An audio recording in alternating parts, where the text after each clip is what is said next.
Good morning and welcome to Time Attack. We're here at very sunny Oulton Park for the 5th round of our 20th anniversary season, which is being brought to you live courtesy of our fantastic sponsors, Lucas Oil.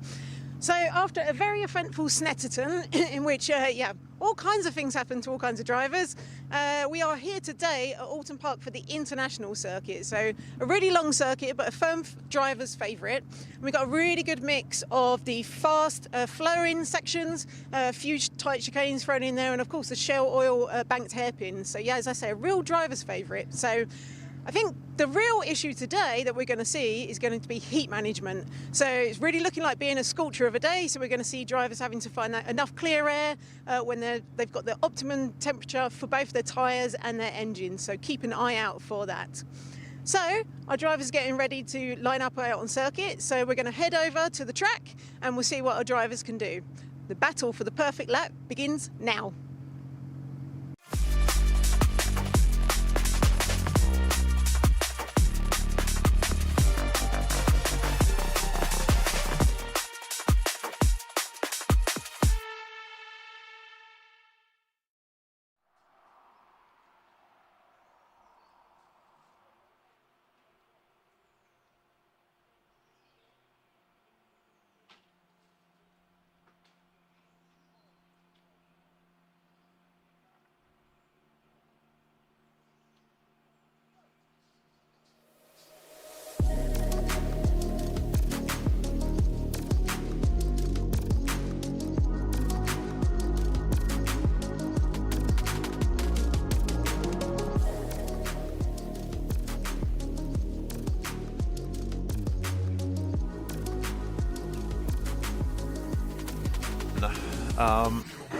Oh, what's going on here?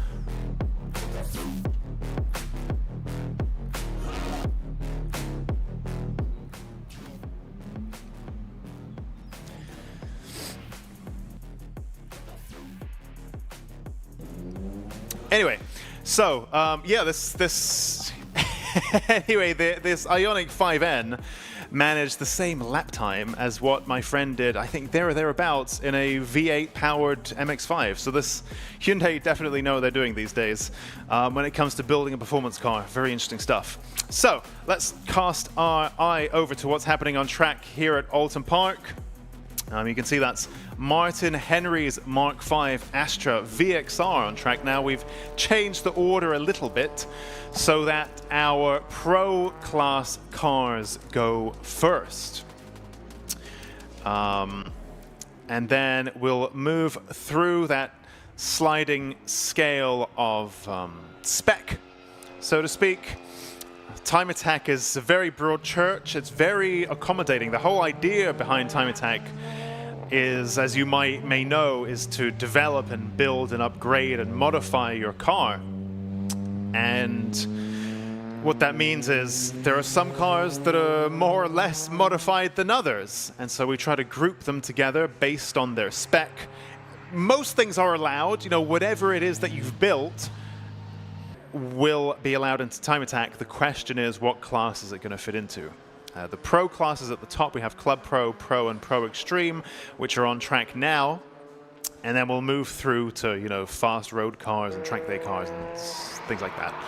So, Martin Henry's Astra H VXR here. Quite a well-known Time Attack name. He's been around for many a season, although he took a little break for a few years, I think perhaps in 2019, around when I stepped out as well. But he's back for this year, and in fact, I managed to catch up with him properly for the first time this morning, Martin Henry in that Astra VXR. And he's been putting in the work over the past 6 years. That is a incredibly high spec car. Perhaps even the fastest front-wheel drive car that we have in Time Attack, and also probably the fastest car with an H pattern gearbox. Most of what we see in the Pro classes now run some kind of sequential or maybe flappy pedal type situation, whereas Martin Henry still has, you know, the old shift lever in the cabin with the cables that go and pull-on bits of gearbox, which is quite a low-tech approach in today's pro class world. So yeah, great to see, and of course requiring quite a lot of skill too. So Martin Henry's car there, perhaps, you know, now it's dry sumped. It's got even the oil pressure to the turbo has got a regulator as well. So many little touches here and there, anti-lag, all this stuff which has happened over the past 6 years. And yeah, perhaps now the fastest H pattern car, front-wheel drive car that we have in Time Attack today. Luke Sandziakowski there on your screen, followed. What's that behind him? That is a Club Pro machine. That's a single round entry for today. I couldn't even tell what that was. Was that a Evo or that's Kevin Horsley in the Sing Speed Subaru Impreza WRX. Single round entry for today. So will not qualify for points towards the championship and so on. But that's why I didn't recognize that car at first. So Luke Sandziakowski there in that Honda NSX. Honda K Series swapped, no longer running that glorious V6 that put the NSX on the map back in the day. Of course, to compete with the likes of Ferrari when it was launched back in the late 80s, that also needed to have a decent number of cylinders. So V6 is what it came with. But these days, the engine in this particular car K-swapped. And Tegawa, if you've been into Hondas for a while, Tegawa are very much the OGs of Honda tuning in the UK. And whatever cool Honda related stuff is going on, you can probably see Tegawa's fingerprints on it somewhere. And in fact, I think Luke Sandziakowski might be driving in a later class as well. Maybe if I just cast my eye down the entry list, I suspect we might also see him driving a very interesting Honda S2000, a new, fresh build. But perhaps more on that later. But very interesting stuff coming, I think, for the world of UK Honda circuit action.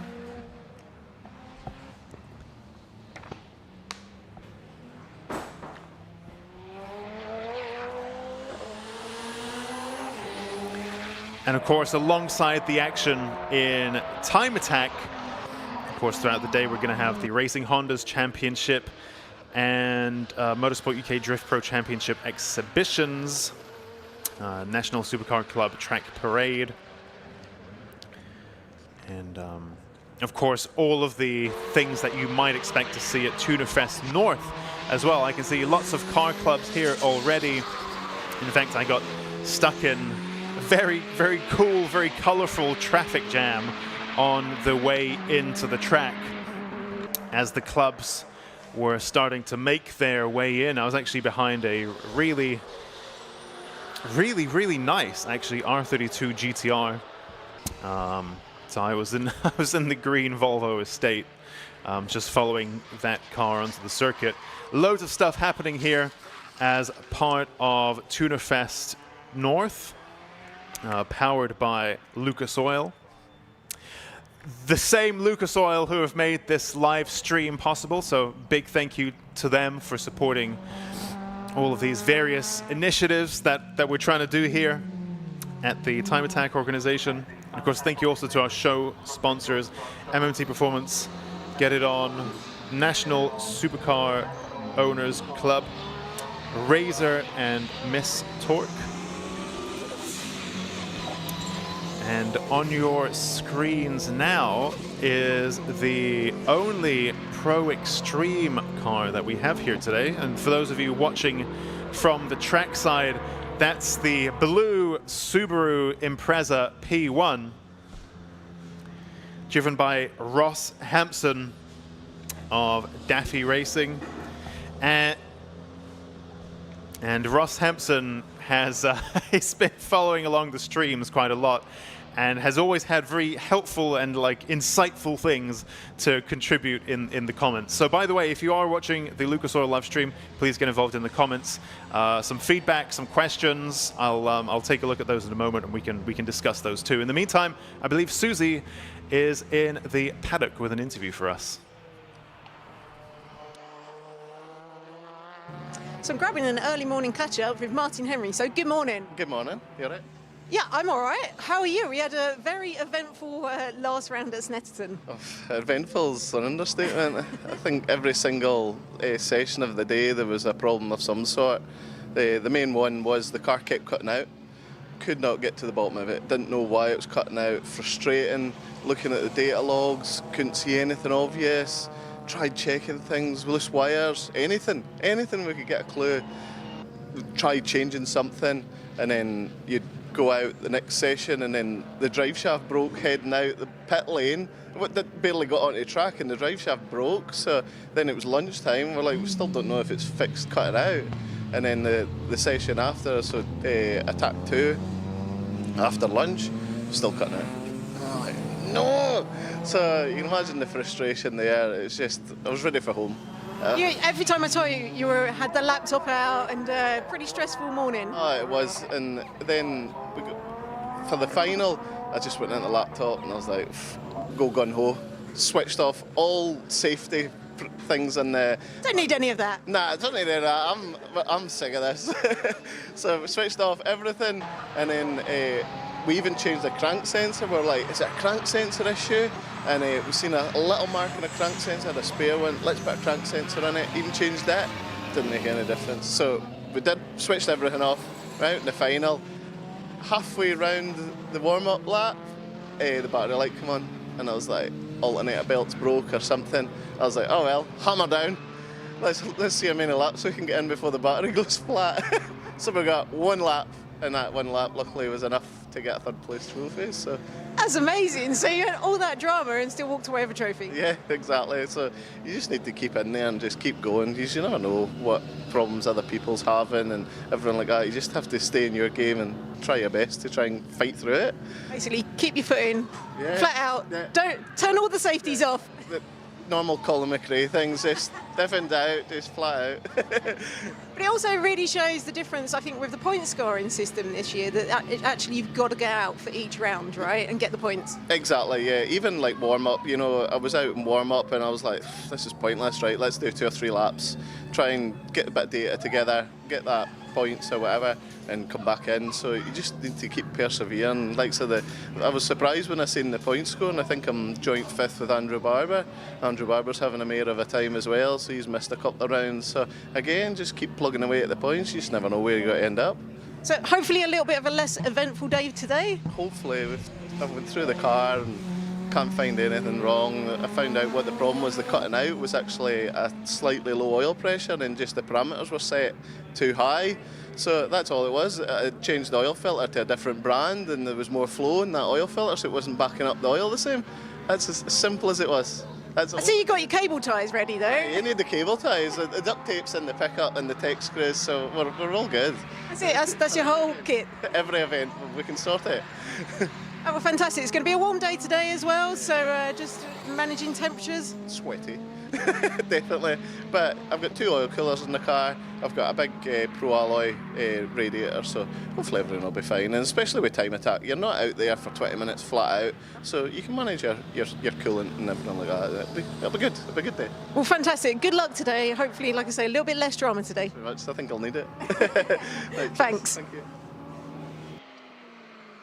Great stuff, and I say it every single round this year so far, but that's one of my favorite things about the Lucas Oil live stream, is being able to bring to your screens the experience and the vibe in each of our pit garages Of course, if you're here in person, one of the great things about the Time Attack Paddock, and by extension the Racing Hondas Paddock and the Motorsport UK Drift Pro Paddock, is that it is open to the public. So as long as you have a bit of common sense with you and you read the room, and perhaps if a team looks particularly stressed and are trying to fix stuff and rushing and throwing tools around, then perhaps don't really poke your nose in too much and get in the way.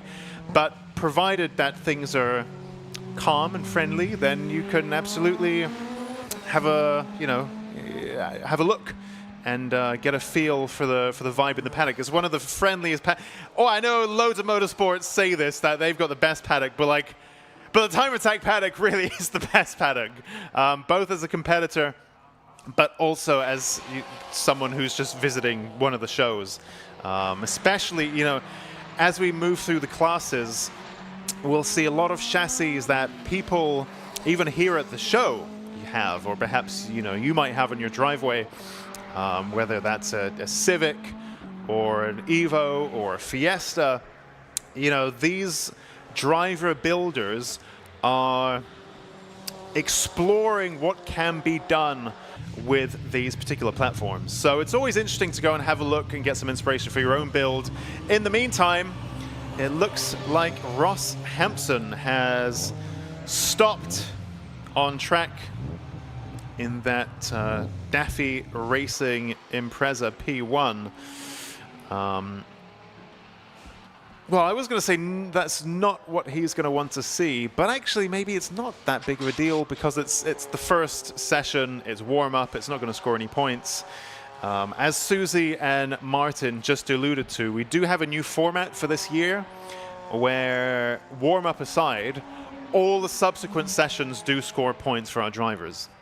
And Martin there in the Astra, even when his alternator belt snapped, still sent it and got one hot lap in before the battery died, which was good enough for third. And so these are the calculations that drivers are going to be making later on in the day. But if you stop in warm-up and didn't get too many laps in, that's not a massive deal. And these cars, that looks like we've had a red flag. I think Ross has stopped in a place that's potentially, going to cause issues, cars getting around and going around at speed and stuff. So a bit of an issue there. Let's red flag the session and get that car removed, as it's posing a bit of a risk where it's currently stopped. But as you will have heard there, so for example, in Martin Henry's car, these standalone ECUs that pretty much everyone is running in these classes, there are so many sensors and so many settings and so many details to get right, that actually when a car is not working and is stopped on track, then perhaps actually the solution isn't as complex as it might seem. So Martin was explaining to me this morning how it was actually where he was running a slightly different oil filter, which bumped down his oil pressure just like by 1%. It was just like a slightly different filter with maybe not even 1%, like just such a tiny little difference in oil pressure. That was enough to be below the oil pressure safeguard on the ECU. So when it detected that, it kept on cutting power. When in fact, that different oil filter just put it below the threshold. These aren't problems that drivers in the lower classes with perhaps even factory ECUs are necessarily going to have, but these pro class cars are so complex that hopefully it'll just be some annoying little fiddly thing.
Oh, interesting. I haven't seen that last VT there from Motegi Racing. I think that's a new one. Don't think I've seen that at the previous rounds. So, still have the red flag on track. So, perhaps if we pick up then, so what did Maz have to say about the history of Time Attack? So basically, as you may know, Time Attack historically was all about who can build the fastest car and also who's the fastest driver, which I guess isn't that crazy of a concept, but the aftermarket was beginning to go in new directions, turbocharging, boost controllers, all this kind of stuff.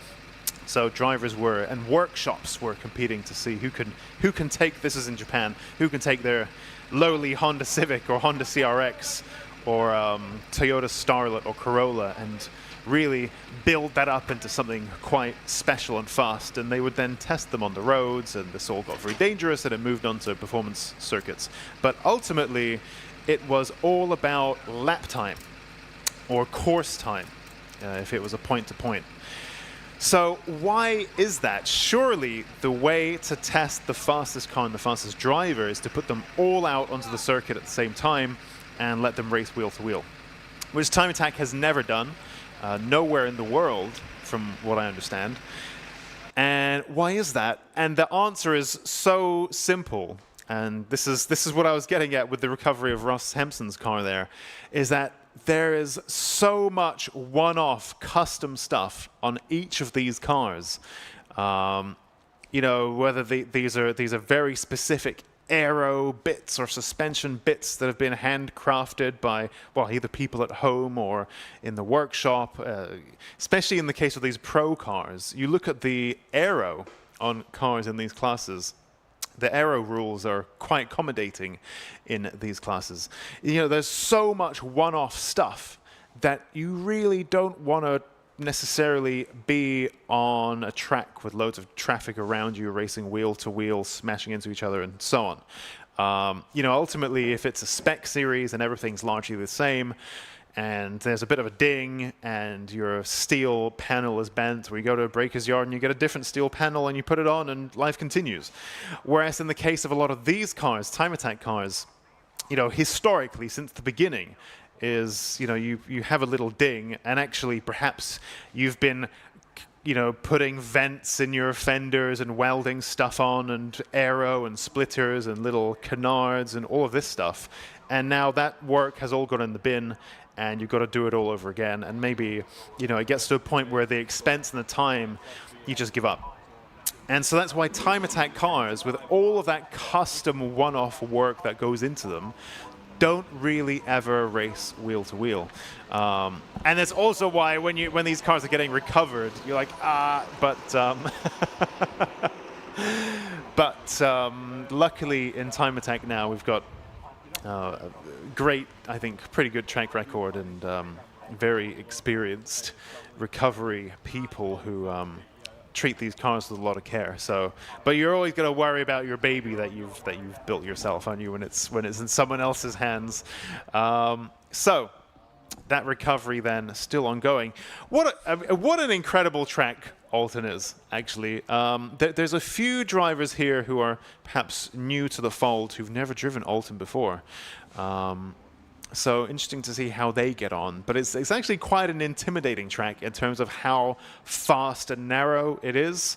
Very, you know, fast and flowing, and elevation changes and so on. It's really quite demanding. It's amazing when you put a good lap in. But that is also a bit tricky here in Time Attack because of the traffic, because of how many cars we have on track. Especially you'll see in some of the classes, when you have a narrow track, even so our drivers are meant to yield track position to those who are on a hot lap. That's the sporting thing to do. But even when you're trying your best to do that on a narrow track, you can't. You know, there are situations where sometimes even if you do try to yield and get off the line, it's still a little bit too narrow and tight for the driver on a hot lap to really send it past you. And so even though everyone's got the best intentions, lap times can get a bit impeded by other drivers and so on a narrow track like this, especially one that's so fast. You want to be really carrying a lot of momentum everywhere, and just that little hesitation to go around someone who's being blue flagged can sometimes have an impact on your lap time. So Oulton Park, very challenging, but also very rewarding circuit to drive here in Time Attack. I can see it looks like we had a green flag on the timing screen briefly, but perhaps that was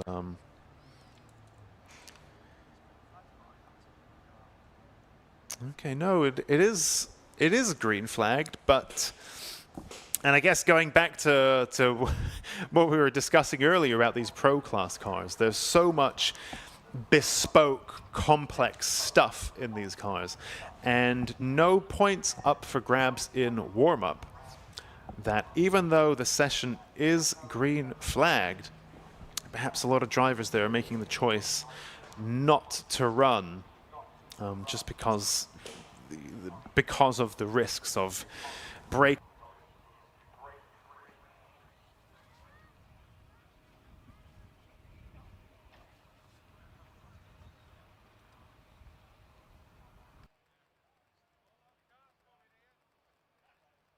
Dave Ward, who is a Time Attack driver, so he's watching the stream, so good to see you, Dave. Thanks for joining us. Marco, Black Scooby looks mean, sure does. That is the single round entry machine there of Kevin Horsley. Sing Speed. We saw a little glimpse of it on the live stream, and those of you watching from the trackside would have seen that black flash. It was following Luke Senjakovsky's Honda NSX, I think, for a few laps, and then the red flag came out, and that was that. So it looks like, here we go, the checkered flag has been called for this session, which means that we will be getting our Club 2-wheel drive and Club 4-wheel drive warm-up underway in just a few moments.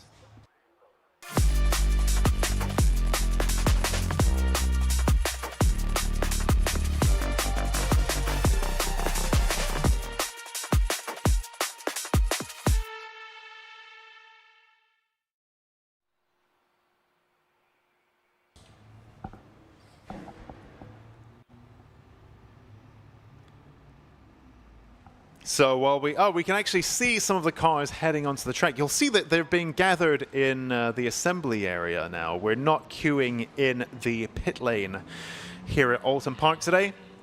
So you can see a whole new batch of cars heading onto the track, as I can actually see Ross Hampson's Impreza now being recovered back into the paddock. Must say, not a terribly eventful pro class warm-up. But perhaps Club 2-wheel drive and Club 4-wheel drive might be able to fill in the gap there. I can see a Corvette C7 in the club's display area. That's pretty cool, very unique. I think this the C8 is officially available in the UK. It's quite a lot of money, I think. In the US, it makes a lot of sense, the old C8 Corvette. It's about the same kind of money as the new Z, as the new Supra, but in the UK, the Corvette C8 is like a 100 grand plus car. But the C7 was never available here, so always quite cool to see one of those. But yeah, we have a whole new batch of cars, Club 2-wheel drive and Club 4-wheel drive machines. These are what you might call track day cars. They have, you know, a cage and maybe some aero. But fully stripped out, but not quite to the level of the pro class cars. Also joining us are the Racing Honda Championship cars, who are taking part in the Club 2-wheel drive, Club 4-wheel drive warm-up. Bit of extra seat time for them. In fact, I wonder, is this also their warm-up? No, they haven't. No, there's a separate practice for the Racing Honda's Championship, but they're getting some more seat time here in Time Attack as well.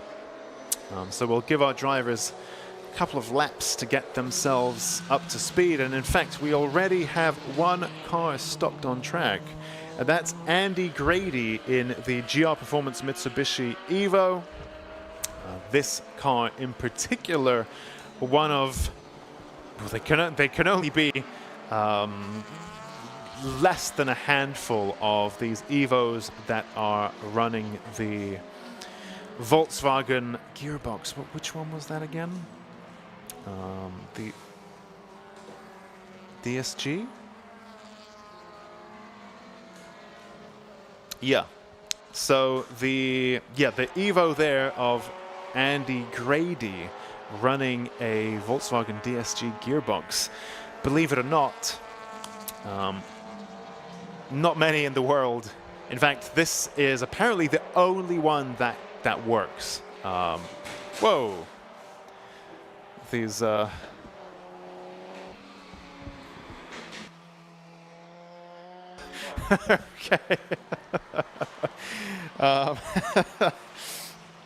Right, so we have, so this is an interesting one. This orange car on track, very, very unique.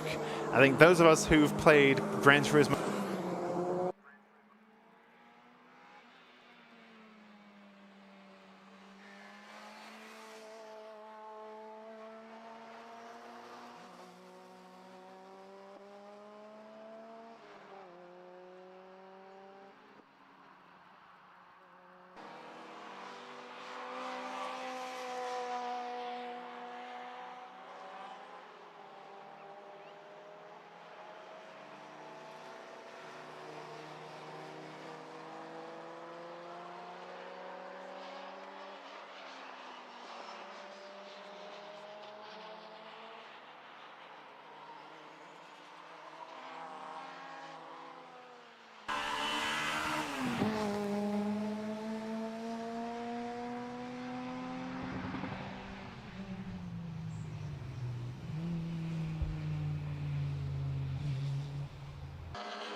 ALMS GT2 inspired aesthetic.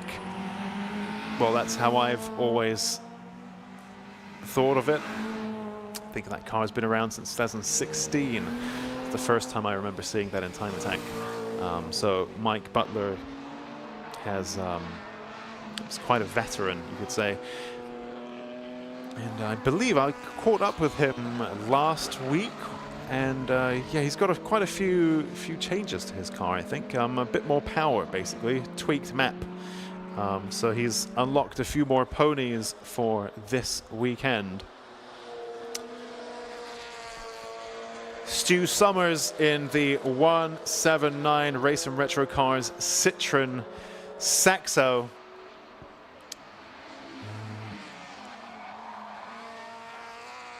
Currently 8th in Club 2-wheel drive with a 155.9. So it's quite a long lap here at Oulton Park International. And faster than anybody right now is Tommy Knight in the Knight Racing Honda Civic.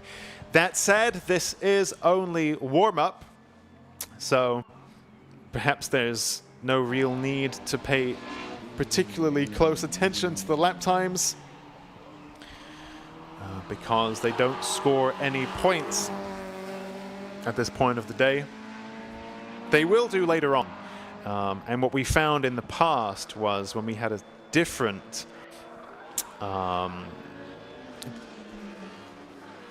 timetable, different structure, is none of the morning sessions scored points to the drivers, so they didn't really push very hard and did lots of very valuable R&D, go out, set some laps, come into the pits, make some tweaks, go out, set some laps, come into the pits, try different things out, which is extremely valuable actually. And as a driver, that never bothered me.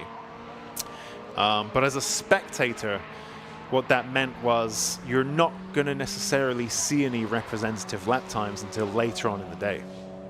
So the new format, that's the word I was looking for, the new format for 2025, this anniversary year of Time Attack, means that after warm-up, all the remaining sessions are point scoring. So we should see the drivers really on the attack. We have attack 1, attack 2, and then super attack throughout the day. And drivers are going to be on it pretty much all day because each session has points up for grabs. So there you go. But in warm-up, you know, it does what it says on the tin.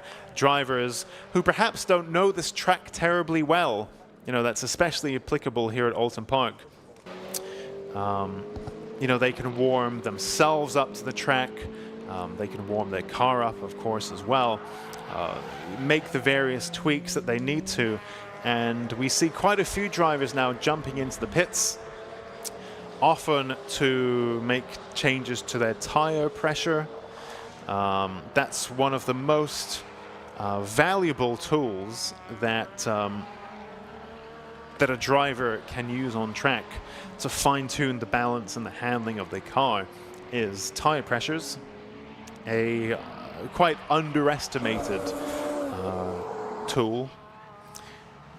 And I was pondering just now, often I grandstand about the importance of tire pressures on cars, especially in the days of Klarna, PayPal, Pay in 3, and so on. You know, these very shiny, flashy upgrades become suddenly much more within reach. And I think youngsters who are perhaps not even, I mean, actually, it's age independent, but those who are new to the world of car modifying might get the old Klarna out and put coilovers and expensive stuff all over the car, but not have the basics right? If your alignment is wrong and your tire pressures are wrong, then coilovers aren't.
You've got a few track days under your belt. You start to learn just from, you know, even on the fly, what tire pressure tweaks you might want. So you don't necessarily need to use a full warm-up session to get to grips with that. You can kind of work it out on the fly. You know, is my car understeering a little bit? Well, let's drop the front tire pressures a bit. You know, is my car oversteering a bit? Maybe let's drop the rear tire pressures a bit. You know, you can work it out as you go. But yeah, very valuable tool. Alexander Volkov here in that Nissan GTR. Currently first in class with the 148.2 and actually faster than anyone on track right now. Warm-up is warm-up, but you know, the trends start to make themselves known even at this early point in the day. Ben Morris in that TVR Speed 12, currently at 246.9 there from him. And that, to me, feels like perhaps an out-lap and an in-lap, something like that. And you could see him out of the car, you know, shaking his head, hands on hips. And I think perhaps this is a bit of a shakedown day for that team with the Speed 12. Not sure they're going to go for any club two-wheel drive records. Don't think that's what today is about. Today is about getting some seat time and a bit of shaking down for this exceptionally rare and special chassis. Dean Taylor there in that Evo, and you can see that camera shot there especially effective at showing how not uneven. I don't want to use the term undulating, but you know, it springs to mind. It's a clanger, but it's correct. You know, this Oulton Park is really a bit like a roller coaster, similarly to Cadwell Park, in terms of there's lots of ups and downs here that unsettle the car throughout the course of the lap, which is what makes Oulton Park so thrilling to drive, because there are the long, straight, flowing sections that go over all of these bumps and dips. And you're kind of holding on for dear life. The car is being thrown around on its suspension. It's very thrilling to manage to hold that together and put a fast lap in. And in fact, you could see from those shots there of Dean Taylor, that car bouncing around quite a lot as it made its way round the international layout. So yep, very thrilling circuit indeed. And of course a great, very picturesque setting as well, with the Oulton Park Lodge in the background, you know, the red brick building, the tree cover and so on. I was here back in, first time I was here was for some touring car stuff as a spectator back in 2007 or something like that. And they were supported by the Porsche Carrera Cup or something like that. And I was very much into track photography and so on at that point. And some of the best pictures I've ever taken were of these Carrera Cup cars coming through the heavily wooded section at speed. You know, with the beams of the rays of light coming through the leaves and so on. It's a visually really, really impressive track to be at. Yep, it's always a real pleasure to be visiting Oulton Park year on year as part of Time Attack. I think we've been here pretty regularly. Dean Taylor sets a faster Sector 3 than anyone, and this is towards the end of the session as well. So, you know, everyone else has kind of had a stab at it by now. Dean Taylor managing to put in a faster Sector 3 than anybody else. So, great stuff there. Both of the four-wheel drive cars now faster than all of the two-wheel drive cars. Sometimes we see a little bit of a mixture. You know, it isn't a given that four-wheel drive is going to be faster. So we see a bit of a mixture there. But in this case, today specifically in warm-up, both four-wheel drive cars of Alexander Volkov and Dean Taylor are pretty clear of... those are my, I think, eyes playing tricks on me. Dean Taylor 49.6. And actually the fastest Club two-wheel drive car at the moment, Luke Capehorn with a 49.2. So actually they're a bit mingled up, a bit muddled up.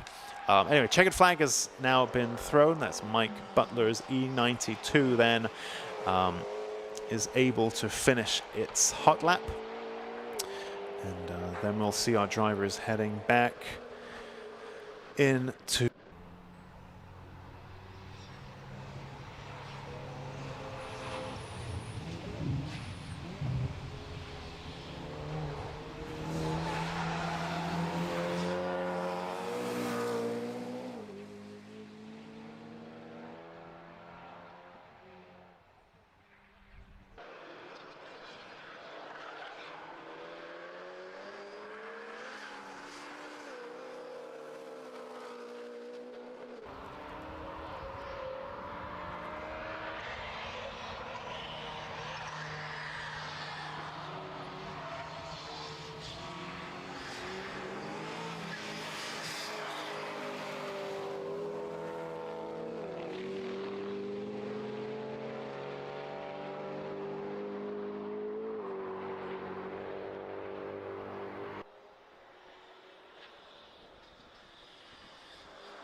Welcome back to Time Attack, everybody. Now it is attack 1. And we're going to get our pro classes on track first. And in fact, those past few sentences included quite a few changes that we've made to the format for this 20th anniversary year of Time Attack. So firstly, now with warm-up out of the way, all sessions have the potential for our drivers to score points. They are all classified. They are all points scoring. We have attack 1 now. Then we have attack 2.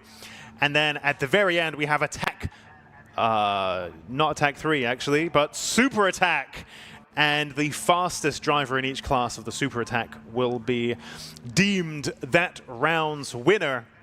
However, with points up for grabs pretty much throughout the course of the whole day, winning super attack isn't necessarily enough. Our drivers are going to want to be fast all day across attack 1, attack 2, and super attack to score the maximum points towards their championship. In addition, we now run the classes in a reverse order. So in fact, we get our pro classes on track first. Then we have our club classes, and then we have our clubman classes. So Time Attack, a very broad church. Is Ilya flashing his lights? He's ready to go on track. Ilya Krylov in the Haltech Clio.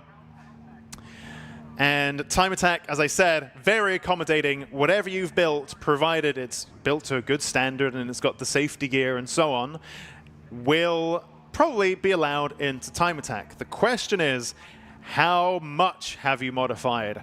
What have you done? Have you done an engine swap? Have you got crazy aero? Is it just your daily driver on coilovers and remap? Based on these questions, the Time Attack officials will put you into a certain class so that cars of a similar spec are all together, and you can see the Time Attack technical regulations for details on what kind of build would be put into what kind of class. And we have too many cars and too many classes, and they're all just too different, all run at the same time. So we run the fastest, highest spec classes first this year, from this year, something that we're trying. And then we'll run our, so these are very much, in this group of classes, we've had factory-built GT cars, we've had open-top prototypes, and we have cars that are comparable to some single-seaters in terms of pace, so the really, really high-spec, crazy stuff. Then we have the club classes for what you might call track day cars, stripped out, caged, and actually quite a lot is allowed into Club 2-wheel drive and Club 4-wheel drive, quite a lot of stuff. But what you might call your really high-spec track day cars.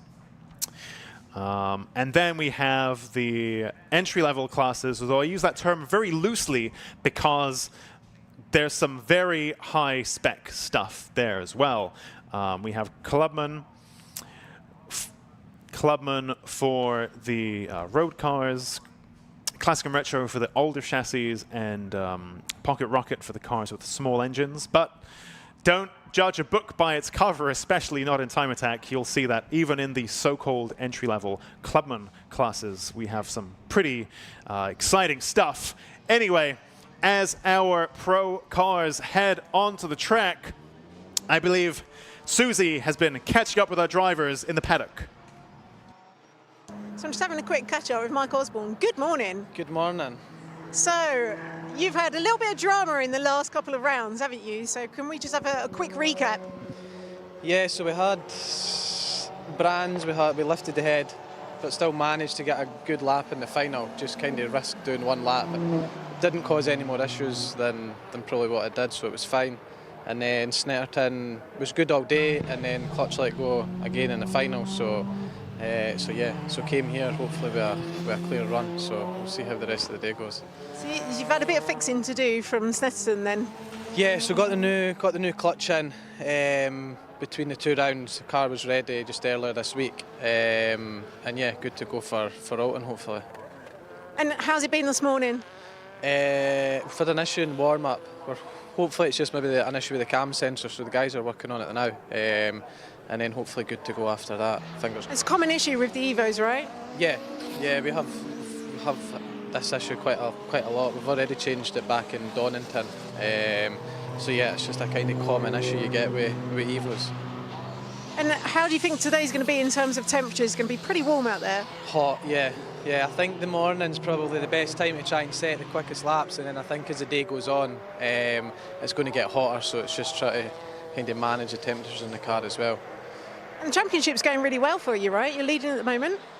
Yeah, so we've had a good few rounds before the issues we had with the round, so that's kind of set us up quite good for the championship. So although we had the issues at Brands, we still managed to come away with good points. Same way at Snetterton, the others in the group had kind of issues as well, so we've probably kind of benefited a bit for that. So yeah, hopefully the rest of the championship we can get the foot down and. So yeah, because with the way the points have changed, you've really got to get out there for each round, haven't you? Yeah, and you definitely do notice it, getting out there and setting decent laps, and the way that the points are as well. There's a big difference for what it was previously. So yeah, I think it's good.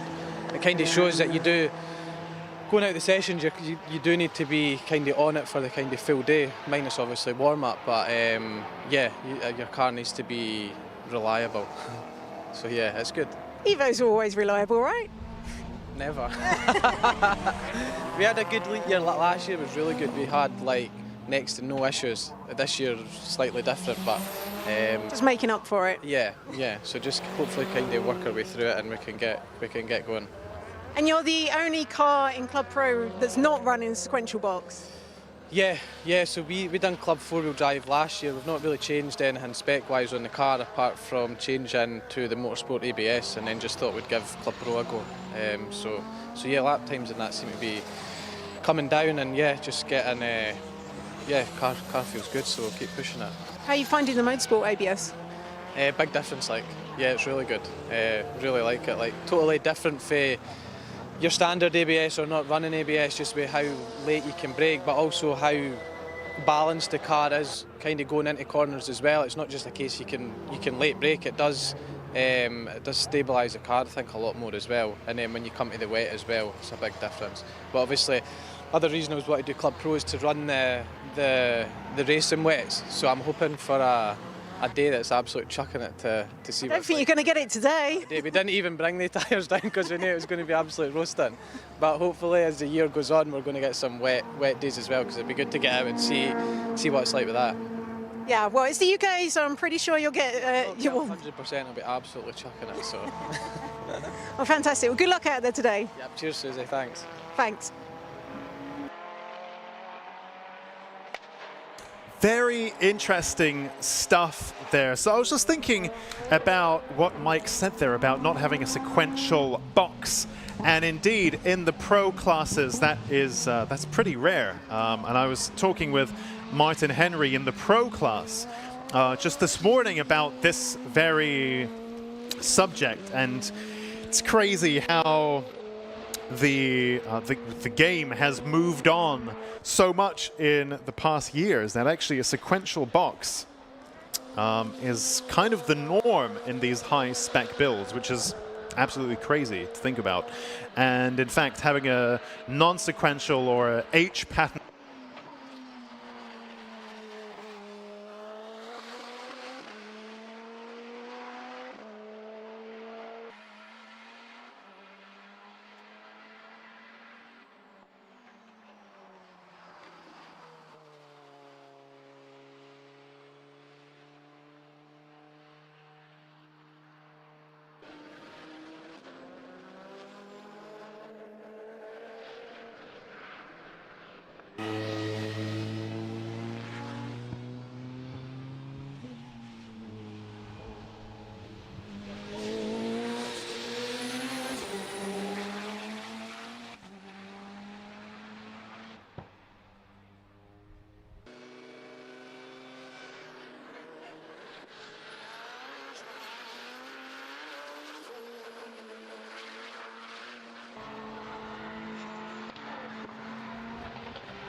that engineers are coming up with all this crazy stuff to make them viable and competitive and you know, chase those Nürburgring lap times and so on. And these are workarounds to the inherent drawbacks of these big, massive, long, wide, heavy cars. And so what you can do now is get those innovations, pluck them out, like the Bosch Motorsport ABS, and put them into an older, lighter car, and then you got the best of both worlds. Incredible. And again, Time Attack makes this possible. I wonder whether that's allowed in some other series that are more strictly controlled. I'm not so sure on that, actually. But in Time Attack, a lot is possible. It's a really, really creative championship. And I absolutely love that. So yeah, Bosch Motorsport ABS. So enough on that. We have...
in this session, as Oddballs says on the YouTube comments, this was about somebody else, but Bob is so talented that he can do an interview and turn laps at the same time. This, of course, in reference to the drivers in the car on one half of the screen and the drivers being interviewed by Susie on the other half of the screen. But, of course, the TV magic there. I mean, a magician never reveals their secrets, but I'll let you into a little one there. That interview was recorded before the session went green flag. So there you go, a little bit of insight into TV magic. But thank you. Good to see Oddballs back on the comments, actually. I think we're quite blessed here in the Time Attack community, especially for me commentating, to have so many very knowledgeable, very insightful people watching the stream. And when I need a little bit of knowledge and a little bit of experience about some niche particular little thingy that I might not know about, usually there's someone in the comments to help me out with that one, such as Oddballs. So thank you, welcome back to the stream. Good to see everyone. Let's take a look at some lap times then, because they do matter now. WizDog saying, fix the mic, bud. Yeah, I'm aware. Thank you for that, good point. I'm not sure how it sounds on your end, but I'm aware that there's something going on, and the team are working on that. So apologies for that. You're going to have to squint in the meantime, squint your ears and listen to the crackling or whatever. But let's take a look at some lap times. as we have 6 minutes left. This is attack 1, so these times do score points for our drivers. Fastest in Club Pro is Michael Osborne with a 146.0. Then we have Ilya Krylov, 147.8. Then we have the 142 machine of Kevin Horsley, 148.5. Eric Holmes, 148.8. And Darren Spooner with a 150.4. Nobody on track currently in this session for Pro Extreme. And then in the Pro class, we have Luke Sanjakovsky with a 137.8. Bradley John, 141.1 on your screen just now. And for those watching from the track side, it's the red, blue, and black Evo. Josh Barrett, 146.9 is third in class. And then we have Martin Henry, 152.1, currently in the pits. And we also have the machine of Kevin Horsley in the pits too, the Sing Speed Subaru Impreza WRX that I think quite a few of us were impressed with in warm-up when we saw that hot on the heels of Luke Sedzukovsky's Tegawa NSX. Two very impressive and unique machines following each other around the Oulton Park International layout.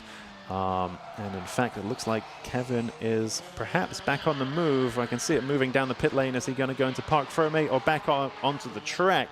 And Kevin Horsley rejoins the track, so we'll see that black Impreza running a little bit more. You can see it on your screens now. Very impressive machine indeed. And in fact, during the lunch break, I think I might try to do some fact-finding about that car and see what's what. Definitely very striking indeed. And we don't often get too many Subarus in the Pro classes these days. They are very much Evo-centric, for better or for worse. So it's interesting to see that age-old battle between the Subarus and the Evos perhaps resume a little bit today here at Time Attack Round 5 around Oulton Park. Bradley John looking very racy indeed as he just makes his way over the chicane there. His lights, I was going to say, I nearly said headlights, but of course those aren't strictly his headlights. His headlights are now intakes. But his lights on at the front of the car, which would suggest that he is on a hot lap. And indeed, he's looking very racy indeed as he attacks and bounces over those curbs, but just the right amount of curb, very precise to not get in trouble with the officials. The track limits are quite strictly policed at MSV circuits. Oh my goodness! And off he goes, big cloud of smoke from the back of that car just as he fell off the track. Incredible shot there. And it looks like he's perhaps made contact with the tire wall as well. Not too sure what could have caused that. I think the fact that there was white smoke first was a big clue. Did he spill a load of oil and then slip on the oil?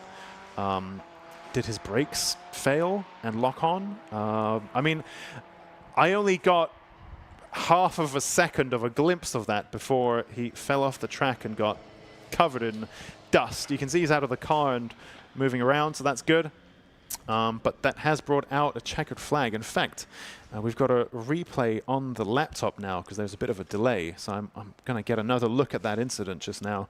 And yeah, especially in these Pro classes, our driver is going really quite fast. Right, what happened there? Okay, I'm just luckily I've got a little visual of that incident, and I'm going to try to get a proper look at it. Of course, everything at Oulton Park happens so quickly. Wow. Just some smoke from the back of his car, and then he ran wide and onto the gravel. Could it be as simple as the he became aware of that smoke and that threw him off for a second, and he straightened up when he should have turned? Again, things happen, especially in the Pro classes. Things happen so quickly at Oulton Park that even a moment's hesitation can end badly. I'm not sure. That's a really odd one. Sometimes you see signs in the few moments before that something's about to happen, but it didn't really look like that in that case. Things looked like they were going pretty singingly for Bradley John, and then there was a little puff of smoke, and off the track he went. But thankfully he's out of the car and walking around, so that's all good. Curious to see tannoys have broken at Cascades. Doesn't sound like tannoids are working. Sorry about that, Andy. But yep, thankfully we have the live stream. So please, if you're at the trackside, tell your friends and family to switch on the Lucas Oil live stream on your phones, and then while the tannoys are maybe not working, you'll be able to still get the commentary.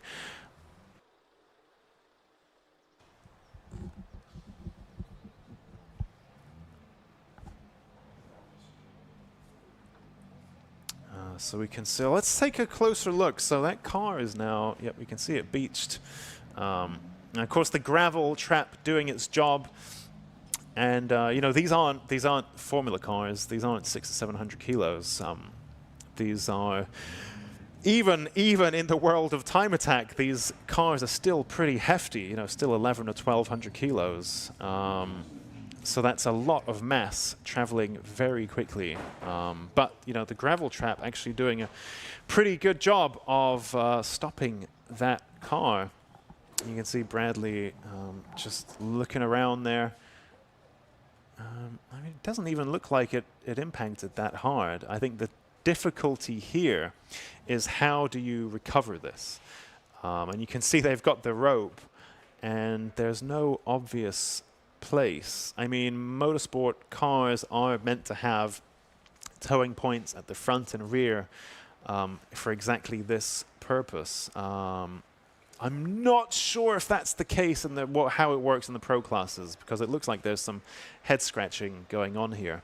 And like we discussed earlier today, there's so much bespoke custom stuff on these cars that you really don't want to break or damage any of this composite bodywork or anything like that when you're doing the recovery. So lots of head scratching there, how to best recover this machine. Hopefully it shouldn't take too long. It'll depend on the impact of that tire wall. They are laid out in such a way as to absorb one impact, and then they've kind of done their job and they need to be put back to how they were. You can't depend on a tire wall to take a second impact. That's not what they're designed to do. So once a tire wall has been touched, it then needs to be put back. So this recovery might take a little while. Firstly, the car itself is in quite a tricky spot. You've got the gravel there. I think the towing points aren't terribly obvious by the looks of things. And then also perhaps we might need to take a look at that tire wall. In the meantime, as this may take a little while, I will leave you with some video messages from our sponsors.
So I'm here this morning with a very, very special car. So good morning, how you doing? I'm fine, thank you, yes. Yeah, all good.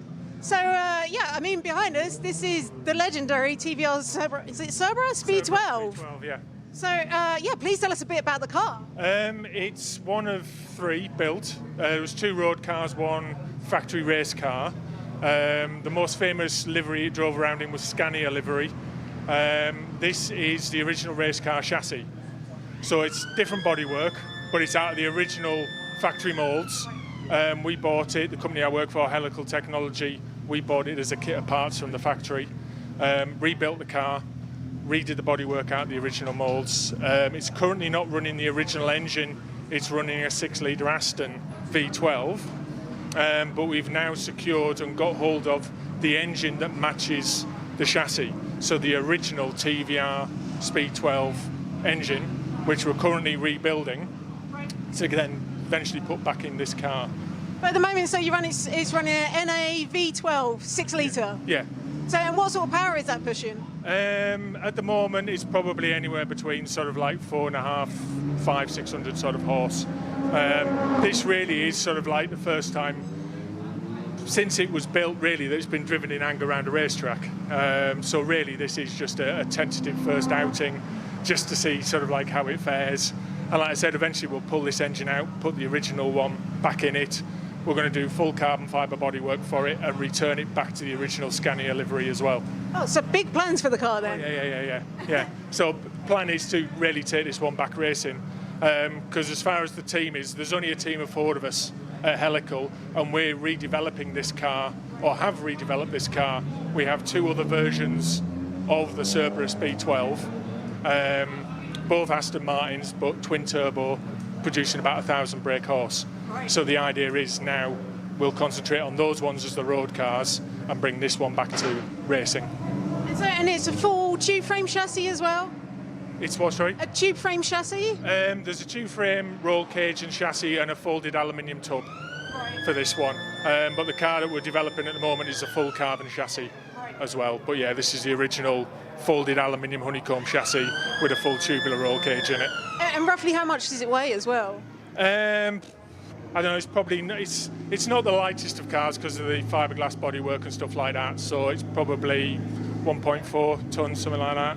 So it's not the lightest thing in the world, but we'll see how it goes. Such a poster car. I think so many people will be very, very interested to see this out in circuit. Well, it's not the usual sort of thing you see on sort of like time attack, so it'll be interesting to see sort of like how it fares and the sound. Plus you can't miss it being bright glittery orange either. It's not very subtle. It's not, no. So well, it's fantastic to see it out today. So yeah. Hopefully, fingers crossed, it won't embarrass itself, and we can get some decent times and just see how it fares, and yeah, go from there. And then maybe we'll see you back for another round. With a bit of luck, yeah. Hopefully, if all goes well, yeah. Maybe with a different engine as well. Give it, yeah. It's been rebuilt at the moment and what have you, so we've probably got another couple of months, and then we're going to put it on the dynos at work, fire it up, see how it runs and what have you. But we've got the original engine designer, John Ravenscroft, working on it. The original engine builder that built the engine in the first place, Andy Minns, he's working on it, rebuilding it.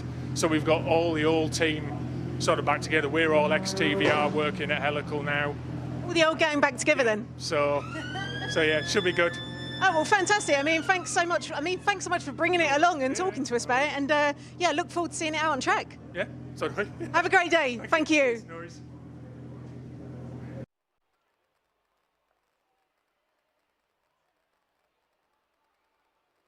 Absolutely fascinating stuff. And yeah, I couldn't believe my eyes or ears when I heard this was the Speed 12.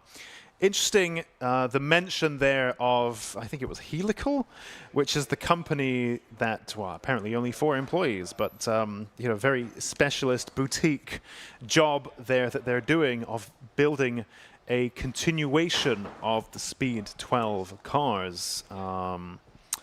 You know, a little bit after the originals were built, so perhaps benefiting from some modernized manufacturing techniques and some other developments, maybe a Bosch Motorsport ABS and so on, that we discussed earlier. But perhaps we might come back to that once we see the car on track, hopefully as part of the Club 2-wheel drive, Club 4-wheel drive TAC 1.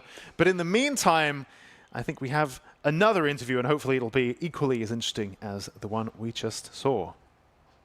So I'm grabbing a quick catch-up with Dean Taylor from Club 4 Wheel Drive. So good morning, Dean. All right, yeah, not too bad. It's all good. At least it's sunny today.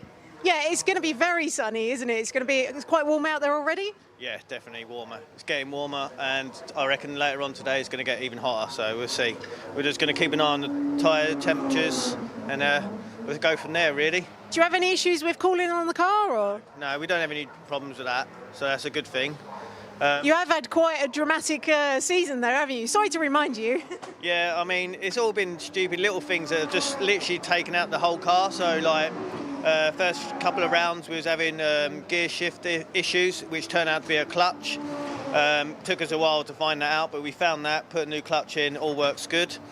And then the bumper started to detach itself on the last round. Yeah, we saw it dragging along the floor on one side, right? Yeah, so we've done a lot of suspension setup through the winter, new nitrons, basically just revamped all the underside, which brought the caster forward, and we was hitting the bumper, which broke the bumper, and then we just couldn't repair it. It's just the downforce of the car, how much downforce we get on the front bumper, it just was impossible. So, yeah. And then you also had alternator issues, I think, earlier as well? We had an alternator issue, yeah, which blew the battery, so new battery. Alternator got sent off, that's all good now. Just nice, reliable Evos again. Yeah, it's just been little things, but yeah, it's literally taken the whole car out. It's just, yeah, but hopefully we're coming through it now. So all good in this morning session? Yeah, all good in this morning session. Over winter, we did a new ECU, so we're on the Cyvex GR Performance, mapped the car. Car is just insanely fast. I just haven't really got to use all of it as yet. So, but hopefully today, how much horsepower are you running? Is that the secret? Yeah, it's fast. It's faster than last year. It's just the whole car's totally different. Every time I've got out, which has only been a few laps, I've got a few laps here and there, and I'm smashing my PBs. I've already beat my PB from last year already. Oh, amazing. And the car's been quite an evolution for you as well, right? It's changed quite a lot. You made it wider, it's like with the kit, and like you say, the suspension, the ECU. Yeah, it doesn't stop. I mean, yeah, as you say, over the years, it just keeps revolving. I don't know what we're going to do next for next year, but I've already got things in my head, so we'll see what happens. But, so not the last year for you then? Yeah, probably not. I think you've just talked yourself into it now. Yeah, so it's like 50-50. One minute I'm saying no, next minute I'm like, I love it here. It's a great feeling. The paddock's good, and I just love driving the car. And how do you feel about Oulton here today? Oulton's not my favourite track. It is my least favourite track, but I'm getting better at it. The car feels really light. It moves around a lot, which obviously is a little bit of a worry for me. But other than that, yeah, it is a nice track, but not my favourite. Going to be pretty toasty out there today. Yeah, yes. We just got to get faster and faster, and hopefully we can beat this GTR that's on in our class. So we'll see. Yeah, I mean, big horsepower in that, right? No, that's right. Hopefully we can. Well, we'll see. We'll see what happens today. Yeah, well, fingers crossed you have an event-free day today. And yeah, good luck out there. And then we can turn it up if we have an eventful day. So that'd be good. Right. Brilliant. Good luck out there. Cheers. Cheers.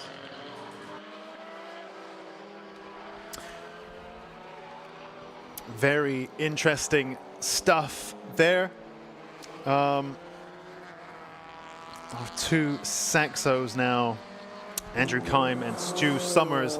Just see them zipping past the commentary box now.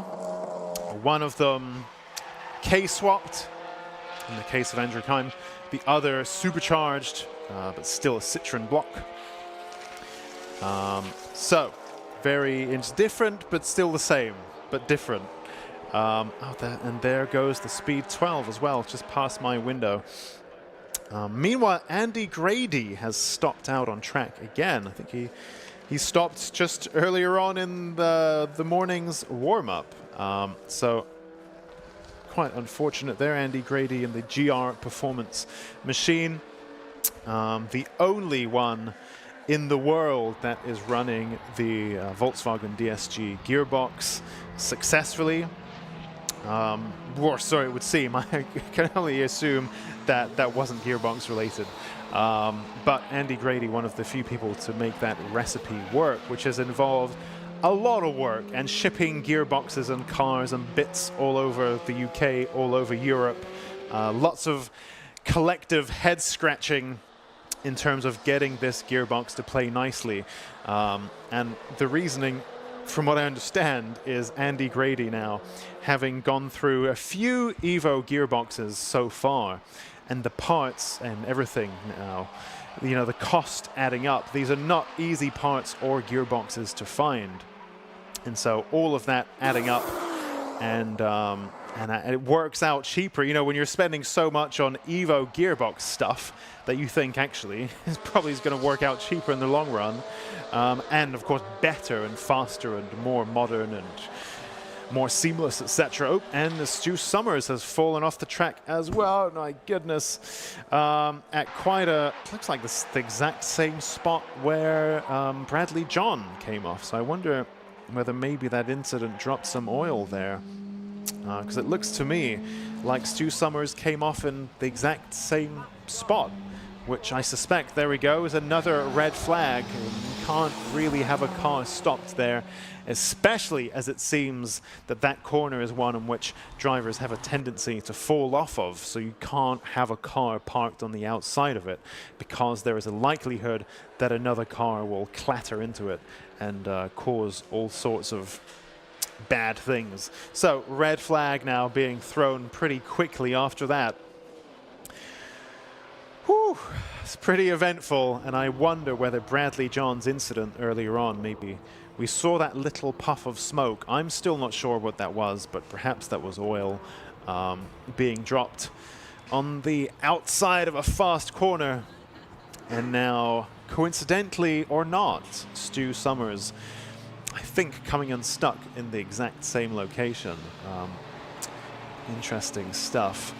We didn't actually see a hot lap set by the number 777 machine of Ben Morris, that TVR Speed 12. The actual unicorn legendary car that many of us aged 30 and above, I guess, will, or maybe younger if you're a fan of retro car games. But of course, at one point they were brand new and exciting, and I think if you were younger, then you probably played it specifically for the retro appeal. But you know, to us, this was cutting edge, and in the Gran Turismo 3, Forza Motorsport had the Cerberus Speed 12, and that was new and crazy and exciting. And in fact, so crazy that the TVR boss at the time said, there's no way we're going to let the general public get their hands on this car. It's too fast and too leery and too dangerous. And that was it. And so it disappeared. And it became the stuff of urban legend. And so this is one of those cars, which is absolutely incredible, my friends. Wow. And it just reinforces my point that Time Attack is just a Forza Motorsport online lobby. At least in terms of the wild and wacky creations that we see here. It's TVR Speed 12, an actual car, not one of the, what's the term? I used the term earlier, didn't I? Not a replica, because it's a bit different. You know, replica implies that it's exact. A continuation, that's the term. A continuation. This isn't a continuation. This is the actual original chassis of, well, that as it left the TVR assembly line. Of course, modernized, and like you heard in the interview there, this one actually runs a different engine, a naturally aspirated 6-liter Aston Martin V12. Sounds amazing, as it's been. I mean, the commentary box is actually quite well insulated sound-wise, but I heard it in the paddock, pottering about into Parc Fermé and in and out of the garages and so on. And perhaps if you were in the paddock at the time, you might have been lucky enough to hear it for yourself.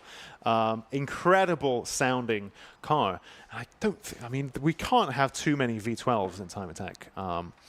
think I even struggle to think of one. I think even even the Bentley Continental GT3. I think that's a V8 or a W8 or something like that.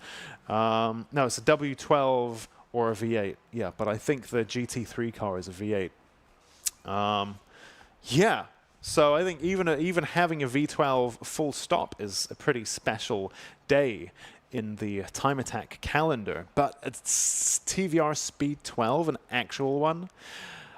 That is a unicorn. This is like a major life event. Incredible. So I wonder whether Stu Summers's Saxo might be a little less challenging to recover, as it doesn't quite have the same aero appendages as Bradley John's car. You can just see it. It'll just get yanked out of the gravel, basically. It has a tow hook. It's got some ground clearance. It's not a fully regular car, but it's more of a regular car than Bradley John's Evo. And there you go. It's been pulled out of the gravel. Sweep the gravel back in. And then hopefully we can get our session resumed. Let me just take a look at the timing screen. Red flag, yes. Okay, so I think we have a red flag, but the clock hasn't been stopped. I think we're a little bit behind schedule at this point, so I don't think we can afford to stop the clock when we get a red flag, which means that the time that is spent under a red flag is time that's just lost from the session, basically. I think in events or days where we have not very much going on and quite a relaxed timetable with lots of leeway and a very generous curfew, we can afford to stop the clock when we get a red flag and then resume it once the red flag is cleared, and basically our drivers get the full session. But I think, we get to a certain point and you've just got to keep the clock going, otherwise we're going to hit curfew. So I think that the time spent under that red flag is going to be time that's going to be not given back to our drivers on this occasion. We'll see as the day progresses. But at least Stu Summers' car was pulled out of the way. In fact, I can see it back in the pits now. It's been pulled all the way round. And you can see the marshals sweeping that gravel back into the gravel trap, back where it belongs. Unlike a tire wall, gravel trap is a much simpler beast, and you just sweep the gravel back and you can keep going. Unlike a tire wall, where you've got to stop everything and put the tire wall back to how it was, and that takes a bit of time. It's quite heavy, so you have to get the forklift and hump it around on the forklift. This is quite different. You just sweep, sweep, sweep, and then hopefully that's it. And in fact, that is exactly right. And the green flag has now been thrown for this session, which means that our Club 2-wheel drive and Club 4-wheel drive cars head back onto the track. And you can actually see our Racing Honda's Championship cars in the mix there as well. So getting some extra seat time.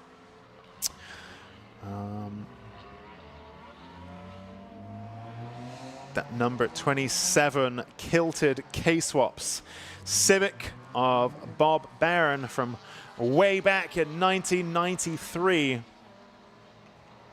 And perhaps a car that was also featured in Gran Turismo. If we're on the subject of the TVR Speed 12, Gran Turismo also no stranger to Honda Civics. I think every spec and flavor of Civic has been captured in Gran Turismo, especially the older ones. Back at Gran Turismo 6 or 7, whatever we're on now, I think it's less of the little odd boxes that put Gran Turismo on the map. But 1993 Civic probably represented there alongside that TVR Speed 12.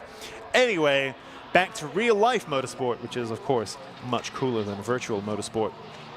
Our Club 2-wheel drive and Club 4-wheel drive machines start to warm themselves back up. You can see it's quite trafficy, especially given that this track is relatively narrow. And they will need a few moments, perhaps a lap or two, to get their tires up to temperature. You can see Bob Barron there bouncing over that curb in that quite stiffly sprung Civic. But you know, the tires need a bit of time. You need to be scrubbed, have that energy go into them.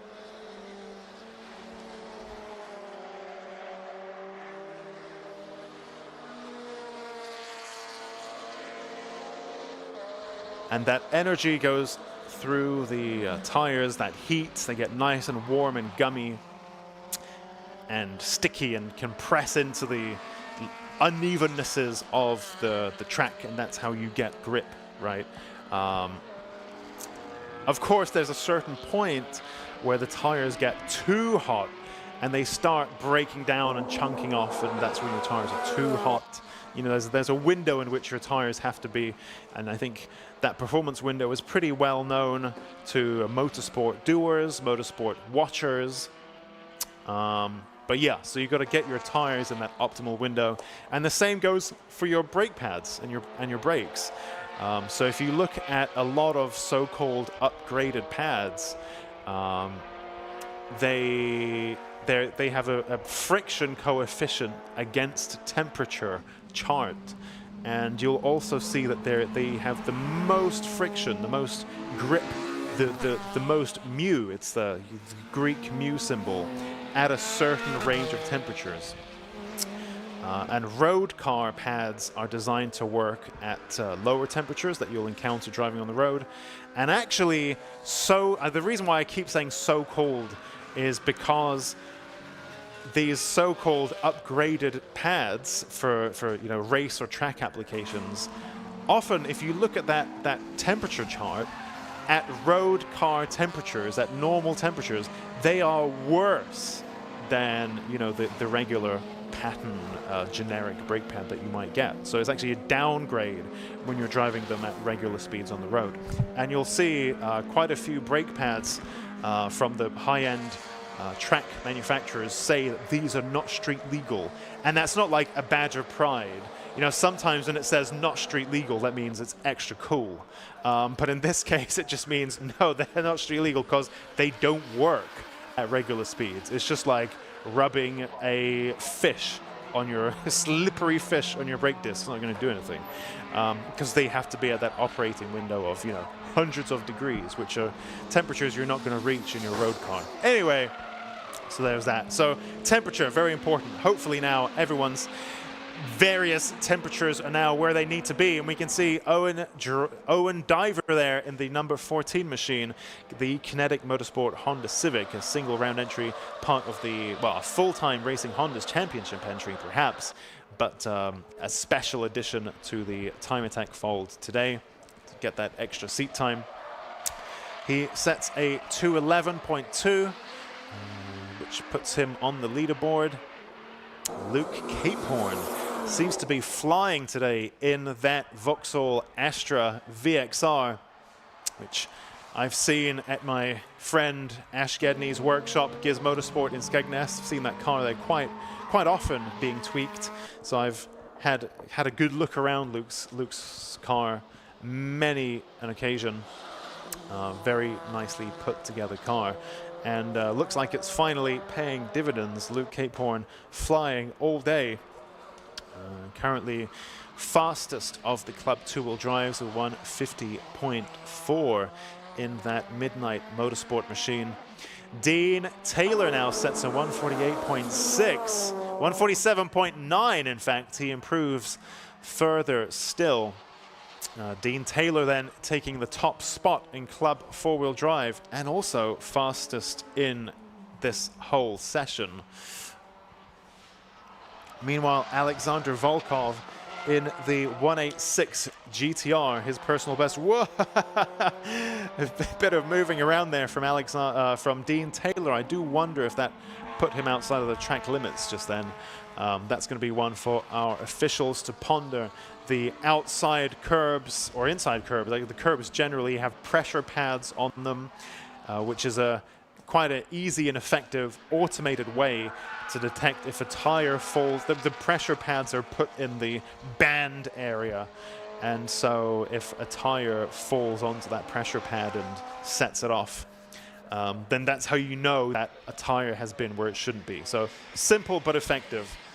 And that's how MSV can police their track limits. I believe some circuits also have cameras that look at the curb, and they have AI that can tell them if a wheel has gone too far or not. You know, the wheel's gone too far to the right or not.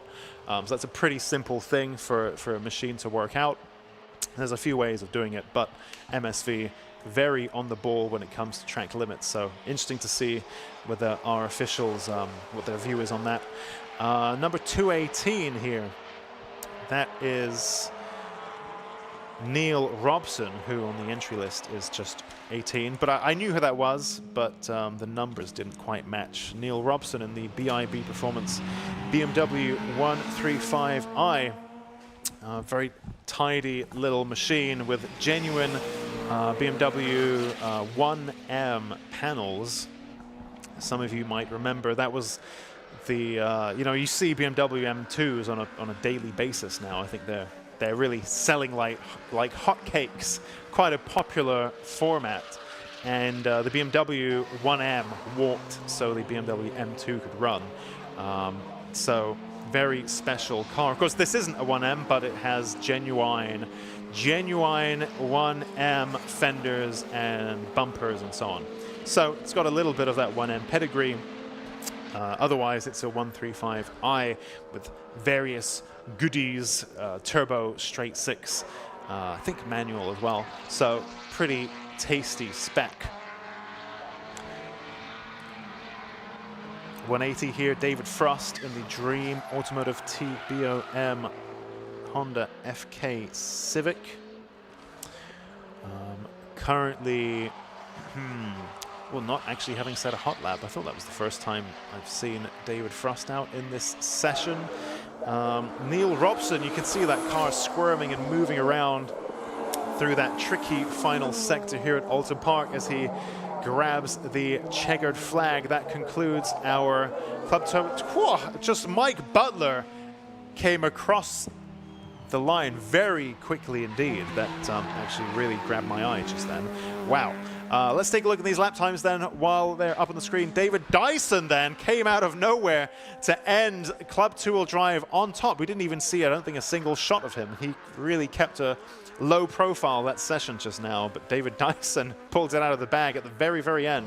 149.3 ahead of Luke Capehorn, Andrew Kime, Neil Wren, Kevin Talbot, Mike Butler, Bob Barron, Neil Robson, Dan Thackeray, Nicholas Good, Sammy Milam, Spencer Fortag, Owen Diver.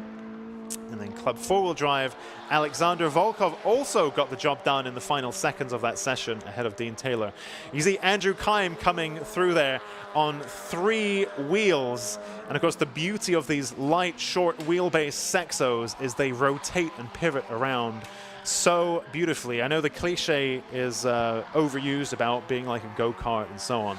But of course, in the case of the Sexo, that analogy works because the Sexo's so square. You know, it's almost got the same, if you viewed from above, same kind of shape as a go-kart.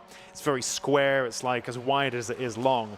And what that means is it can rotate very, very well. And there comes Luke Capehorn, by the way. Is he able? I don't think, no, he's not on a hot lap, I don't think. Yeah, so David Dyson there snatching it from the jaws of defeat in the final moments there. And of course, this is a TAC 1, which means that this does count towards the championship. Great stuff. So now our Club 2-wheel drive and Club 4-wheel drive machines will head back into, well, actually they'll head into Parc Fermé because this is now a classified point scoring session. And then we will be getting our Clubman classes TAC 1 underway in just a few moments.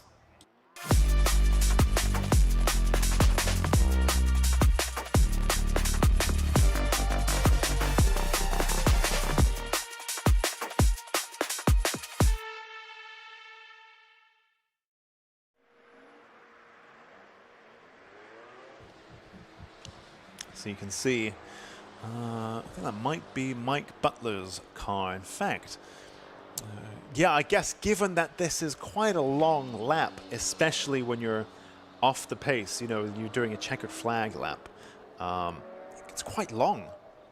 So let's consider that if you begin a hot lap just before the checkered flag, so you cross the line for your next hot lap, the checkered flag comes out, you get that whole lap as a hot lap because you began it just before the checkered flag came out.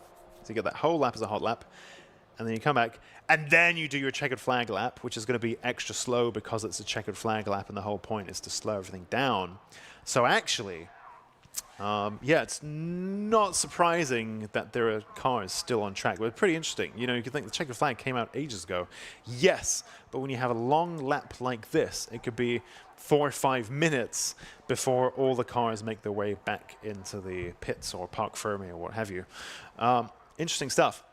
I can see lots of people milling around in the paddock, so that's great to see, and I think that's one of the real selling points of Time Attack and the various shows that we put on, Tuner Fest and so on, is the paddock is open to the public. What I would ask is, of course, that you read the room, apply common sense at all times. If you can see a crew, a team, stressing and trying to fix stuff and effing and blinding, you know, don't get in the way.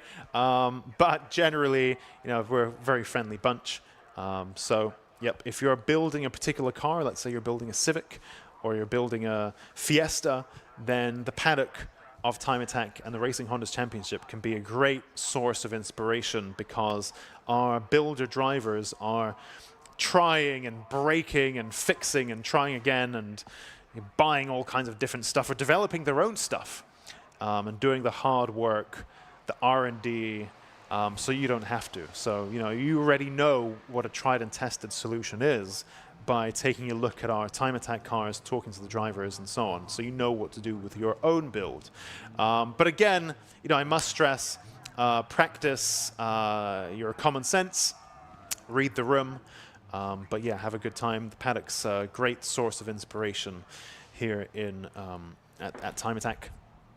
I believe the course car has now come into the pits. I believe that may have been a quick little whiz around the track just to make sure everything is good for our Clubman class cars. Well, you know, I use the catch-all term.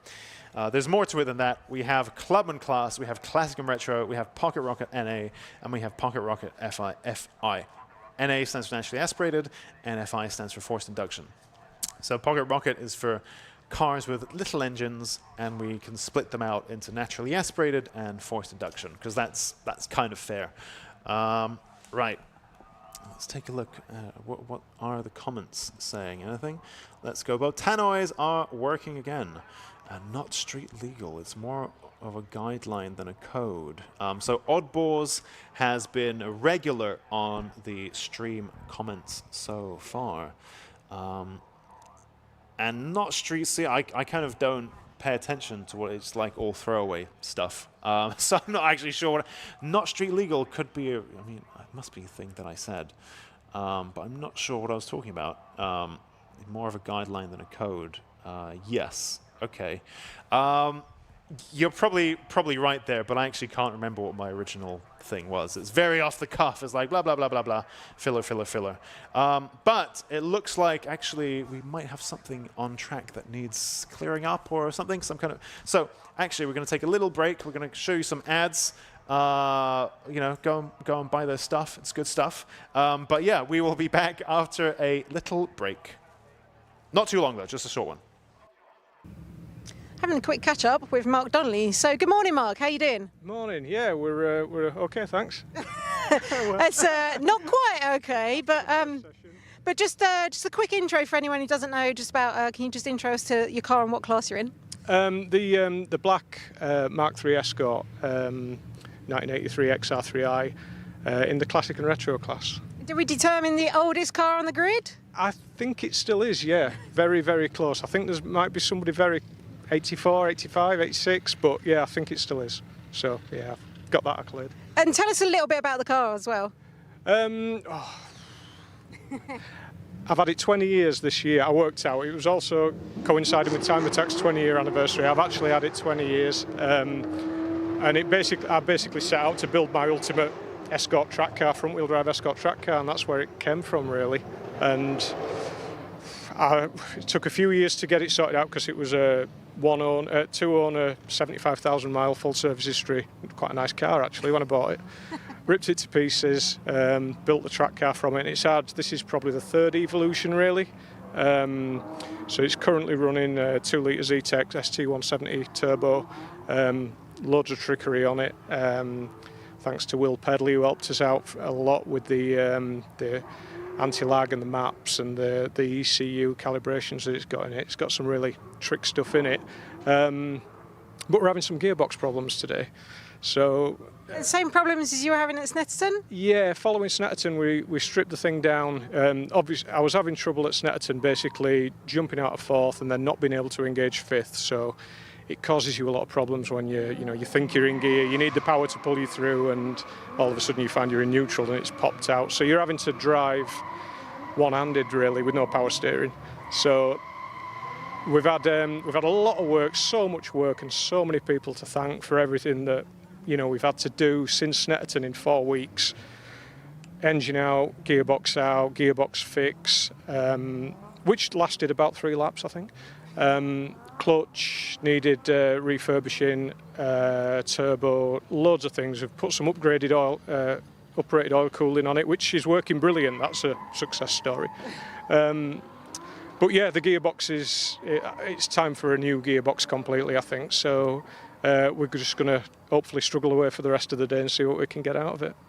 And the championship, I know you're leading in the championship at the moment, but I think there's a really good battle heating up between yourself, Dean Riley in the VX220, and Eden Young in the Micra, isn't there? Yeah, that's right. Yeah. We've been really close lap times all year, and the events that, I win the first 3 events, but the lap times were so close. It could have gone, we were going out into the final session and it could have ended up anyway between the 3 of us. So I was. And how close was it at Snetterton? 0.063, 63 thousandths of a second, or 6.300ths, whichever way you look at it. But so literally couldn't be closer. Yeah. It was very, very tight, and it was my very last lap as well. I just didn't quite manage to get Dean, and Dean snuck it that day. To the but yeah, comments, it was a good day. I think it really helps, good competition. I couldn't have asked for any closer competition than we're getting from Dean and Eden. It's been brilliant. Yeah, and such different cars as well. Yeah, that's what always amazes me. I mean, like Dean's in a what are the aluminium tub chassis, 20 years sort of down the road from mine, and his was probably done on a computer, whereas mine was a quill drawn on the drawing board, and and he's like mid-engine rear-wheel drive, and to end up with lap times so close, it's always amazing. So how do you think you're going to go today? Are you still going to be able to get out there? Yeah, we're just going to run it as best we can. I'm just going to have to get my head around driving one-handed, basically, and just try to just know that it's always going to pop out of 4th gear. It literally will not stay in 4th gear unless I'm holding it in, and 99% of the lap is 4th and 5th gear. So if you're not in 5th, you're in 4th, and vice versa. So yeah, I'm going to have to just recalibrate a bit and just see how we go on. But yeah, I suppose it's damage limitation really, but we'll hopefully get a reasonable lap time out of it. Yeah, well, fingers crossed. And you've not got long until the next round either. 2 weeks yesterday, Brands Hatch again. Yeah. So yeah, I'm not sure if it'll be Brands Hatch to limp it round again, or whether we'll try and find another gearbox in time or what. But yeah, we'll see.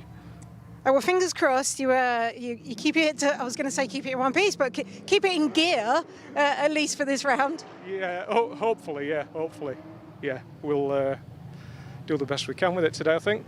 Yeah, brilliant. Nice weather, anyway. Yeah, it is very, very nice. Maybe a little bit too nice, though. It's going to be keeping the cars cool is going to be a bit of a challenge today. Well, I've actually the cooling upgrades that I've done to it. They're actually working really, really well. The temperatures that I was seeing in that session were better than I've had for ever. So yeah, that part's working. Yeah. Focus on the good stuff, and then hopefully you can just keep it in gear then. Yeah, absolutely. Yeah. Fantastic. Well, good luck out there. Right. Thanks, Susie. Cheers. Thank you. Flush headlights for those two. Anyway, it's a long way till that ever becomes a reality. So in the meantime, we'll just keep enjoying Jamie Biss flying the pop-up headlights flag for us and live vicariously through him. Nice lick of flame there from Dean Riley's machine as he downshifts into Old Hall Corner. And you can see Mark Donley in that Escort. You saw him just now being interviewed by Susie, the plucky little Escort that could. Dean Riley currently at the top of our leaderboard, 154.1, so he leads his class and he also leads overall in that VX220. It's a trend that we saw develop at the last round, round 4. I think previously rounds 1, 2, and 3, it was Mark Donley at the top of the leaderboard, you know, class-wise or otherwise, which is of course very impressive indeed in that Escort. But I think from round 4 and now today in round 5, we're seeing a new trend where actually Dean Riley perhaps getting his feet under the desk, getting comfortable in his role in Time Attack as a Time Attack driver, as a Time Attack builder driver, and he's now at the top of the leaderboard. But the Classic and Retro fight has been very interesting to watch. We've had Dean Riley in the DRS Racing Vauxhall VX220. We've had Mark Donley in the Donley Racing Ford Escort, and we've had Eden Young in the Haltech Micra K11.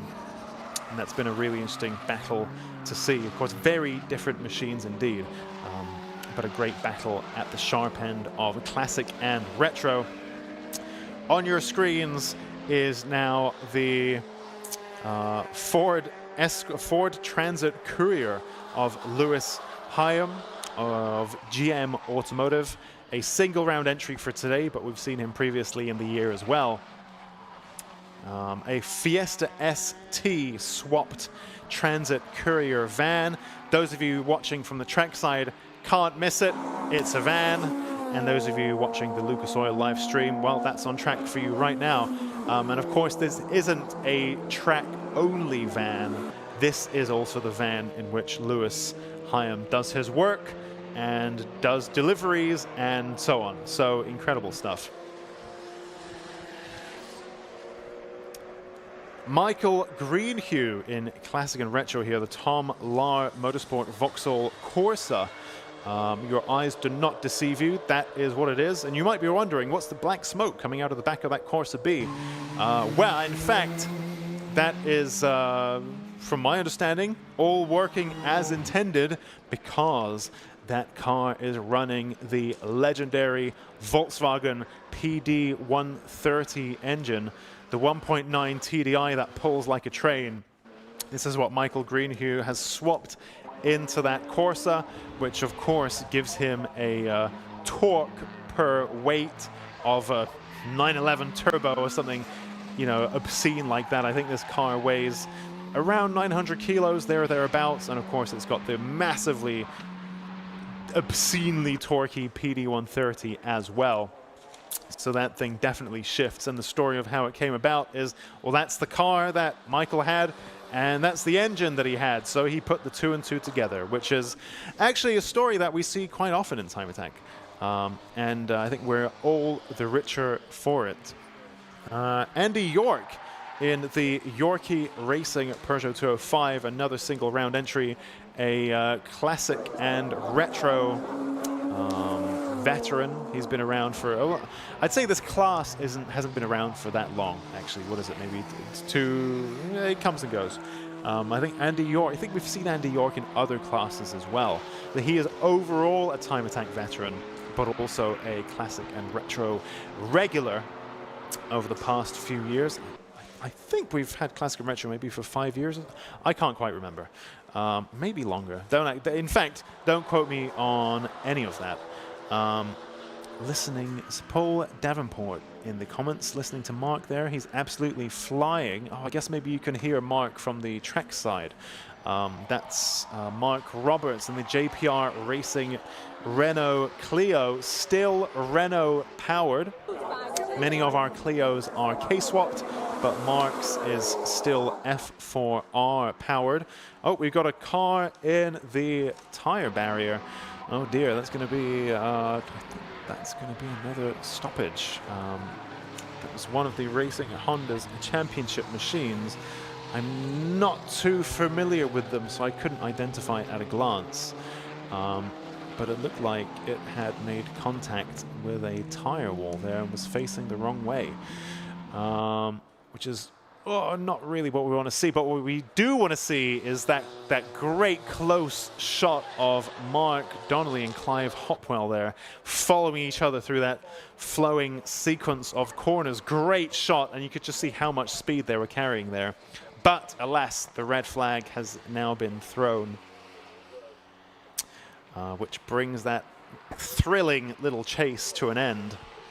Quite an interesting dogfight there between the Golf R and the Escort, although of course they're in different classes, they're scored separately, but it's always interesting to see these cars on track together because it's quite a fascinating visual comparison of them. But we do have another red flag. 10 minutes remain in this session. I've got to say, it's been a pretty stop-start day, but, you know, we've said it time and time again, this is quite a challenging circuit. So who is that? Oh, I had another brief little shot. It was the pink and black Civic. I believe it's one of our guests. Well, actually, I think we only have a few Racing Honda's championship cars in these classes, and I believe that might be Christian Vieira in the RPK Honda Civic, perhaps. I think that's who that might be. We can see the medical car going out on track as well.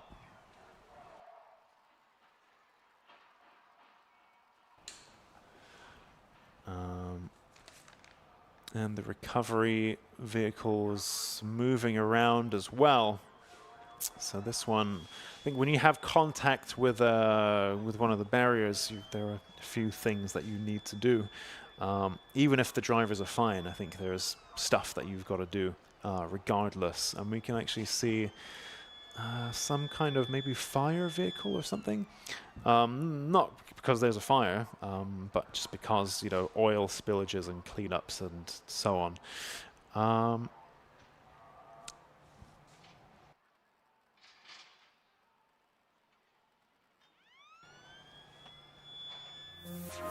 Yep, so we will leave you with a little break.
So it looks like perhaps that Honda going wide on the exit of turn 1, and then losing the back end and coming back across the track and hitting the inside barrier. So going wide to the outside, spinning and coming back to the inside, which, there you go, that is the number 5 machine there of Christian Vieira, which, yep, easily done. I've done exactly the same thing, actually, at Cadwell Park. That's how I bent my Astra VXR. Martin Henry and I were Astra H buddies at the time, although his was and is much cooler than mine, much higher spec. But you know, I still liked mine very much. But I did the same thing. Yeah, put 2 wheels. Actually, it was faster and crashier, but effectively similar kind of idea, where you go too wide onto the outside, onto the grass. The grass has got no grip, as you'll know. And the car, you know, spins, and you try to correct it, and as a result, it spins round and spits it back across the track towards the inside barrier. Yeah, so it's not unheard of. In fact, it's a pretty common occurrence, especially around these faster corners. But nonetheless, pretty unfortunate. And these tire walls, similarly to the incident earlier, the tire walls do need resetting. They are designed for 1 impact only. Not that you need to, you know, throw the tires away and get new tires, but basically you need to reshuffle them back into how they were, so that you have a correctly thick layer of tires. They haven't bounced around all over the place, and now you've got a thinner wall than elsewhere because it won't protect you as well the second time round. So each time the tire wall has contact, you need to rebuild it and put the it's like Lego, just put the bricks back how they were, and then you are good to go. Zach Wynn on the comments, writing from Oulton. So Zach is actually joining us from Oulton Park trackside, also watching the stream as well. So thank you, Zach, for your comment. Anybody else, please do get involved. Questions, feedback, little interesting nuggets of information, it's all welcome here. So it's a pretty open forum, of course. Common sense applies, but generally I'm happy to see the chat. Green flag now has been thrown for this session. We have 1.5 minutes left, so I think the clock kept running in that instance, because I think at the beginning of the red flag we had 10-ish minutes, and now I can see on the clock 1.5. So actually we have a... I'm not sure we're going to get any hot laps in, actually, because... Well, a hot lap is 1 minute 50. Andy York currently faster than anybody, 1:52.4. And by the time, you know, an out lap is slower than a hot lap. So I wonder whether anyone's going to be able to come across and begin a hot lap before the checkered flag comes out. So pretty interesting set of circumstances in this case. But let's see. We have a little dash to the flag. Perhaps we might have a handful of drivers be able to start their hot lap before the checkered flag comes out. We have 40 minutes left for them to do so. Be interesting to see. Jamie Biss there. You can see how much that MX-5 wants to move around. Quite powerful. I think he told me it's 260 plus horsepower. So, you know, on the limits of what these stock internals will take, if I recall correctly, I think that is a standard block, just with lots of extra air and fuel thrown in and squished. Clive Hopwell then manages to begin a flying lap, as does Ryan Barker, I think. There you go. Now the checkered flag comes out. So actually 2 drivers then will be able to have an attempt at a hot lap, as they began theirs moments before the checkered flag came out. Of course, they will be coming across lots of cars who are on cool-down laps and in laps and so on. So I think pretty challenging from a traffic standpoint. But let's see what they can manage. So let's take a look at Clive Hopwell then in the MMT Performance Golf R. In fact, my car that I drove here today is currently with MMT Performance. I thought they could remap at the trackside, and then, by the way, guys, take heed. If you have driven here and your daily, you could take it to MMT Performance and perhaps get it remapped right now at the show. Just something that I'm thinking about doing, so they're looking at my car as we speak. Anyway, Clive Hopwell in that MMT Performance Golf R in the with the chameleon wrap makes his way around the Oulton Park International layout. His current best is currently 2.4 seconds adrift of our overall front runner, but he is second in class. Looks like Mark Donley might have also been able to begin to do a flying lap of some description. But yeah, Clive Hopwell in that Golf R. Let's see what he can manage in these very much closing moments of the session.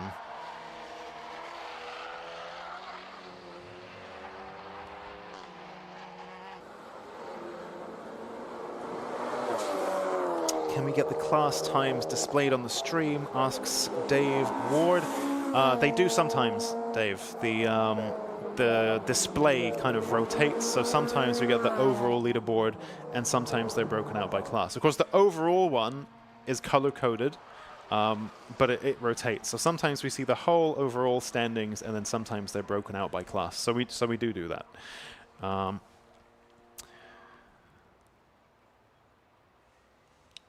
When will the something get moved up to pro, asks Goku. He hasn't asked he didn't put the actual car in, so I'm not sure which one you're talking about. It's faster than they are already. Pretty sure it has been all year. Maybe, but I'm not sure what car you're talking about. You didn't write that bit. Flag is out, no one getting a lap, says Leaflet. Well, actually, yeah, some of the cars that managed to get across before the checkered flag did get a lap, I think. But yeah, interesting set of circumstances there, but there you go. So that concludes our attack one. So now our cars, drivers, Clubman, Classic and Retro, Pocket Rocket will head into Parc Fermé. This is a classified session. They will score points based on where they finish, based on where they place within their class. So yeah, that is that. The provisional results did jump off the screen, but it looks like Andy York in the Classic and Retro Proto 205 ended that session on top ahead of Eden Young. So yep, there you go.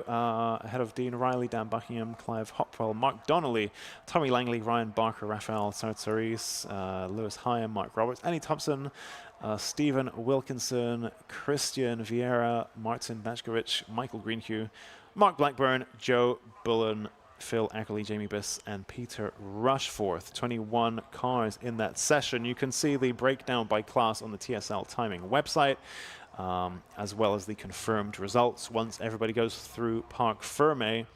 But for now, that concludes the Time Attack Attack 1 session, but don't go anywhere yet, because now we have the Racing Hondas Championship qualifying, followed by the Motorsport UK Drift Pro Championship Exhibition and then National Supercar Parade. So loads of cars, loads of stuff happening, and we will be getting the Racing Hondas Championship qualifying underway in just a few moments.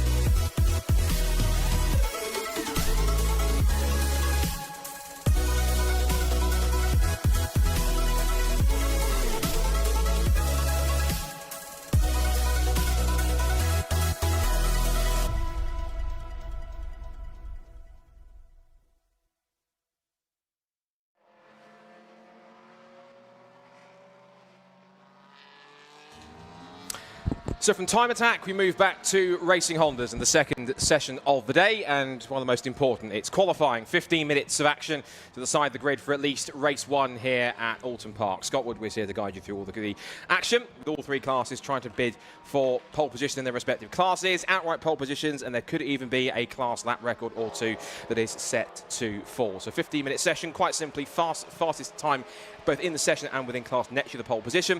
And I should mention as well that there are points available for qualifying positions as well. If you qualify any of the top 5 positions, you will get points. If you get pole in class, it's 5 points. It's 4 if it's second, 3 if it's third, 2 if it's fourth, and 1 if it's fifth.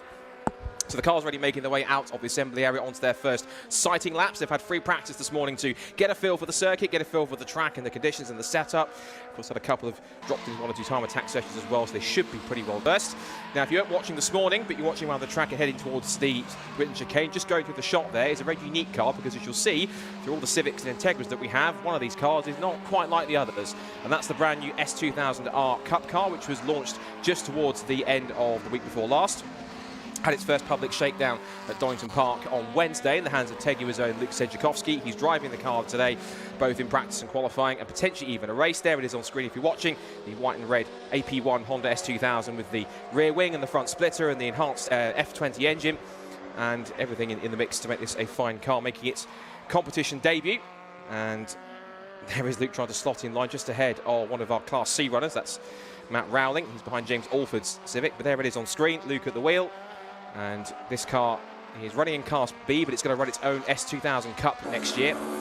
Put a car together which includes the donor car, around about £7,500, £8,000, and the kit in total to put one of these together for around about £15,000. And if you're one of the first 3 that can actually put one of these cars together, fully build it and enter it, you could get yourself a free season's worth of racing in the mix. That's not a bad bill either. So around the Oulton Park circuit, 2.6 miles of the international course here, the full circuit in use, which means that these cars are going to be really making the most of what a circuit which many call the mini Nürburgring. It's got lots of dips and swoops and elevation changes, lots of bumps and very, very fast sections, like right down here at Lakeside, to really get a good couple of laps in. The first couple of laps that come in, well, that's just sighter laps to get yourself involved and really proper laps. Now the cars start to go into proper flying laps now to get themselves ready and in the mix.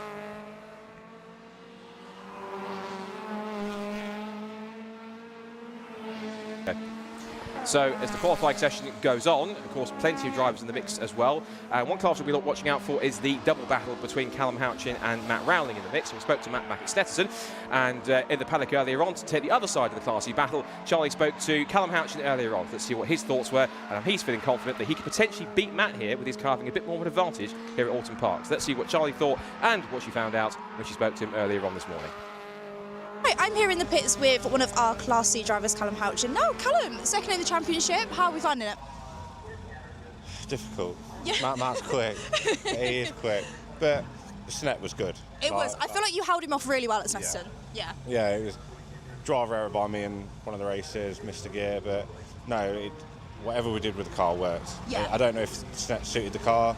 We got a bit more power than Matt, so the straights helped a lot. So.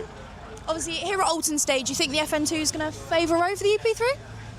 There's a lot of fast bits here. He's going to be fast through the tight stuff, but as soon as it can stretch its legs, we'll be there. I think it's a case of we'll see where he's fast, see where I'm fast, and whoever's in front is going to have that advantage. Yeah. So. Be elbows out when it's not. As soon as one of us gets in front, it's going to be elbows out, but we'll be clean, like we always are. So. Yeah. Obviously, car-wise behind us, running all okay? Any changes since snap? No, we've banged on some new tyres. Yeah. So it's new tyres and see what it does. So it's nothing budget-wise in everything like that. So nothing's changed on the car. So we'll just set up changes. Just go for it. Yeah, pretty much. Amazing. Well, thank you. Good luck today. Thank you.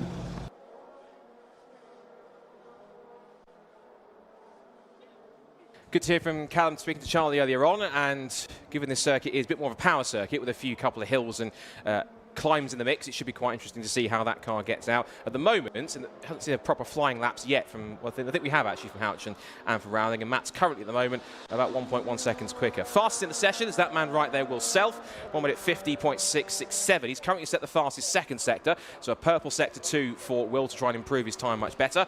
It's a purple first sector though for Liam Collins, who actually holds the qualifying lap record for this circuit. We've only raced on the international circuit once, and that was last year. It was 1 minute 50.225.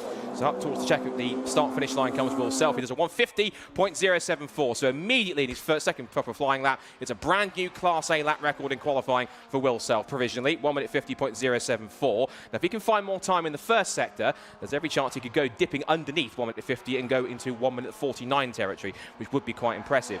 Impressive opening laps also from this man on screen, Tommy Knight, car number 24, only 6.5 tenths off pole position, but second fastest for the bright blue EK Civic. And he is also another 1.2 seconds better, but we still have to watch out for Liam Collins and also Bob Barron as well. He's got a new rear wing on the back of that number 27 Civic EG, and he goes to himself to fourth fastest. Collins, however, goes to second quickest, half a second off. So Will Self, who is still the fastest man in the session at the moment. With the rest of the classes, their initial flying laps, it's Unstoppable Dan once again. Dan Thackeray, who is fastest in the session at the moment, 154.6. 130, and that is also a new qualifying lap record for him. So he shaved quite a margin off that, because the original lap record before was last year 156.594 by Dave Buki, but his qualifying record has been obliterated. So that's practically almost 2 seconds quicker, which is quite extraordinary from Unstoppable Dan. Second fastest in Class B is the defending champion in car number 1, Ryan Cunningham, who is second overall in the points and in class. And Spencer Fortag, who had some problems at Snetterton, looks like his car's back up to full strength. He is currently sat in third ahead of Sammy Milam and Sam Lintzner. Now, looks like we had a lap time disallowed for Liam Collins, his second lap for track limits, but his best time was his last lap time, which is 155.83, so that lap counted. The second one doesn't really matter because it was slower anyway. Phil Wright, who's the 2023 champion, is in the pit lanes. We watch Dan Thackeray on a hot lap at the moment. The only real better that we can see is that Will Self did a personal best in the first sector, not improving in the second sector, but it was enough time gained in that first sector. There's every chance he could do so. Sets a new fastest final sector and does dip under 1 minute 50, 1 minute 49.794. Again, obliterating the lap record once again. Considering the original one at the start of the session was 150.225, he shaved half a second off that qualifying lap record with a fantastic final sector, 30.3 in the final sector. That's an impressive lap, and I have a feeling Will Self could go even quicker potentially. There's the S2000, Luke Sedjakovsky at the wheel. He's put that car currently 7th fastest on a 157.770, just behind Liam Collins. And Sedjakovsky not wasting any time diving down the inside of Collins, even though A, he might be on a hot lap, and B, he's in a completely different class. And Collins doesn't appreciate that and says, well, it might be qualifying. I'm going to run alongside you and run to the line. Collins goes across the line, doesn't improve his lap time and stays in second. Tommy Knight's in the pit lane, as is also Wright. Just mentioned the rest of the Class Bs. We've got Barker in 6th position, Sedjakovsky 7th, and then Jackson Yates, who's making his debut this weekend, in 8th fastest, and then Matt Rowling is still on pole position in class by now 1.5 seconds from Callum Houchin in the mix as well. The Honda S2000R, which is now making its competition debut today. It's at least doing practice and qualifying. I know that Luke, depending on how his fortunes have been in time attack with the NSX, he may well do race 2 from the back of the grid. Sammy Lintzner on the screen with 6 minutes to go. Sammy was in contention to take his first Class B victory, to actually deny Dan Thackeray from a win, but he made a mistake in race number 2, lost out at the end and handed another victory to Dan, which made him 7 wins from 8. And just behind him there is Fraser McNeil. Now that car mentioned in free practice has had a complete reshell after it hit the barrier in race 2 at Snetterton, and that car has, fortunately, was the same colour. It was a bright yellow EG chassis. Managed to get it fixed and sorted, and there it goes. Now Will Self is going to come to the line, not bettering sectors 1 and 2. If he can find any time in sector 3, he might want to improve. That last lap is a 155.154, so he would have backed off. That won't have been a push lap to make him any better. Off the road, he's gone Spencer Fortag, with all sorts of dust and dirt on his front splitter. He's still at the moment 3rd in Class B, 13th overall, with 5.5 minutes left to go. So goes through Island Bend, probably the most trickiest corner on the circuit because it's so fast, but you've got such a narrow margin of error. There's a huge grass runoff area, but you're approaching that at such a speed, some 90 to 100 plus miles an hour. You turn in, and particularly these faster Class A cars that will have front splitters, front canals, they have rear aero, they're lowered, maybe diffusers on them as well. They can take the speed, but the Class B and C cars might be a little bit lighter or a little bit heavier in some cases, so they have to really make sure they can carry the speed through, because if you get offline and just get onto the dirty part of the circuit, that can really pull you through, and just putting one wheel onto the grass can certainly just pull you wide enough onto the grass, and if you go too far on that, well, there are tyre barriers waiting for you, which might not be a pleasant ending. Now, Will Self is going even faster in the first sector. He sets a new purple fastest first sector of the session. Liam Collins is second at the moment. He sets a purple second sector, so the fastest sector 2 of anyone. He goes still to second quickest, but improves his time. Does a 1 minute 50.098. So he's now 3/10 off the qualifying as Will Self 3-wheels his way through the exit of Knickerbrook. You might come across a sort of cool down Dan Thackeray in front of him. Spencer Fortag's also there as well, just making his way through the shot, but Will Self appears into view underneath the canopy of the trees, pitches the car in, turns it through Druid's corner. Again, another tricky, fast double apex right-hander, which if you run wide, you can cause problems. There goes Fortag getting out of the way. Tommy Knight has set a personal best first sector. He's going quicker at the moment. Kevin Talbot's in there as well. Still with the Class Bs, it's now 1.2 second advantage in pole position for Thackeray from Cunningham. Fortag is third now, so his better efforts put him to a 156.761. Self goes to the line, does a 149.722 and goes quicker. And off the road, it's the exit of Old Hall Corner has gone Callum Houchin, so he's gone off the road and trying to amble his way back on. He is still to the margin of Matt Rowling, some 1.3 seconds back as Will Self powers his way past. And that was fastest first and final sectors yet again for Will Self. And I spoke to him last night and he said that he seems like the car is in a good position. He just hopes his luck holds out. And I said, what, in general or at Oulton Park? He went, in general. And I just thought, well, you've won both races at Snetterton, so you've got the advantage anyway. So it looks to be pretty good. He's trying to fulfill that prophecy he made at the beginning of the season. He declared at the beginning of the season he was going to win the championship. He was going to go for it. Started well at Cowboy Park initially with victory in race 1. Had that start line tangle with Tommy Knight in race 2.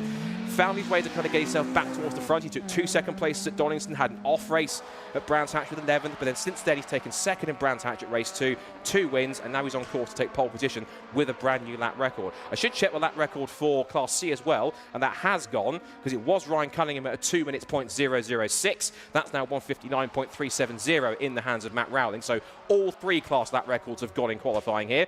Just over 2.5 minutes to go as Sam Linster was throwing the car exiting Old Hall Corner. The behaviour of the car as it went through, the little wiggle of the tail as it came through. Tommy Knight on a hot lap here. His last lap time was a personal best in Sector 1, couldn't improve it in Sector 2. Other ones we should watch out for, James Kiff, who is in 2.2 seconds back in 6th position. He was hoping to close the gap to the top 5. He's made some amendments to the car. He's put a new diff on it. He's got some new aero, a new rear wing, a new front splitter. He's cut out the rear bumper a little bit more, trying to help it out a little bit better. And they actually started testing the aero at Castle Combe, and they were seeing results. So it was hopeful that our circuit, like Oulton Park, where it's aero dependent, there's a lot of high-speed corners that you need to try and make the most of, but it was going to make it a little bit easier for him. Turning out of the Britain chicane goes Tommy Knight. Liam Collins is on a personal best in Sector 1, I can see. And quick check-in with the Class Bs as well. Dan Thackeray still fastest, goes past my position in towards Old Hall Corner on another lap. We're just over 1.5 minutes to go in the session. Second quickest, Matt Ryan Cunningham, who's in the pit lane. Spencer Fortag third, Sammy Linster fourth, Sammy Mylan fifth, and Lewis Barker in sixth from Luke Sedjakowski. So the S2000 currently 7th fastest at the moment. Bob Barron trying to push on. He is on a new hot lap at the moment and sets a personal best. He's up to 3rd. So 2nd row start at the moment provisionally for Bob Barron, making the most of the rear wing, which I think is certainly helping the kilted K-swap Civic be a little less tail happy, because we know what happens when Bob jumps on the brakes. It usually swaps the rear end around, and it makes me throw out the line, oh Bob, not again, like he did at Brands Hatch. He got his first podium at Snetterton, and he was due to bring some suspension upgrades here, but they arrived late. They left on Friday, and they actually got here too late for him to fit the car. So he's going to fit them for the next round at Brands Hatch, and the target he's looking for is a solid result at Knockhill. That's his home circuit, as well as it is for Fraser McNeil, and they want to get some good results, of course, on their home turf. And they do plenty of testing at their home circuit before they come. And it looks as though he was also saying he was playing around with some of the brake bias to bring it forward a little more to help stabilise that rear end. It seems though the combination, even though there's no new rear suspension, it's certainly helping out to make that car a little bit quicker and certainly putting him in a good position. Of course, this circuit, lots of sweeps and dips, a little bit like Knockhill.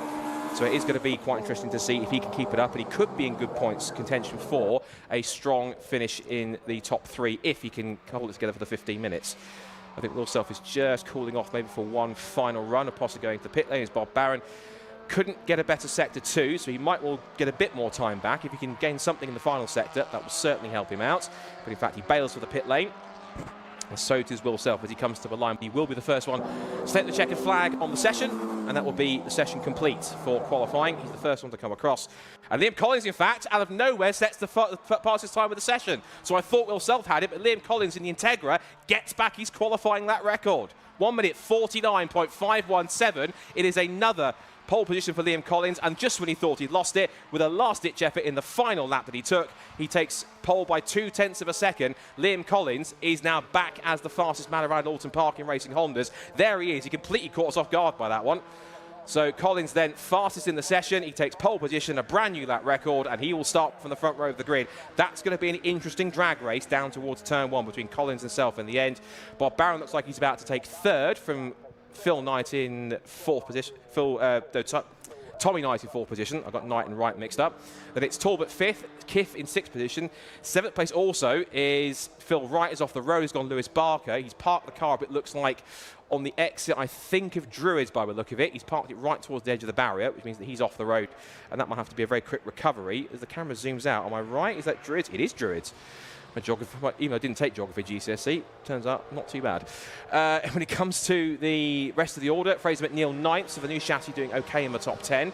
And then we have 10th position for James Alford. Class B sees Dan Thackeray from Ryan Cunningham and Sammy Linster, Spencer Fortag and Sammy Milam. And Luke Sejakovsky's car, the S2000, taking 7th quickest, so we'll see if that turns out for race 2 in that sense. And it is Matt Rowling who takes the fastest time. He will take Class C pole position. And of course, remember, you get points for qualifying in the top 5. So that's 5 points gone to Liam Collins, provisionally, 4 to Will Self, 3 to Bob Barron, 2 to Tommy Knight, and 1 to Kevin Talbot. Class B, that's 5 points to Dan Thackeray. That's 4 points to Cunningham, 3 to Linsdorf, 2 to Fortag, 1 to Milam. And of course, 5 points to Matt Rowling, 4 points to Callum Houchin. A couple of cars didn't set the fastest times they could have done. I think Trevor McConnell had some issues and he pitted, and also Owen Diver didn't get a proper time in, really. He did a 2 minute 6.596. But again, Racing Hondas, more lap records going, more lap records being broken, and this is only the second time we've raced on the international layout. The first time we came here in 2023, it was the island circuit that we used, the shorter cut through that misses the island bend and the Shellors hairpin. But last year was the first time on the international circuit, and in that sense, it was those existing lap records, but they have been obliterated, and it's been good to see that we're getting faster and faster in this championship. So the last couple of cars are just starting to come into top of the assembly area, and of course our pole sitters are going to be met with Charlie down at the top in the Parc Ferme, where they'll have a chat with their laps and see how they found that qualifying session. Remember, of course, all 3 qualifying lap records have now been lowered and reset. So that we're just waiting for the results to come onto the screen, and once we've got that, we can run you down the provisional order for qualifying. If there are any changes, of course, we'll bring them to you as we get to the race time itself.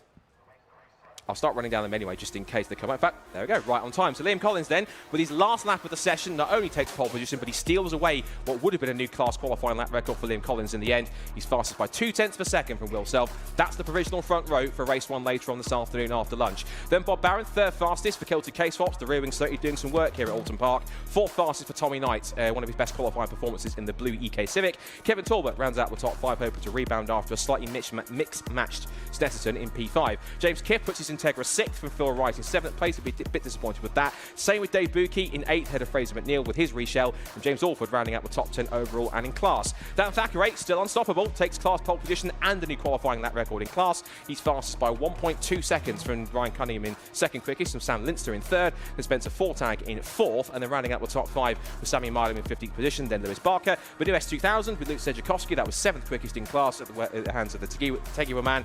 But it's Bradley Yates in his first Racing Hondas event. He will start in 8th. And then in Class C, another new lap record's gone. That's Matt Rowling. He is 19th ahead of Trevor McConnell, who didn't really get a proper lap in. Callum Houchin did, but was off the pace. And Owen Diver also struggled to get a solid lap in there and has to start right at the back of the grid in 22nd last, but by no means least. We're just waiting for the cars to come through. I think the standard procedure that they'll take the fastest cars through Parc Ferme and through scrutineering just to make sure that all is well in between sessions. Then when we get the signal, we'll hand over to Charlie down in assembly area, who can then have a chat with our pole sitters and new qualifying lap record holders, because Liam Collins never lost his because he got it back right up to the last lap of the session. And it looked as though, as you mentioned, it was going to be Will Self that took it, and 2 cars dipping under 1 minute 50. Very impressive times for everyone involved in the session. And again, Class A continue to be very competitive. All the Class A cars right in the top 10 in the field. And we call it a prototype class because these classes are pretty much they're like prototype cars because they're not standard. They have lots of modifications on them: front splitters, rear wings, diffusers. They're lowered down, more power, so they make them absolutely as fast as they can be. And again, it's nice to see that with the inclusion of the S2000 in Class B, we now of course have a third element in the mix as well in there too.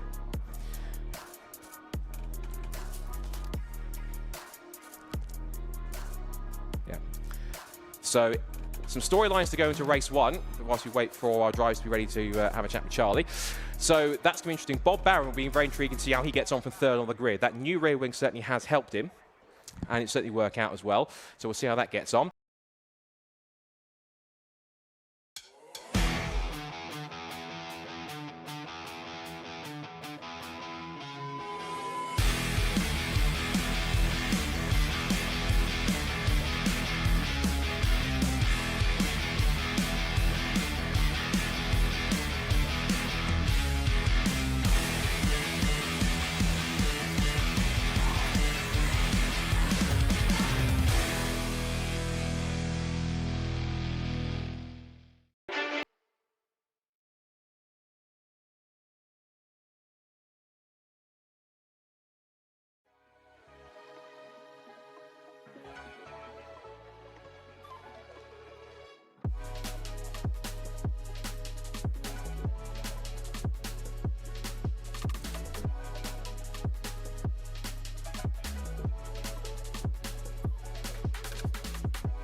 Lunch break is complete, so we're now heading back to racing action here at Oulton Park, and we've had our first 2 proper sessions for Time Attack. Now it's back to racing Hondas, and we're getting some racing underway very, very shortly. You can see the cars if you're watching around the start and finish area, and also watching on the stream. They are making their way onto the grid in formation, and we'll be then going through the grid very, very shortly in order to do so. So, those watching around the circuit and on the stream, afternoon everybody. Scott Woodward is here to guide you through all of the action. It's myself here on commentary, and you'll hear later on from Charlie Harmon, who's down in Parc Ferme at the end of the race to chat to our class winners later on. Now, we'll go through the grid very shortly once we've done that, but before we lead in, you'll see on one grid, as we've seen so far on track in practice and qualifying, that one of these cars is not like the others, because we have the brand new S2000R, part of the S2000 Cup that's coming in for 2026, and it's making its competition debut today if it's on the grid, and it's in the hands of Tegiwa's very own Luke Sejakowski, so we'll be able to go and work for that. And to find out a bit more about that, Charlie went down to the Tegiwa garage at the top of the pit lane to find out more from Luke himself, to see what this new car is all about and how he's finding driving it for the first time here at Oulton Park. I'm down here with Luke. We are down in the pits with the new S2000R build behind us. Just come out of qualifying. How was it? How's the car? Oh yeah, it's brilliant. Obviously I didn't get the result I wanted. The car's still a little bit down on the power to weight, so we've got to develop that. But as far as the way the car drives, yeah, it's great. It's a really enjoyable car, really predictable. You can go through the corners as fast as you want and know that you're going to come out the other side. So yeah, it's all really good. It's balanced on the tyres, so during the session it doesn't overheat the rear or the front or anything. It just lasts well. Yeah, obviously this is a fresh build. This is sort of its first time out racing with everyone else. Talk us through the build. What have we done? Yeah, okay, so the whole idea of the championship, or the class, is that it's going to be a controlled build. So there's about 10 grand's worth of parts total, plus your car, plus some time to build it. And then you've got an S2000R built to the spec. So with all the cars being built exactly the same dampers, same wheels, same tyres, exhaust, the job lot, it will then just be down to the drivers making the most of what they've got. So yeah, like I say, about 16, 17 grand gets you the car and all the bits, and then you can build it and get racing. Yeah, absolutely. Am I right in saying as well, the first 3 builds do you get free entry as well? Yeah, that's right, yeah, because it's a new thing, we thought we'd do that. So yeah, we're going to put a build package together on the website, and the first 3 people to click buy, like you say, get the free entry for next season. Amazing, fantastic. Wow, are we headed out into race 1 as well? Yeah, looking forward to it. It's going to be interesting, obviously being rear-wheel drive. Hopefully I'll get off the start quicker than everyone else, and then it'll be elbows out. Yeah, absolutely amazing. Wow, good luck for it. Thank you so much. Thank you. There we are, more information on the S2000. Want to find more info, you can head to the website racinghondas.uk for that progress. Cars already out on their formation laps, and we're getting away for 15 minutes of action, and here's how they line up. With a late lap in qualifying, a brand new lap record for Liam Collins in the DC2 Integra. He starts in pole position alongside Will Self. That will be a real battle down towards turn 1. Bob Barron with the new rear wing will start 3rd on the 2nd row of the grid alongside Tommy Knight with new rear springs. He's working to work with that from 4th. Kevin Talbot starts 5th alongside James Kiff and his aero improved Integra DC2. Then 2023 champion Phil Wright and Dave Buki will start on the 4th row of the grid before we round off the top 10. Featured by Fraser McNeil, who's had that car reshelled, and James Alford and his Civic EK starting in the top 10. Then it's Unstoppable Dan Thackeray, who leads the championship overall and in Class B, will start 11th, alongside his main championship rival both overall and in class, Ryan Cunningham. Then Sam Linster, who was close to a win at Snetterton, will start 3rd in class alongside Spencer Fortag, who went off the road in qualifying. Sammy Milam and Lewis Barker will come up next in P6. Lewis Barker's got pulled off at the end of qualifying. Hopefully that car's fixed. Then we have the car we've all been talking about, the S2000R with Luke Sejakowski at the wheel. He's just on the track going through the shot now in 17th. He's alongside Bradley Yates, who's here getting signatures before he moves to Ferrari Challenge in a few weeks' time. And then Class C pole position, Matt Rowling goes to him alongside Trevor McConnell in Class B. Callum Houchin, his Class C rival, starts 21st. And right at the back of the field, not setting a proper time, will be Owen Diver, who is there, I can see going through the shot, to make it 22 racing Hondas, set for 15 minutes of action here at Oulton Park. So we had points in qualifying, considering that we had the top 5 score points in qualifying in each class, which means that a slight change to what we had the points coming into the weekend. So before that happened, we had Will Self and Phil Wright separated by a point, with Will taking 2 victories last time out at Snetterton, so he's now in pole position to try and make it a 4th win of the season. Phil Wright is a point behind in 2nd place, 2023 champion. Kevin Talbot 3rd on 90 points, ahead of Liam Collins and Tommy Knight in the top 5. In Class B, and also the overall leaders, it is Dan Thackeray on 131 points, 7 wins out of 8, with Ryan Cunningham just ahead of him by about 18 points. And then Sam Linster in 3rd, Lewis Barker 4th, and Sammy Milam completing the top 5. And in Class C, it's a battle between Matt Rowley and Callum Houchin, and there is the advantage of 16 points, 62 to 46 in that battle. So the cars lining up one by one on the field. You're watching on the stream. It's the black DC2 Integra to the left of the shot, which is Liam Collins on pole. The red EG Civic with Will Self alongside on the front row of the grid. Then it's Bob Barron and Tommy Knight on the front row as well. But you're going to have to watch for the likes of the DC5 Integra and of the Kevin Talbot as well in the mix as well. Should be good. Right, green flag at the back. You know the drill. It's all calm and quiet until the VTEC kicks in. It's Oulton Park. It's round 9. It's Tunafest North here for Racing Hondas. Who gets the sprint down towards turn 1? Red lights are up for race 1 at Oulton Park. And we are go for 15 minutes of Racing Hondas action. Strong start from the front row of the grid. It's initial getaway. It's level down towards turn 1, and Wilson might get the run down the outside towards Old Hall for the first time. It's Tommy Knight into third place ahead of Bob Barron as they sweep through the right-hander for the first time. Through the right-hander, Old Hall corner we go. I think there's one car that got a little slow off the line, but he's managed to get going. One car from the pits. That is Jackson. That's our newcomer, Jackson Yates, to come down the avenue for the first time. And Kevin Talbot a little bit out of shape, going around the outside in towards Cascades for the first time. Out on the curve, he's made contact, they're off. Both cars off, there goes Talbot spinning off onto the infield, bucking his way through all the way down the grass and down to last position. Like a bucking bronco, he had to hold on to that one, but he spins it a complete 360 back onto the road. He's down to last and 22nd position. So the man who was in the lead of the championship going into Snetterton last time out, DNF'd in race 1, makes side-to-side contact with Bob Barron, and he's down to the back of the field.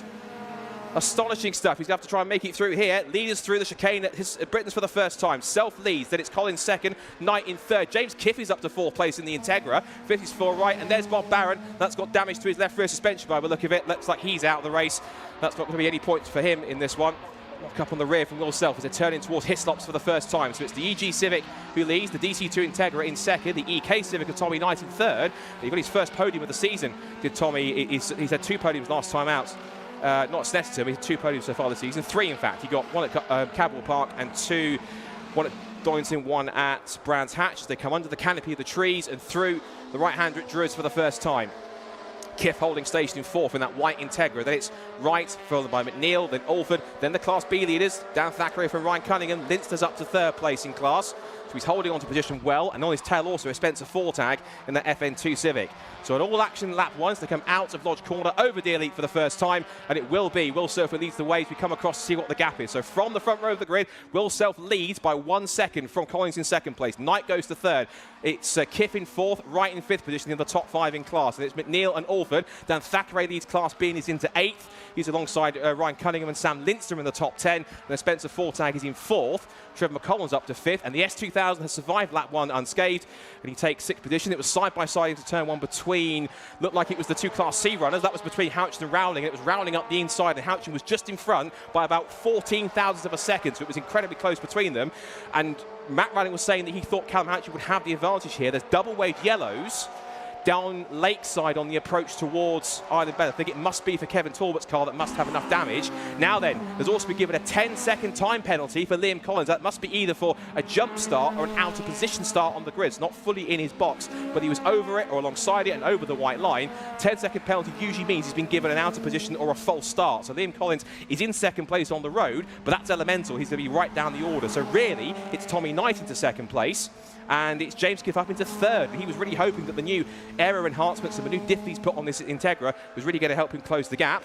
As we watch the 2 EP3 Civics sandwiching the S2000, and Sejikovsky gets a good run off of the Britain chicane on the run down towards the complex at Hislops. And McConnell then just defending for Sejikovsky, who is a single round entry, so he won't score points, but he's seeing how competitive this S2000 is. And he's right in the mix with McConnell and Barker on his tail in the Europa Crash Centre entered machine. Wide over the curve for Luke, incredible experience. He's the man who looks after Tegiwa, showing this car's potential. And Barker is right on his rear bumper, putting the pressure on as they come up over the crest for the 2nd time. End of lap number 2. Self still leads it. Let's see what the gap is. It's again elemental for 2nd place because Collins might be on close to him on the road. 1.4 seconds, but it'll be 11 seconds when you add the 10-second penalty at the end. So Knight's really in 2nd place, a net 2nd place. James Kiff is now in a battle of what will be net 3rd after the penalties apply between himself and Phil Wright, as they make their way through the right-hander at Old Hall Corner and now down the avenue towards Cascades for the 3rd time. On the screen you're watching, we've got the timing results on the left-hand side for you now to take a look at. Lewis Barker set the fastest lap of the race. It's side-by-side between Barker and McDonald in towards turn 1 out of my window.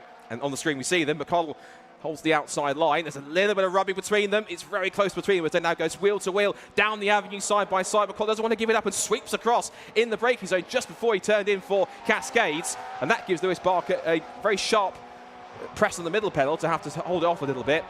But I'll tell you what, it's been all action the first couple of laps, particularly we lost both Kevin Talbot and Bob Barron. He was so hoping that from third on the grid, it would have given him a really good result, chance to get another podium. He was on a high from getting his first podium at Snetterton. You can see Bob Barron's car parked in the island loop as Lewis Barker has a look up the inside into Shellaw's hairpin. McCollum gives him the space and repasses, but of course these two keep on fighting each other. It's easy to make a break and they make contact, and round goes Barker. There was a touch between Barker and McCollum. Round he goes, almost a 360, completely gets out of the way, and thankfully doesn't get tabbed by Rowling or by Milam or by Houchin. It's all action in these first few laps. We've still got 9 minutes and 45 seconds to go. So out through the chicane they go then, and Barker's going to do it all over again to get past both of the Class C cars. And that would have given Matt Rowling and Houchin and Sammy Milam a fright. Back to our battle for net third position. It is fourth on the road, remember. But this James Kiff is going to hope he can get himself his first podium and make sure all that aero work. They were testing it at Castle Combe recently, and it did certainly work as Barker gets his elbows out to try and get past Houchin. Looks round the outside, but Houchin stands his ground at Knickerbrook and basically parks the car right on the apex of the corner. Says, you might be in a different class than me, mate, but you're not getting past me that easy. Come round the long way. So Barker's making it a little more difficult for him here as they come out underneath the canopy of the trees, back towards Druids. Car wiggling around as looks like Rowling was trying to get the apex, and the car ran a little wide. It might have been the pressure from Milam behind him that sort of put him offline, and Milam might be drawing alongside here to make the move. He's close enough to get him under brakes. They're side by side, and I think realises he's in a different class altogether. Rowling just lets him go. Same now with Houchin. He's had his fun with Barker. He goes through. Back with the leaders. It's 1.6 seconds on the road between Self and Collins. And Tommy Knight, in reality, is 2.6 seconds off the lead, but he holds a nice, comfortable second place. He's got some nearly 7 seconds over Kiff in third place, who himself is only 8/10 ahead of Phil Wright. With the Class B runners, we should check in with them. Dan Thackeray leads that class by 1.5 seconds from Ryan Cunningham. And Sam Lintzner in third position. Spencer Fortag is in fourth. And then it is fifth position in Class B for Sejikowski. So the S2000 up into the top 5. There's a little bit of trim hanging off the back of Lewis Barker's car. That must have been from the tag that he got from Trevor McDonald, Lexington Shellaw's hairpin. Through the chicane they go at Hislop's, watching a battle for what is going to become third place after the penalty is applied at the end. Phil Wright is pushing as hard as he dares. He is the 2023 champion. But James Kiff is giving as good as he gets. And he only started really car racing at the first round. He dropped the car into the series, which was at Brands Hatch. He picked up on that first weekend a 7th and a 5th, then a 6th and a DNF last time at Snetterton. So here's Lewis Barker watching on the screen, coming out of Britain's. Now he's on the tail of the Class C leader, which is Matt Rowling. And with better acceleration and power, through he goes. Now his next guy he's going to try and pick up is Sammy Milam. As outside of my commentary box position, you can see we've got the top 3, and in fact actually physically Tommy Knight has caught Liam Collins, so he's really got some pace underneath him now. We should also mention thank you to Lucas Oil for supporting the stream. Of course you can vote for your Lucas Oil top driver by using the QR code. If you're watching on the stream, scan the QR code, you can vote for them online. And here's that battle then on track for second place. Even if Knight gets through, if he doesn't get through I should say, not going to matter because the penalty is going to be applied and push Collins back anyway. But I'm certain that Knight wants the track position and he knows that Collins is going to make it difficult. Unless he hasn't seen it on a time screen or the display board that you have on the start gantry, I'm not quite sure that Liam Collins might just let him through here. The gap is less than a second as they come round another lap. 6 3/4 minutes to go. This is a battle on track between Milam, McConnell and Barker. So Milam I think has got past... Now Milam was already ahead of... Yeah, Milam has got past McConnell. And this is interesting. The two combatants that were getting a bit too close for each other earlier on now find themselves back together again. And Lewis Barker's blood is going to be a little bit up, I think. Has a look up the inside, he forces McConnell to go deep. I think McConnell realised this time, sorry, that might have been my fault, just lets him through pretty easy, unless there's that a problem for McConnell, because now he's lost pace to Matt Rowling. I think McConnell's got a problem. Whether it's a legacy of the contact between himself and Barker, I'm not 100%, but McConnell's car doesn't appear to be 100% at this point, because he's just let Matt Rowling through, and that's a Class C Civic. And black and white flag also going out as a warning for track limits of Phil Wright. It's not a penalty, but he's on the cusp now of getting a penalty if he carries on extending track limits. And they do have pressure sensors here in this MSV circuit, so if you go over one of the pressure pads, you get a nice photo sent up to race control, and it's inexcusable proof. You can't say, honest gov, it wasn't me. It doesn't work like that. You say, well, we've got photographic proof that you did, so it's not going to work that way. 1.9 seconds is the on-track gap between Will Self and Liam Collins, and if Will Self continues on as he is with 5.5 minutes to go, he will be on course to pick up his 4th win of the season. In fact, apart from 11th place in the first race at Brands Hatch and DNF at Callum Park, that's the only race he hasn't finished. But apart from that first race at Brands Hatch, every other race that he's competed in outside of that has been either a win or a 2nd place. And again, it's fulfilling that prophecy that he made at the start of the season. He said that he was going to go forwards and win this championship, and he's going forward now in this EG Civic. Like one of the older cars in the field, but still got plenty of pace and plenty of development underneath it. Liam Collins is no stranger to this championship also. He still holds the qualifying lap record, but up until the very last lap of the session, it was going the way of Will Self. So a last bingo lap from him managed to get him that pole position time and also lower that lap record to 1:49.5. Just seeing the S2000 go past my shot. That is still in 5th position in Class B with Sedzukovsky at the wheel. We'll check in with the Class Bs. You can see Dan Thackeray still. Well, that's interesting, actually. No, the gap is 2.5 seconds. I thought it was closer, but that's the relevant difference between the cars. So you've got 2.5 seconds in Class B between Dan Thackeray and Ryan Cunningham. And then Sam Lintzner in 3rd place. He's on course for another podium. Sam himself, as I mentioned, was very close to a win at Snetterton last time out and took his best result of the season with 2nd place, but he was in front of Dan for most of the race and right at the end made a mistake that lost him the victory. And that's why Dan now has 7 wins out of 8 rather than 6. So Sammy already has in class 2 podiums, 3 in fact, so I look at the wrong Sammy. That was 3rd place for Cavell Park, a 3rd place at Donington, and now a 2nd place at Snetterton. If you look back here, that's Fraser McNeil being chased by James Alford, EG being chased by EK Civic. So they climb up over Clay Hill. Just under 4 minutes to go. There goes Dan Thackeray with the gap of 2.5 seconds. There goes Cunningham, defending champion. Won the title last year in Class C, moved up to Class B. And pre-season, Phil Wright was going to move down to Class B, but in fact, actually, he stayed in Class A because that was his preference. And so we could have seen the only 2 Racing Holders champions we've had in the same class battling together. But Phil Wright decided he wanted to stay in Class A. He wants to go for the fastest cars and maybe the overall title. So going here, is that a change for Class C?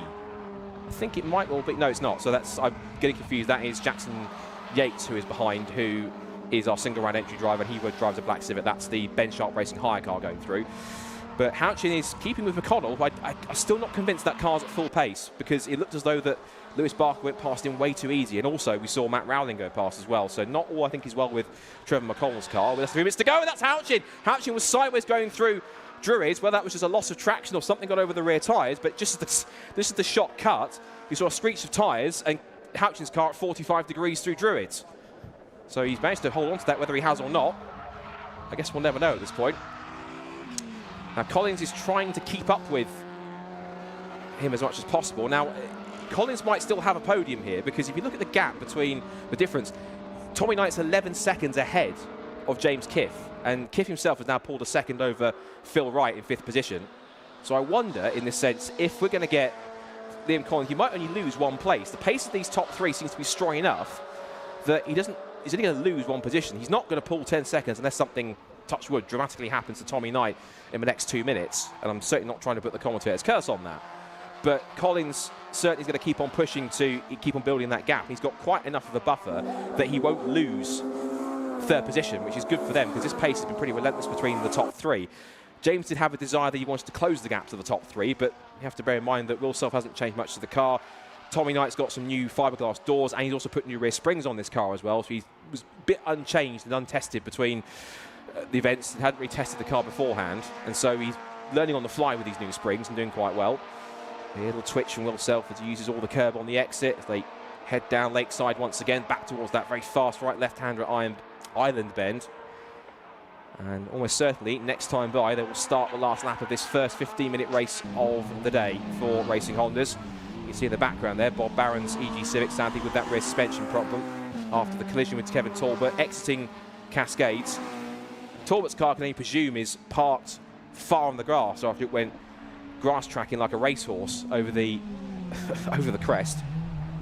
Back with our fight for what's now going to become 4th place, because Liam Collins is that far ahead, it's not going to change the order of them moving up, at least as far as I can see. Gap has now gone to 12.5 seconds between Tommy Knight and James Kiff, and that in terms of on-track gap is more like 14.5 seconds really. So Collins looks safe in third place after the penalties apply. He'll also get the fastest lap of the race. He's done a 1:50.693. I'm checking what that means for the race lap record.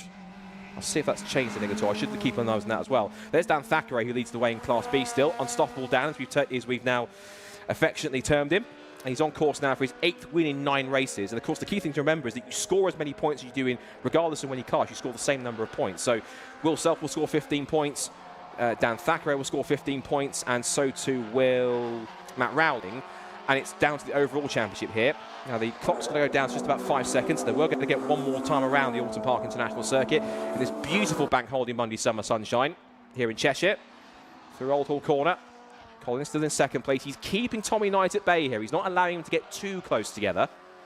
Just keeping a nice equal distance, but it's not going to change the fact that Tommy will pick up second place as a result, and that will equal his best result of the season from right at the beginning of the year when he picked up second in the first race. So we're actually mimicking the first podium of the season. We're going to have, if it stays as it is, we're going to have Will Self winning, Tommy Knight in second place and Liam Collins third. That was the order they finished in the very first race of the year at Cadwell Park. So a nice bit of synergy. We start in the second half of the season, and it's going to be looks to be the exact same top 3. Class B still Dan Thackeray ahead of Cunningham. Linster will be on course for another podium. Fortag in second. And Luke Sedjakowski, shout out to him to keep his nose clean in the S2000. That car set to take a top 5 in Class B. No points scored. It's a single round entry, which means the points instead will go to Sammy Milam, who's in 1 or 2 of the Kinetic Motorsport Civic EP3s. And Class C is set to be Matt Rowling, who's taking another victory. If you look at how many wins he's taken so far in class, this will be his 6th win of the season.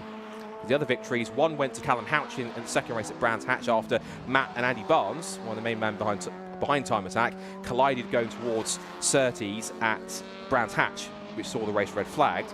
And then the other 2 wins were taken at Donley Park by Andy himself, but of course no points scored because he's a single round entry on top of that also. So really instead, there was honours were split between Rowling and Houchin. But for Will Self, who continues to prove that he is trying to make this prophecy come true. With a quick look back here to see we've got a potential battle between McNeil and Alford, but we'll follow that way to the line in a moment's time because we've got the leaders coming up towards the flag for the final time. And Will Self is again trying to put himself in pole position for title in this championship. He heads over the crest, over the elite for the final time. It's his 3rd win in a row. It'll be his 4th win of the season. Cross the line goes Will Self. It is victory in race 1, round 9 of Racing Honda's 2025 at Oulton Park, and a fine drive from the front row of the grid. Liam Collins takes 2nd place, but of course the penalty's been applied, so he comes across the line adjusted, 13 seconds behind. And Tommy Knight is struggling to the line. What's happened? Tommy Knight and James Kiff will be side by side to the line. Who got it on the flag? It's going to be now Tommy Knight by just under 0.2 of a second. Tommy Knight, for some reason, struggled on the run towards the line, and James Kiff was that close to a first podium. It's still his best result of the season. It's 4th position for James Kiff. That's impressive stuff for him, holding off the 2023 champion Phil Wright. But what happened to Tommy Knight at the end? I thought he wasn't as close as I thought he would be. So, in fact, actually, Liam Collins keeps 2nd place as a result of that. So the problem that Tommy Knight had, lost him enough time that he keeps 2nd place, so there is no change. It's just the gap looks a bit stronger. Looking further back, there's more battles down the order. We've got Lewis Barker and that's Sammy Milam. There's been a change there for 13th overall. Cross the line come the Class B leaders. Dan Thackeray does take the victory, and he does that by 2.3 seconds from Ryan Cunningham in 2nd place. And then Sam Linster will come through and take another podium in class. That's an impressive job for him. It will be Sam who takes his it's looking at the wrong Sam at the 4th podium of the season. That's his 3rd place and his 4th top 3 finish.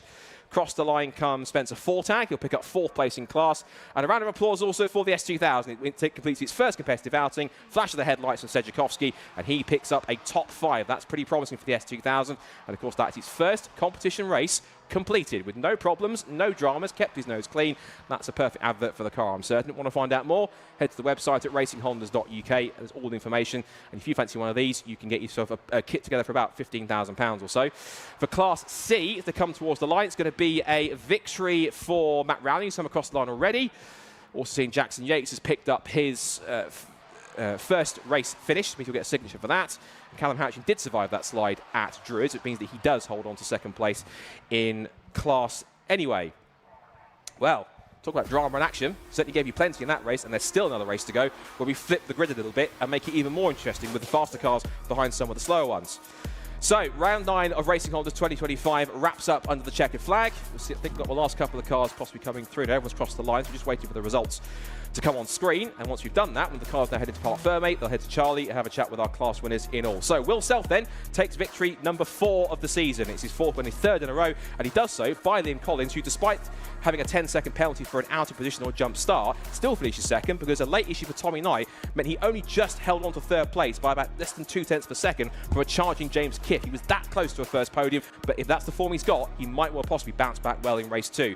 Phil Wright takes 5th position ahead of Fraser McNeil and James Alford. Then it's Unstoppable Dan once again in 8th position overall. He takes the Class B victory, some 2.3 seconds ahead of Ryan Cunningham in 2nd place and Sam Linstner in 3rd, Spencer Fortag in 4th, and the new S2000R in the hands of Tegui's Luke Sedjakowski takes a top 5 finish. Lewis Barker took 6th in the last lap for Sammy Milam, so he finishes ahead of him 7th in class. Matt Rowling takes another Class C victory. That will be his 6th of the season, ahead of Trevor McColl in Class B. Bradley Yates, who is taking his first signature of the day ahead of his Ferrari Challenge aspirations. And Callum Houchin, who survived a big slide at Druids, holds on to 18th place, and Owen Diver rounds out the finishers. And we lost sadly on the first lap of the race, both Bob Barron and Kevin Talbot after they made contact exiting Cascades. But Talbot's car went soaring off into the grass infield, and he was out of the race. And with suspension damage, Bob Barron had no choice but to pull off into the Island Bend loop with issues, and that'll have to be fixed for race number 2.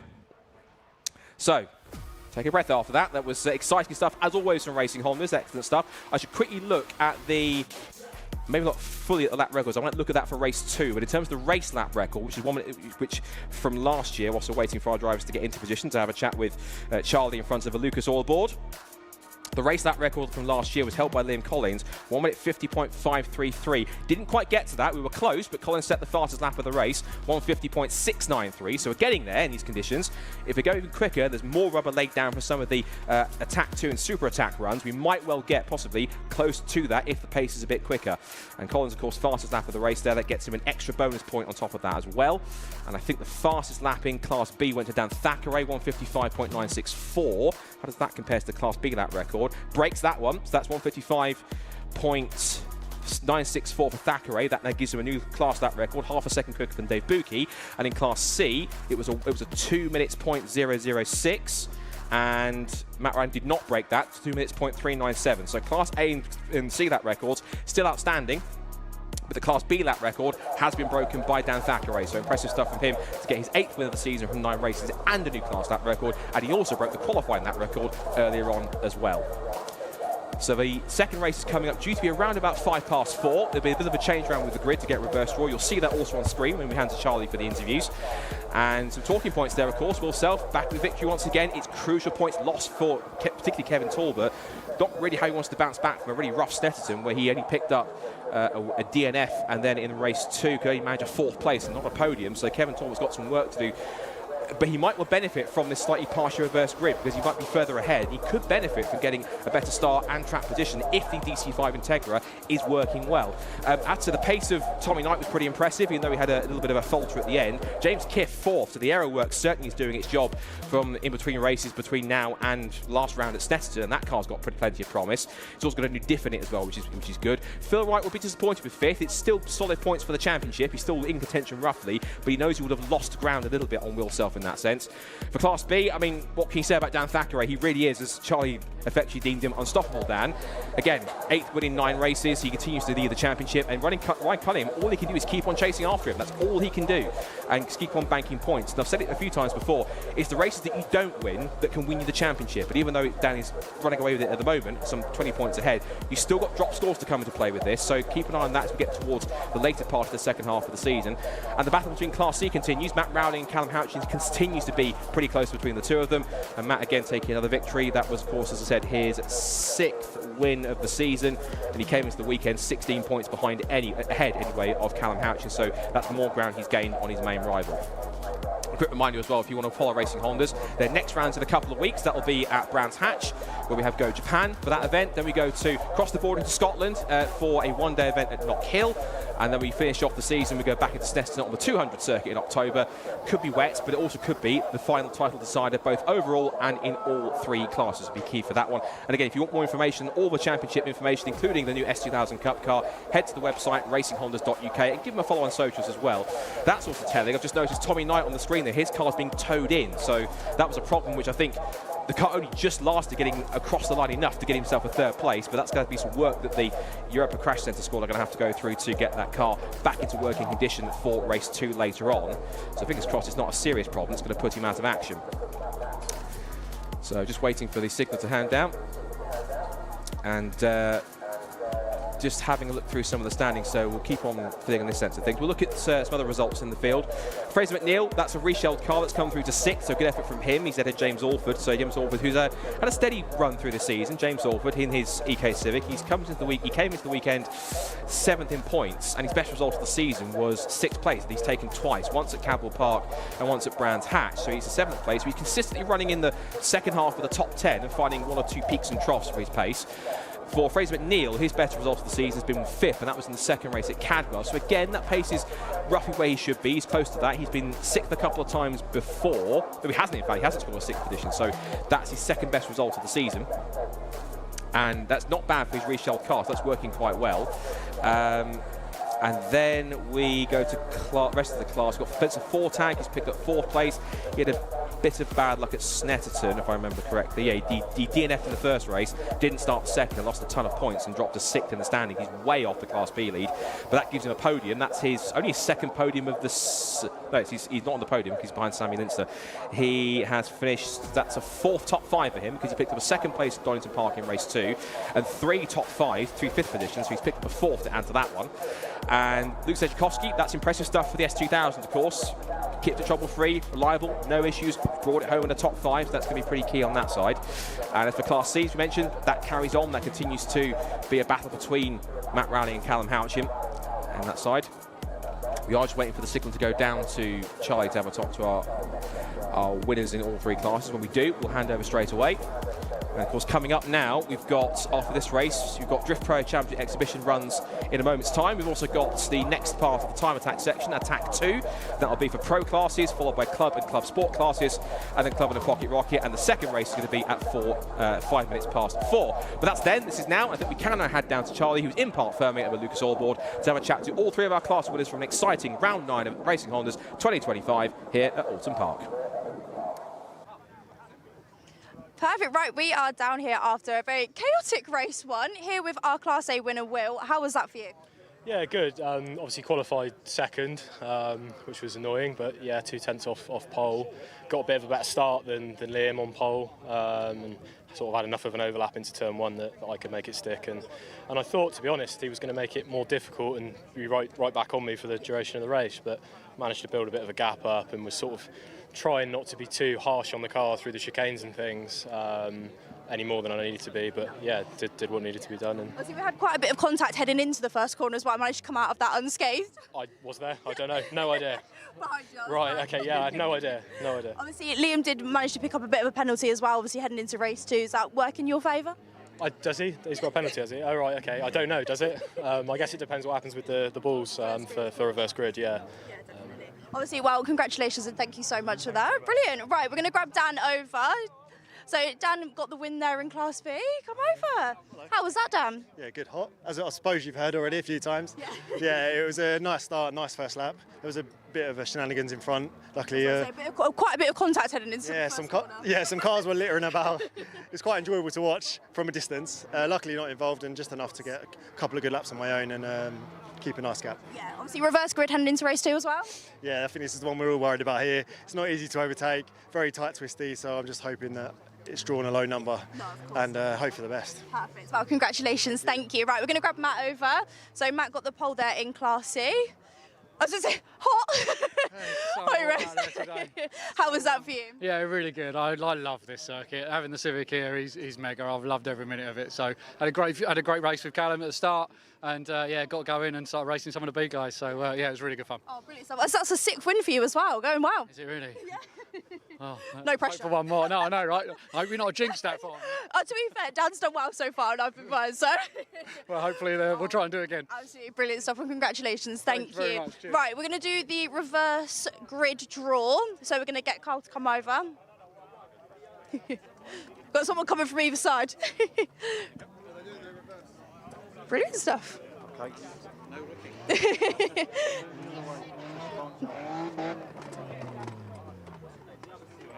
What number have we got? Is that 7? Turn around. 7. So we've got reverse grid of 7 places there for race 2. Fantastic, right. Brilliant stuff, amazing, perfect. Right, stick around for race 2.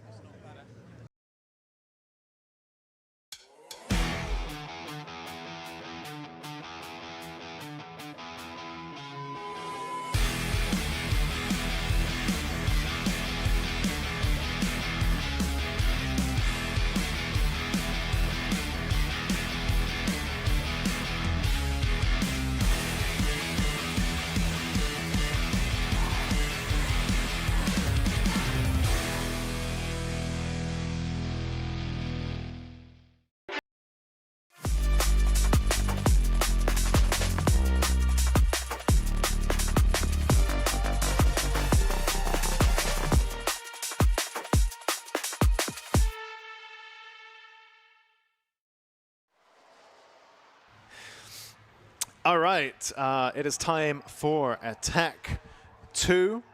Susie joins me in the commentary box for these next 2 sessions. There is the headset, Susie. Shall I switch you on? All right, how's it going? It is very warm. It's nice up here. Up here it's nice. We've got all the luxuries and aircon up here. So while we wait for these bits and bobs and the changeover from Motorsport UK Drift Pro Championship to Time Attack, what's new? What have you been up to? What have you discovered in the paddock? I mean, as I mentioned in my intro this morning, I think the name of the game today is heat management. Mm-hmm. So it's very much, and obviously what we've also got here is a very long lap. Mm-hmm, yeah. So if you want to go out on your out lap, you've got that 1 lap to get everything up to temperature, and then you've got that 1 hot lap. Mm-hmm. And then people were saying, like, you know, they're really having to manage engine temps, tyre temperatures, and then then you need to have like an entire kind of like cool down lap. So probably you can't even go for 2 flying laps. But because it is such a long lap, and you're talking anything under 2 minutes is a really quick lap time here. Yeah. So. And then, obviously, that doesn't leave you a lot of laps out in the session in there to do it. So, yeah, it's like I say, heat management. It is getting warmer. It's been quite warm all morning, but I think it's heating up outside. Again, we don't know because we're sitting here in lovely comfort now. Well, I am now, but I mean, the first half of the day you were running around out there in the heat. Yeah, but it is very warm out there as well, and I think, and it's interesting to see the different cars and how the heat is impacting them, because we do have like a few kind of like mid-engine cars as well, and I think they are particularly struggling with the heat. So like we've got the VX220, we've got the NSX.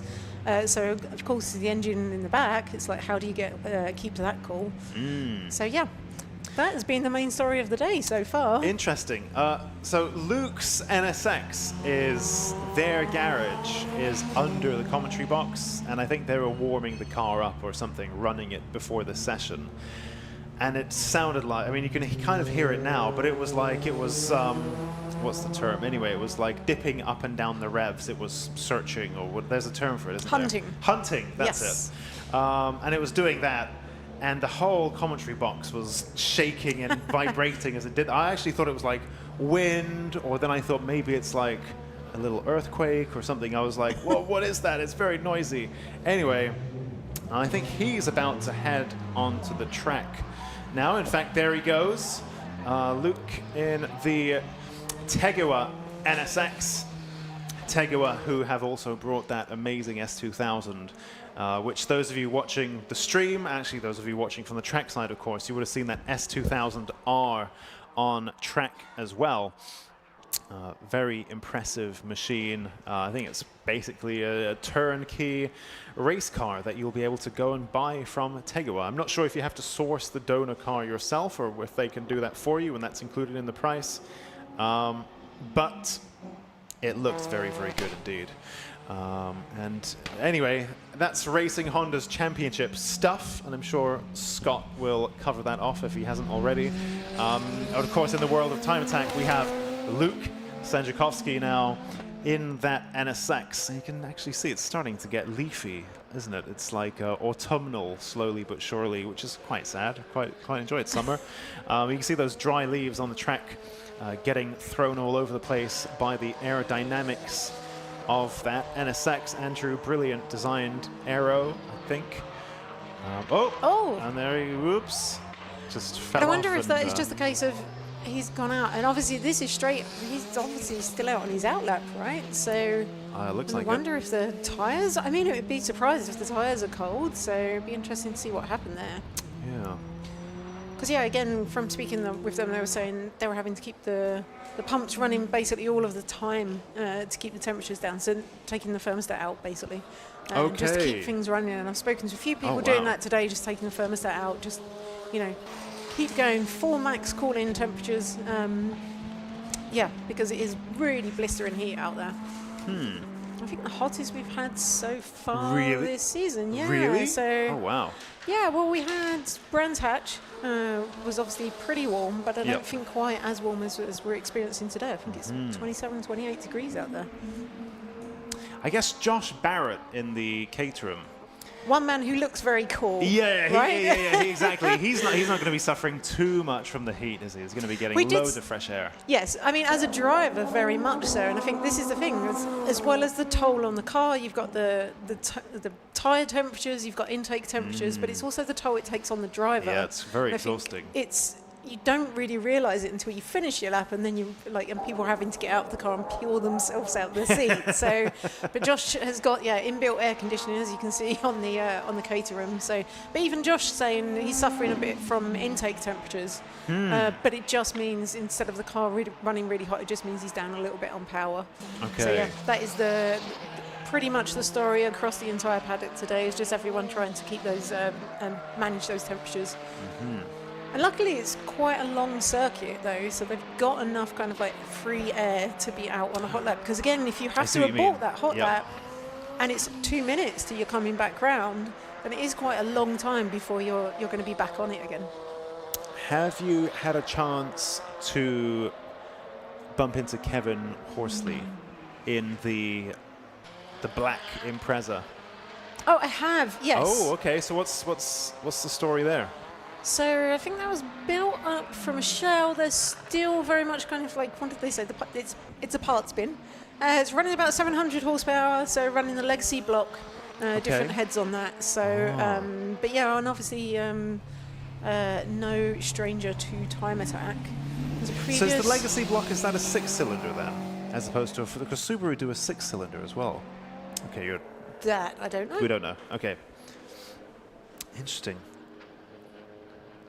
Yep, and you can see it there kicking up sparks as it just makes its way round. I think Hislop's just then.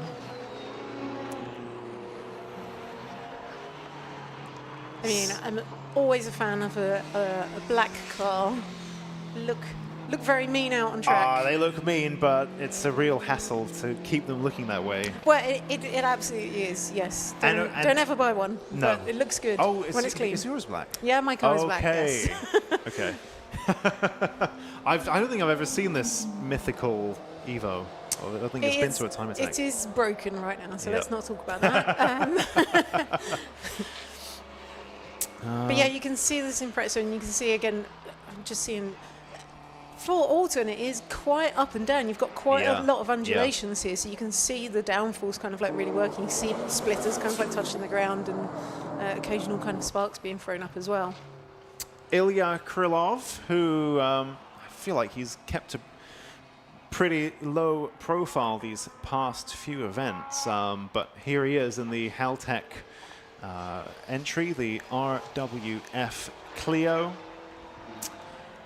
What he hopes is the fastest, what he aspires is for it to be the world's fastest circuit Clio. Of course, there are drag Clios and so on, I'm sure, especially in continental Europe. but the fastest circuit Clio in the world.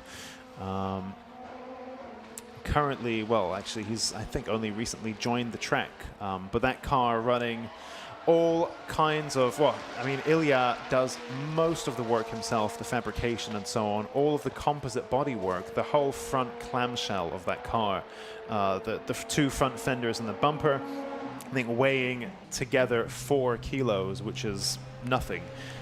So really big gains to be had there from running composite bodywork. And Ilya's built all of his himself, and he can also do so for your track build as well. That's a service that he offers.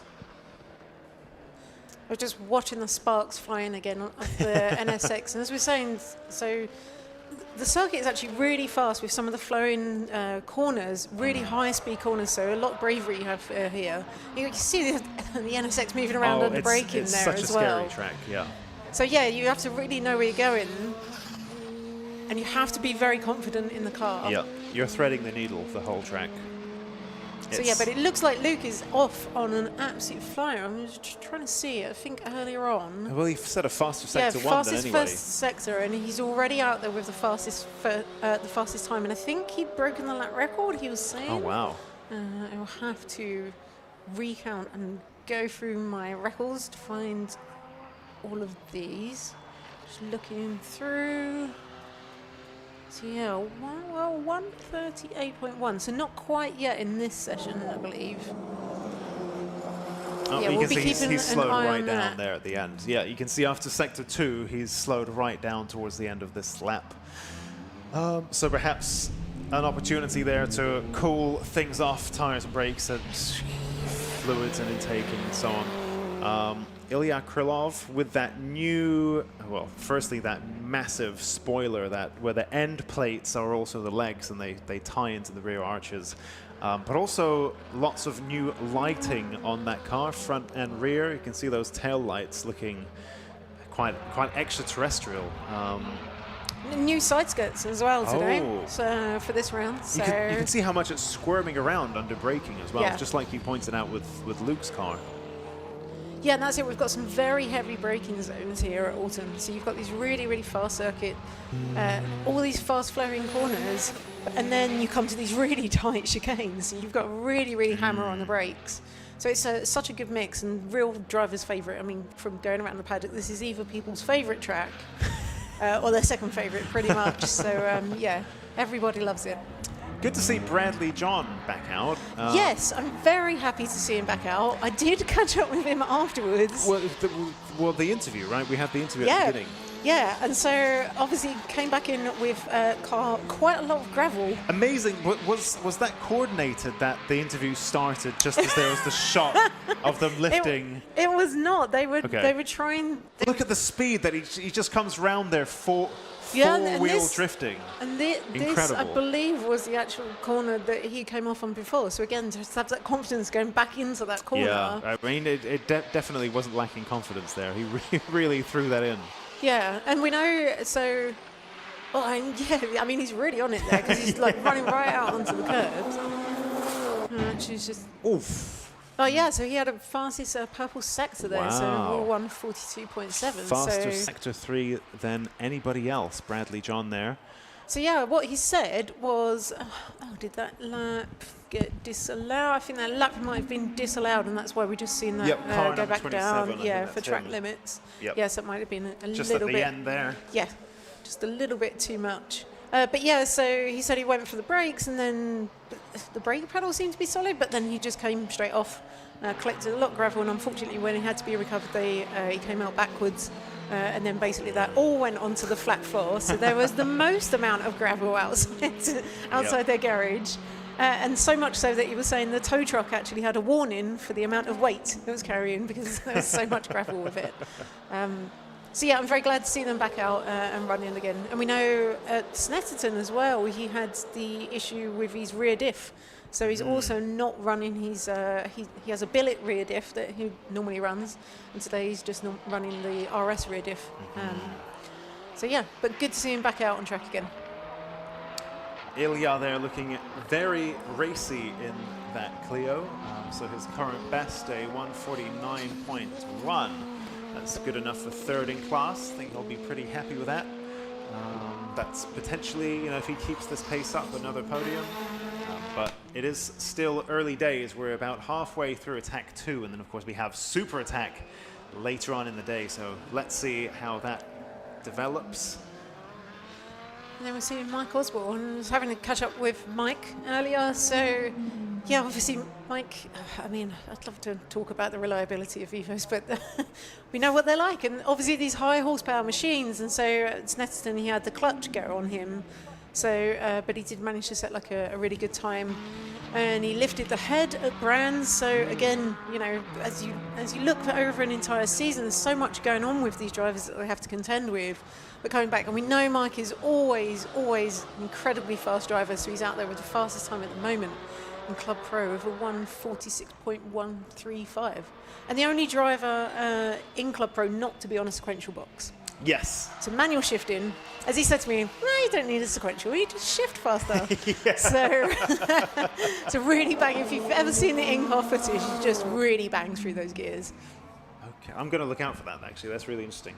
144.8 there from Michael Osborne, so he further increases his lead at the top of Club Pro. It's interesting, Martin Henry today made the same point to me about Pro Class being the only driver there with a H pattern gearbox. And he's the only front-wheel drive car. Yes, I mean, we have Ilya, but yeah, Ilya's in Club Pro, and Martin Henry's in Pro. Yep. Very interesting indeed. Eric Holmes, yet to set a flying lap, but... yeah, so Eric said he may be running a few little problems. I think he might be down on compression a little bit, so he's going to be down on power, but if he's out there, I don't know if they've managed to resolve that. 149 points, look, that's not bad, so now that gets him third in class, so bumps Ilya Krylov down to fourth, and Kevin Horsley there behind with a 150.8, so 6-second spread across our 5 Club Pro machines. And interesting, in second place is Darren Spooner, who has turned his power right down because, as you remember, was it Cadwell, I think, earlier in the season we were talking about it, and then we literally just had the video footage of him, his drive shaft snapping. And I think, as we were saying, he was running into so many issues where the car is really being pushed to its limits, and then he just turned it down. He was like, right, I'm just going to do that, turn it down, have some reliability, just turn some laps rather than fixing things. And he's saying, like, I think he's only running 300 horsepower or so today. So he's turned it right down. And he said, for these classes, but he said you can really you can absolutely thrash it, like really give it beans, and but then it's reliable. Yeah. So, and that's it. And as we know with the season, especially the way the points have changed, actually getting out there and every round and getting your points for every session really makes a difference. So it's not all about just saving it all up for the final now. Yeah, it's very true. Very different. You know, we used to have the view of one perfect lap, and actually it's not. It's got to be 3 perfect laps in every session of every round for the whole year. So yeah, it feels like it sounds like a small change, but it's actually quite substantial. Josh Barrett in the Caterham Supersport. If you're wondering what the flashing red light is on the back of his car, that's to signal, well, it might not look like it, but he is on a cool-down lap, actually, and you can see from his sector time there, yellow, so no improvement, not a personal best, aka not his fastest sector 2, so even the data would support that he's on a cool-down lap. Looks kind of fast, but the light would suggest that he's on a cooldown lap. Although, lap time-wise, that does look pretty fast. So Josh Barrett, I actually wonder if that's an improvement there from him. Yes, it is, yeah. Is it? Oh yeah, 145.3, yeah. So that's an improvement for Josh Barrett, despite his cooldown light being on. So I wonder whether maybe he's knocked the button, which is easily done in the heat of the moment when you're wrestling the steering wheel around and you knock your indicators or your light or something. or perhaps a wiring issue, especially where lots of these cars now have CAN bus and standalone ECUs and all this wiring stuff. You know, that needs quite a lot of finessing too. But whatever the reason, his light says he's on a cool. I switched it off now. See, yeah, because that was clearly wrong if he was making improvements whilst on his apparently cooldown lap. Bradley John improves in sector 1. You can see the lights on at the front of his car, signaling to drivers ahead. Oh, what was that? Oh, that's interesting. Bit of wheel spin from all 4 wheels. Is it one of those situations? Yeah, I'm not quite sure what happened there. It looked like the outside wheel kind of like spinning up there, maybe where it gets a bit lighter and it's just spinning, but not quite sure. Personal best sectors 1 and 2 there from Bradley John in the number 27 machine. Fresh from that trip to the gravel in the previous session. And let's see. Notice he takes a very conservative line going around there. This time where his lap time was actually disallowed like last time. That is, that's fast. Bradley John, 140.8. It's very impressive. One of only 2 drivers. Well, actually, no, he hasn't quite dipped under the 140s yet. The only driver to do so is Luke Senjakovsky in the Tegoa machine with a 138.4. But Bradley John getting very close indeed, 140.8. And that lap looked very racy indeed. Great stuff there from Bradley John. And you can see now a yellow sector 1, so a slower sector 1 as he embarks on his cool down lap with a minute remaining in the session. Josh Barrett, no improvement in sector 1, but let's follow this little red Caterham around, see what else he can do. Looks pretty fast, I gotta say, but no improvement in sector 1 from Josh Barrett. We're just looking through the times actually, and so Luke mentioned it earlier, and think so he broke a lap record in the last session, so in attack 1, but now we're in attack 2, and I think where the temperatures have gone up a little bit, so I think actually, although Luke's running the fastest time at the moment for 138.3, he won a 137.8 in attack 1. Wow. So I wonder again if we're just seeing the temperatures have risen a little bit. There was a little bit of a breeze earlier, so it wasn't too bad out there.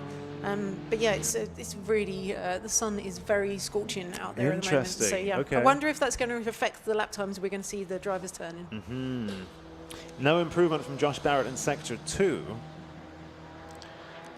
But yeah, maybe things are getting just a little bit too toasty, like we discussed earlier. You know, the tires do want to get nice and melty and gummy and sticky. But past a certain point, you know, bits start chunking off them and they just turn into rubbish. So you don't want to overheat your tires either. So 154.7 there. Yeah, so you can see Josh had backed right off, and so he obviously knew that was not going to be the lap he needed.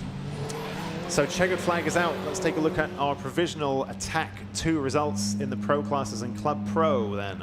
The provisional first place finisher is Michael Osborne ahead of Darren Spooner, Eric Holmes, Ilya Krylov and Kevin Horsley. And in the pro class, the provisional driver on top is Luke Senjakovsky ahead of Bradley John, Josh Barrett and Martin Henry. And you can see Ilya Krylov there currently in 4th. He can finish this lap if he so chooses, but his sector 1, no improvement there. Personal best in sector 2, so perhaps if sectors 2 and 3 are good enough, then that might be enough to yield an overall improvement in his lap time. And you can see those titanium little bits under the car, allegedly to protect the undercarriage and the flat floor and so on, but realistically to create cool looking sparks. It didn't have to be titanium, it could have been something else, but look at that. Ilya Krylov jumps up into 2nd place. Wow. That's a nice improvement there from him. Nice. Yeah, just taking that from Darren Spooner yeah, he'll right take at that. the end. Wow. Right at the end. Great stuff. So that is our attack 2 for Club Pro and Pro. classes. And now those drivers will all head into Parc Fermé to make sure their cars are still compliant with the technical regulations. And in the meantime, our Attack 2 for our Club 2-wheel drive and Club 4-wheel drive machines will get underway in just a few minutes.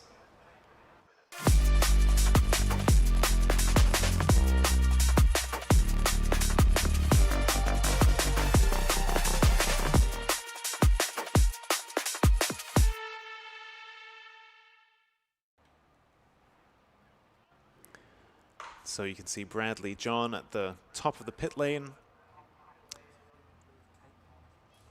who I think should be, is getting pushed into the garage. I think he's meant to also go and do Parc Fermé. But also I'm not in the pit lane, I'm not in the garage, so I'm not too sure what their plans are. So who knows?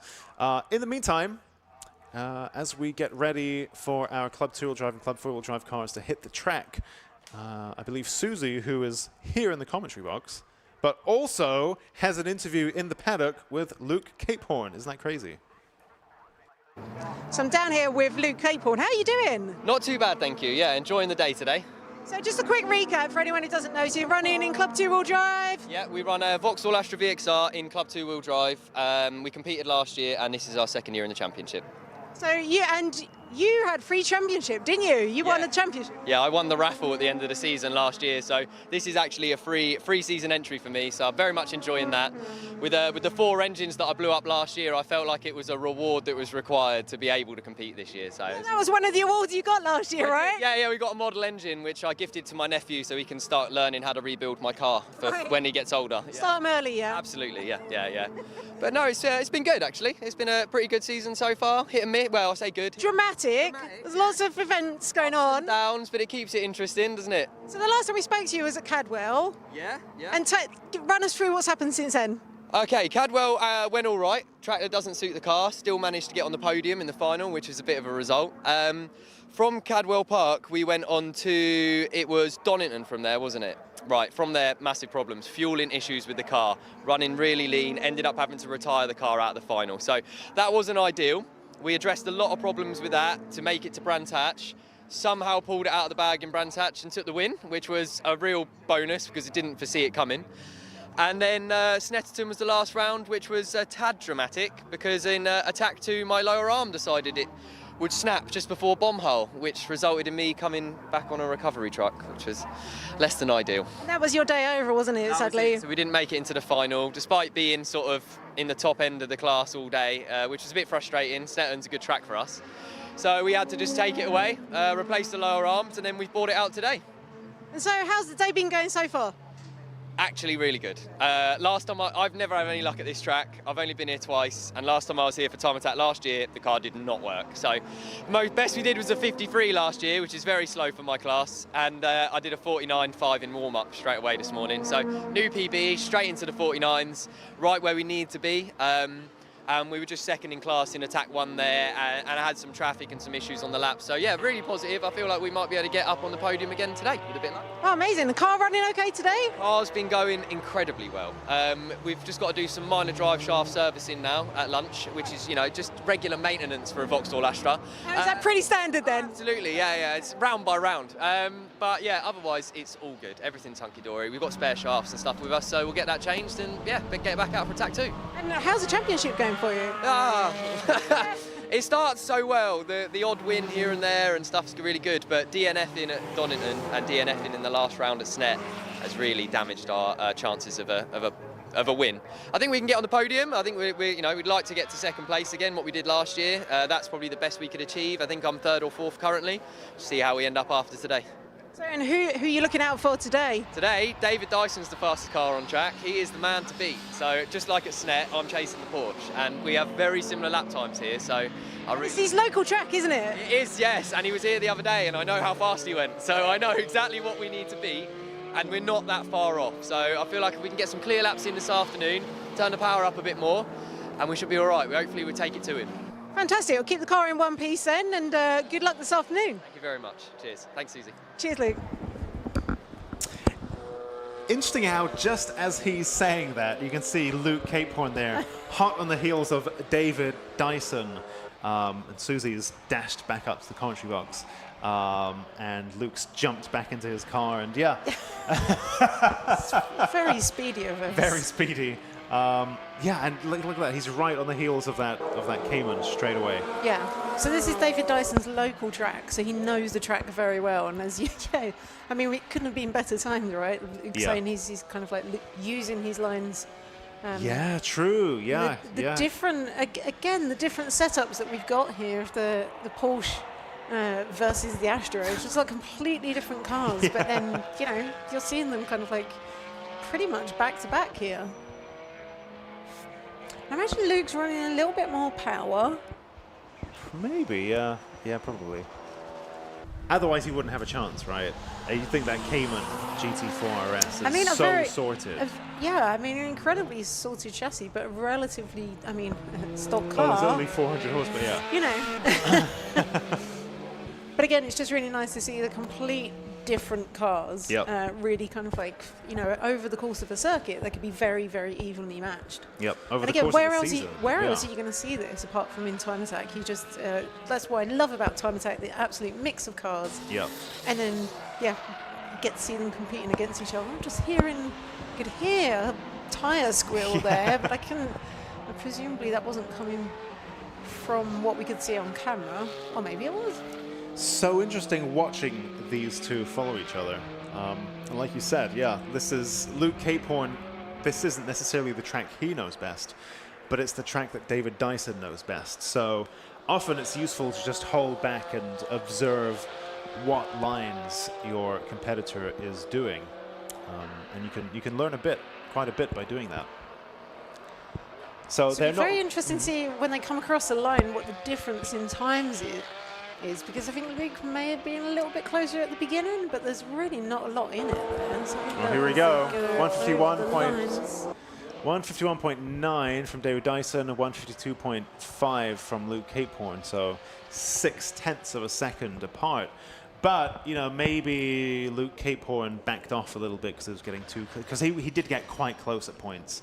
So I don't know if that's artificial or not, well, and that's whether also he's backed off a bit. He goes on. Yep, and also putting the cat amongst the pigeons now, Andrew Kime puts in a 152.2 to split the Cayman GT4 RS and Astra of David Dyson and Luke Capehorn. So now Andrew Kime enters the battle as well with a 152.2. Which is really interesting, right? Because again, that car is very, very, very light. Andrew Kime is an amazing driver, but you wouldn't have thought it had the horsepower for this kind of circuit. Yeah, true. So I've been told, so he had a few issues earlier, which I've been told I'm not allowed to talk about. Okay.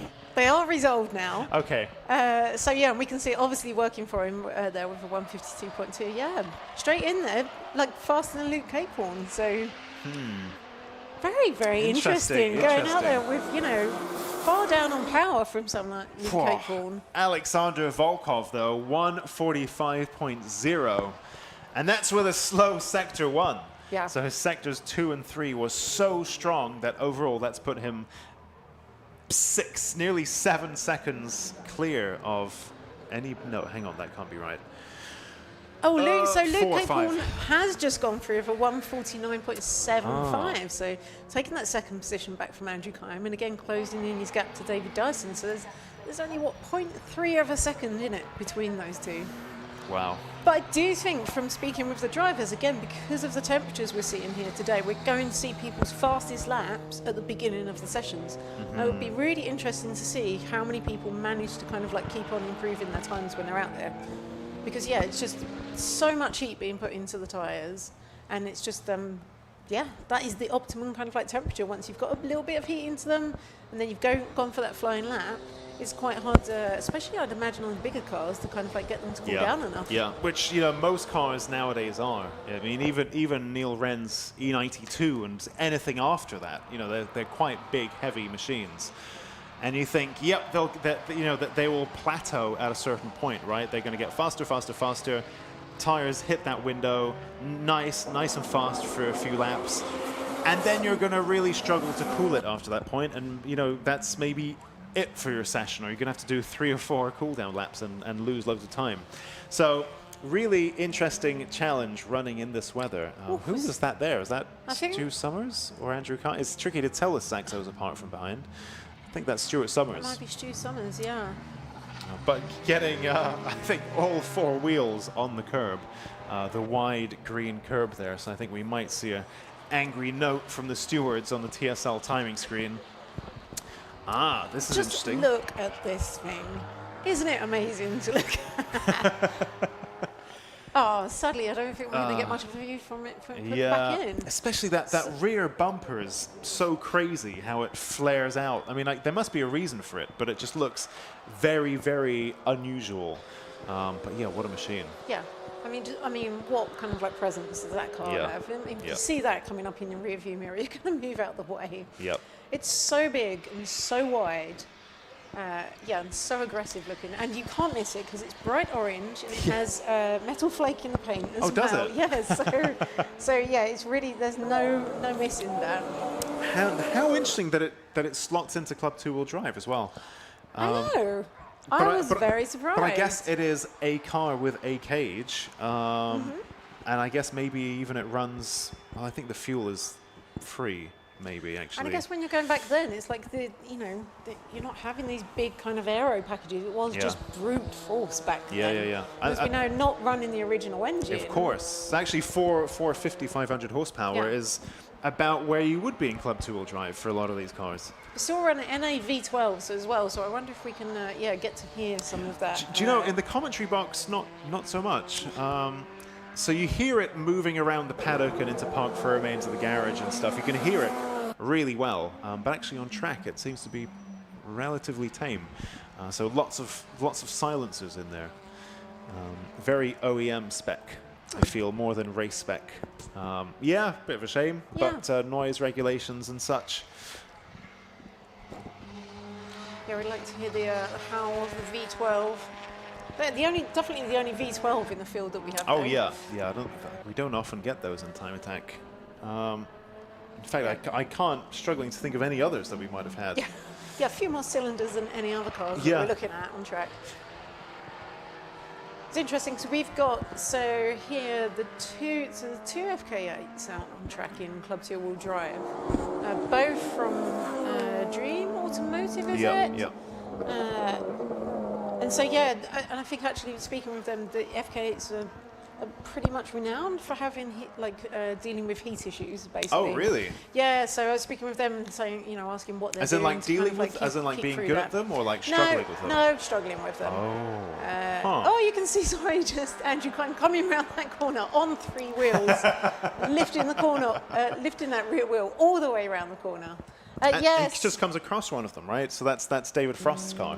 Yeah. So, and that's what they're saying. Again, everyone I'm speaking to is, just trying to keep the car within that kind of optimum operating temperature. So the FK8s are not very good at that, then? Apparently so. I mean, they seem like such great daily drivers. Like as a car that can do it all, I think these modern Type Rs are really very good at that. I mean, they're meant to be good on track as well, but perhaps, not for extended sessions. Or in 27-degree heat. Yeah. Right now, so. Absolutely freewheeling through those corners. Wow. Andrew Kine must be on an absolute flyer there. Yeah, well, he's had a personal best sector too. Yep, you can see his lights are on, and he took a nice little chunk out of that curb. Not too much, not too little, the Goldilocks amount of curb. Again, though, you think he's not almost got enough horsepower for this track. I know, so he really loves this track. It's a favourite, but again, it really is quite a power track, isn't it? It's very fast and flowing, but it is technical as well. It's that's really, the thing, exactly. Really good mix. That's the difference, right? Yeah. So I think if he went to, Coombe or Croft or where we're at, Snetterton 200, that's different because the straight, you just sit there on the straight and wait for it to finish. Yeah. Whereas here, firstly, in a small car, the track is that much wider, so you have more freedom of lines and so on. But of course, you also have the handling because yes, it's fast, but it's constantly curving and flowing. So you do want a good chassis here as well, and having a car that rotates and gives you that freedom to choose a few more lines and a few more directions, that's definitely going to help. And you can even see on the camera when we're showing the on-track shots, the undulation on the circuit as well. There are all of these elevation changes. There are blind corners. We've got these really tight chicanes, as you can see here with the elevation changes. But maybe if we're following Neil Wren, see as he comes around the corner, you can see the car kind of like moving around on track. There are little dips. Yeah, you can see even now with Neil Robson's car. You see the car really kind of dancing around, so you've got to have a really good setup here. Because even here, look, it's kind of downhill, Yep. but it's still not fully down because you have these little bits where it'll kink upwards and then down again and then kink upwards and then down again. And you see even just Dean Taylor when he's coming through the second part of the chicane left, it's really, really bumpy through there. So again, you've got to have, and people think that you want just fully stiff suspension and that equals race car, but you don't. You need the compliance to be able to soak up these bumps and soak up the curbs. Yep. And you can really see it on this track. And I think even here, just that straight shot going down, but it's not, nothing is straight here at Oulton. Everything is kind of a little bit kind of like changing around. But I think that's partly why the drivers love it. It's such an engaging track. I was just going to say, Neil Wren had set a personal best sectors 2 and 3, and in doing so put himself up into 3rd in class. But I guess he was pushing very hard there, similarly to how he did at Brands, I think, right? There's a similar thing. He's up into 3rd as well with that. Yeah, he was really going for it, and I suspect he's actually punching above his weight a little bit with that car. I think he's really pushing that car to do things it was never designed to do. They're quite heavy beasts as well. He managed to put that up into 3rd. Well, provisional 3rd. We still have 5 minutes left, but really great performance in that car. And then promptly, looks like, something happened. It looked like his bumper was hanging off a bit as well. But yeah, I think great, that aside, even considering that, I think great performance there from Neil Wren so far. Really great stuff to see him sticking to that formula, that E92 335i, which is not playing nice. And as you could see there, and yet he keeps going. I'm just seeing Johnny Fletcher out on track, and I'm wondering if Alexander Volkov is on. Yeah, so it must be on his cool-down lap there and letting him through. But you can see as we're coming down into this bumpy section, watch through the second part of the chicane as you turn in, but then see how much the car's unsettled coming through this part. They're really kind of like bumping around. Yep. It is such a great circuit. It's so picturesque as well. Every shot that we have, tree-lined backgrounds, and elevation changes, which are always good fun, which are very different. We were just at Snetterton, and I was just looking up. Snetterton 300, the longest circuit that we have throughout the season, but actually Oulton Park quite close behind us, so 2.7 miles to Snetterton 300's 2.9. But Snetterton, very flat. Everything's flat there. Yeah. So different types of corner, quite boring, but everything's flat. Yeah. But yeah, definitely not the case at Oulton. Luke Capehorn, though, look at that, personal bests in sectors 1, 2, and 3, and good enough for 1st in class. Look at that. Interesting. So he has used those lines that he has taken from look David at that. Dyson. He's 6/10 clear of David Dyson. And so being maybe able he to did pick improve something on up him. there. We see Neil Wren there, and he's still going round. So is he missing a bit of bumper though? It did look like his bumper wasn't maybe quite on as much as we would as he would have hoped it to be, but then maybe it's not causing an issue. So actually, I bumped into him earlier today, and at the last round, I picked up on some bits that were flapping under his car, and maybe if you're watching the stream so you can get a nice clear view, you can see there's some stuff hanging under his car. Anyway, as it turns out, those are his 2 lambda sensor wires, which he's just not cable tied up yet. And he's just kind of left it, and you can see they're still hanging there. So it's nothing serious, it's just lambda sensor wires. David Dyson, what's he up to? It's too early for pits. He was indicating Yeah, he must to be on a yield. cool down lap there. Yeah. But I'm wondering if I don't know if he has any in-car comms and if he's even aware that he's kind of just being picked by Luke. Because I'm sure, yeah, like I say, given that it's his home circuit, I'm sure he might have something to say about that. Yeah, and I almost wonder whether in something like front-wheel drive Astra with all that power, you know, front-wheel drives are great in terms of they give you a lot of confidence. You know, if you spin up the wheels, the worst that's going to happen is, you know, you'll wash out a little bit. So you can just back off the throttle and pull it back in line. So you actually can have a lot of confidence through this fast-flowing, uppy-downy stuff. You just keep your foot in and generally kind of not worry too much. So you have a lot of confidence in your front-wheel drive platform compared to, say, David Dyson in a light rear-wheel drive, dancey-aroundy car. You know, you're going to need to be quite surgical. Oh. Whoa. Oh, look, really chucking it into the corner. I was seeing just making full use of the runoff as well from that. So he is going to be out on a flyer. And then we're seeing the full international circuit as well. So right the way down to the Shell Oils corner. The really, really tight banked hairpin. It's reminiscent of the carousel at the Nürburgring, actually. I think it's the only kind of corner I know that's quite that banked. Maybe I haven't driven this layout. Oh, maybe haven't. I don't seem to remember. Yeah, because sometimes we run the island layout, which cuts that off. I think that's what I think I've only ever driven that. Yeah, no, we're right down to the Shell Oils corner, and yeah, I'm not sure I've seen it too much on cameras so far, but yes, really banked and almost like concrete kind of sections, a bit like the carousel at the Nürburgring. Yeah. So. Yeah, I must have done the other layout. I see. Dean Taylor, look at that personal, overall best in Sector 1, Purple Sector 1, as they call it. Oh, so Dean really on a flyer there. And so I know, yeah, I think he beaten his PB by, so they were saying like 4 seconds earlier. But yeah, so we'll keep an eye out on the sector times. Aha, slower in Sector 2 though. Sector 2. But again, you know, and still big horsepower cars, but they were saying, you know, compared to Alexander Volkov, compared to, as we were saying, 1,000 horsepower on low boost. You know, and it really is a power circuit as well, Oulton. So although it's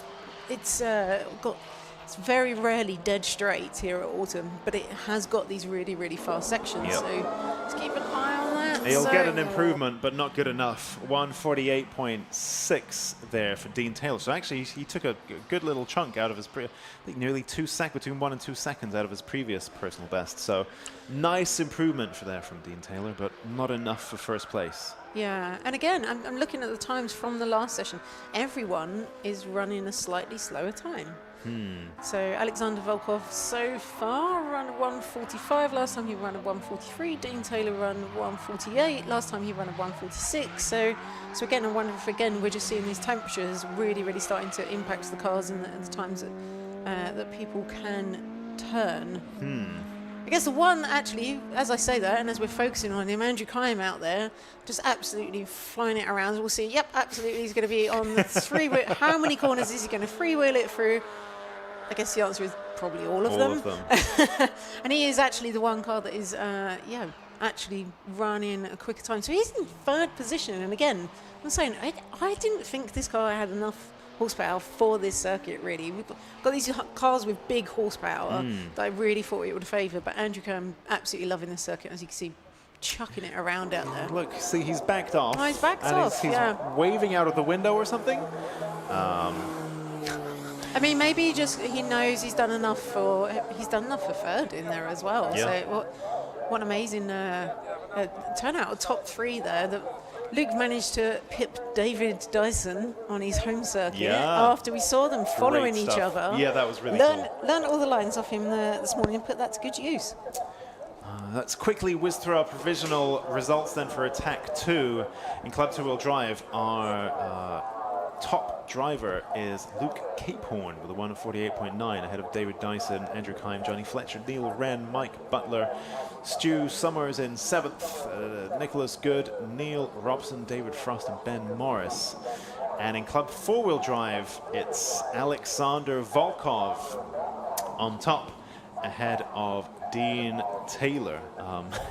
Hat here watching the Lucas Oil live stream says, Fiat Uno with a ladder on the roof can beat anyone. And definitely, when you have a tradie in a little car,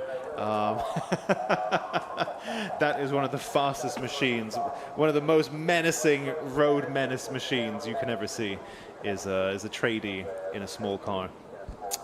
So, yep, definitely agree with that. So, our Club 2-wheel drive and Club 4-wheel drive cars head into the pits and then on to Parc Fermé. Thank you for sticking with us and watching the Lucas Oil live stream. Do keep the comments coming.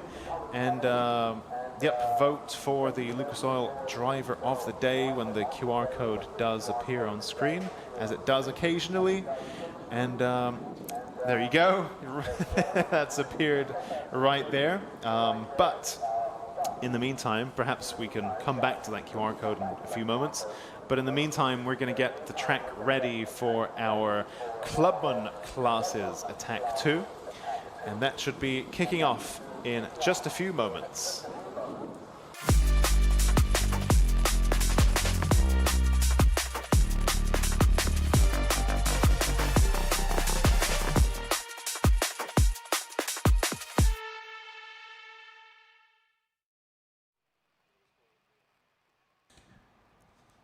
And you can see our next cars lining up to begin their Attack 2. But in the meantime, while we wait for the track to go live, we have Susie in the paddock speaking to Joe Bullan. Just having a quick little catch-up with Joe Bullan. So, good morning. Good morning. How are you? It's good to see you back again. I know you missed the beginning of the season, so tell us a little bit about what happened there. So just, basically it was a new car for this year. So it was started building it last year. Just run into some teething problems during the build because it was a ground-up build, so just from a shell. So it's a new cage, everything on it's new. Just as it went along, we developed the car. Obviously, more went into little details and stuff like that on the way as well, which delayed things and just had just delays really, to be honest. Yeah. So it's but because it's a new build, so we went different way. Obviously, like with the front of the car, rear of the car. It's obviously got a lot of the 611 motorsport stuff on the rear of the car as well, so it was through a design process of doing that. And unfortunately, we missed the first 3 rounds because of that. Then we had some engine issues when it was being running on the dyno. So again, I missed the Brands Hatch because of that as well. So, but fingers crossed now we're here, and yeah, it's running. So yeah, so the good thing is we've made it for the rest of the season. And then yeah, it's just how it goes really. So yeah. And the car's looking fantastic as well. Tell us a little bit about the changes you've made. So obviously it's a full T45 cage which has gone in the car. Pretty much now running, all the bolt-on panels are now carbon fibre. So all that's left now is the bonnet, the roof and the quarters to do, which will be over the winter. So the whole car is going to be full carbon. So currently it's at 967 kg. So there's still more weight to come out of the car. And then obviously it's a new engine for this year, so I've gone turbocharged, so it's still the W11 engine, but it's turbocharged now again, which was the decision we made during the build as well, rather than going supercharged. So yeah, it's ground up, everything new, suspension, cage, engine, bodywork, yeah, so the list goes on, to be honest. And then during it I've decided, well, I've now had some type of carbon addiction as well because of every little bit I can find, like mirrors, A-pillar trims, just every bit of carbon I can find is just bolting on. So yeah, but it's dropped the weight, so it's all good. Yeah, and it looks amazing. And talk to us a little bit about this, the men talk on the side of the car. Yeah, so obviously it's not sponsored or anything like that. So they're a local organisation to me. So they got like 2 hubs, one in Sittingbourne and one on the Isle of Sheppey. And it's just, they're just a local organisation for, as what it says, it's like for mental. They're really trying to break the stigma of like basically men's mental health.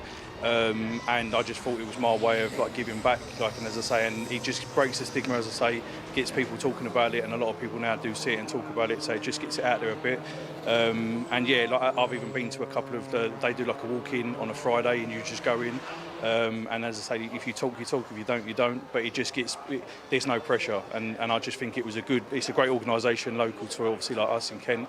So yeah, so I just wanted it on the car and doing my bit, to be honest. Yeah, so. That's a fantastic initiative. It's all over your trailer as well, isn't it? Yeah, so the trailer matches the car. That was obviously the guy who does my livery, the sign guy. So when we went down there with the design, it was just going to be car, and then we thought, oh, hang on, it would look really cool with the trailer as well. So the trailer matches the car. So so yeah, no, wherever I go now, like that's it.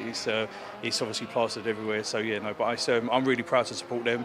It's a great organisation as well. So yeah, so I'm really happy about that. That is a fantastic initiative. Well done. And you're no stranger to Time Attack either, are you? No, so we started last year, obviously come in Clubman. Soon realised that the car I come with last year obviously wasn't going to be competitive enough, so we developed that through the year, went up to Pocket Rocket, and then we've become supercharged as well. And then again we decided, you know what, we're going to have to obviously progress again. It's like ever evolving, so that's why we decided obviously to build this one. So as I say, we're still really setting the car up. We've got some teething issues with the car as well, so it's probably not fully on pace at the moment.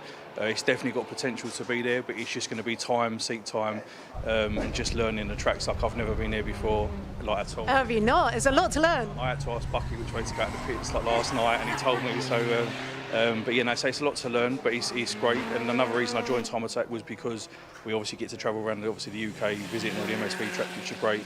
I'd done short circuit before, so for me it was a massive change anyway, and it's just a good environment to be around, and you can play around with the cars as much as you want as well, so no, it's great. So yeah. How have you finding the tracks this morning? Not too bad, as I say. We had some issues this morning with coolant again, so it was just running too hot. We had an airlock, we've sorted out the airlock now. And then we've decided to just take the thermostat out because of it's still not really playing ball. So we'll go back out after lunch for attack 2, see how it goes. Hopefully it's okay. Now I sort of know where I'm going around the track as well. We'll start like to try and push on a little bit as well. But you know, it's good out there. It's fast track. It's like a big Cadwell, really, a faster Cadwell. That's what it feels like. But the car seems to be handling okay. It just needs some setup tweaks and we're good to go. But with a lot of the tracks, because we've never been before, you're playing catch up a little bit, so it takes 1 or 2 sessions to get into the flow of things, and then before you know it, the day's done. But then obviously if we come back next year, we've done a lot of the tracks then anyway, so we should be good. And you're going to look forward to the temperatures this afternoon? Fingers crossed. If we're on top, if we're on top of the temperatures now, like we should be good. As I say, like the changes we've made, it should just run cooler now, to be honest, because at the moment it gets too hot, it's just obviously because it's boosted as well, it's just throwing up too much heat. So yeah, fingers crossed, if the temperatures remain as they are, I can start like pushing on, whereas when they're just creeping on and the dash, obviously the lights coming up on the dash, I'm just having to back off straight away and then just try and cool the car. So yeah, fingers crossed. It's going to be hotter. Maybe the last session might be cooler a little bit, but we'll see how it goes. But looking forward to it. It's hard work as a driver as well, though, in the heat. Yeah, so when we done Snetterton last time round, obviously we had a lot more teething issues than we first thought, and obviously I come out in the car dripping. That's how hard I was having to work, and that was even with hot temperatures. But out there today, it does fit here. It's hot. It's more, you get used to it in the car, but you feel it more with the car when the tyres start going. Obviously, they come in and just go off. So he's probably nursing it, but it's part of Time Attack anyway. Like you do a quick lap, cool down lap, so you're not obviously nailing like 20 laps at a time. So see how it goes. Yeah, it's not enjoyable. You need to come out and get the fluids in. But yeah, we're not at that level yet that I haven't got one of them ice fests and stuff like that. But, you get an ice cream between rounds. Yeah, we get an ice cream here. So yeah, no, I do what we can. But yeah, no, it's definitely hot. Next session will be hot. But yeah, no, it's good. I'd prefer it to be hot than raining. So yeah, no, so I can't complain too much. Oh, well, fantastic. It's great to see you in the car back, and good luck for this afternoon. I appreciate that. Thank you very much. Take care. Bye-bye. Thanks, Joe. Great stuff. Interesting there, his comment about this being like a faster Cadwell Park, actually. I think I thought it was really interesting. We have had a red flag in the meantime. Looks like Christian Vieira in the RPK Honda Civic. So the same car. I think we had a red flag earlier on in the day from contact with a tire wall.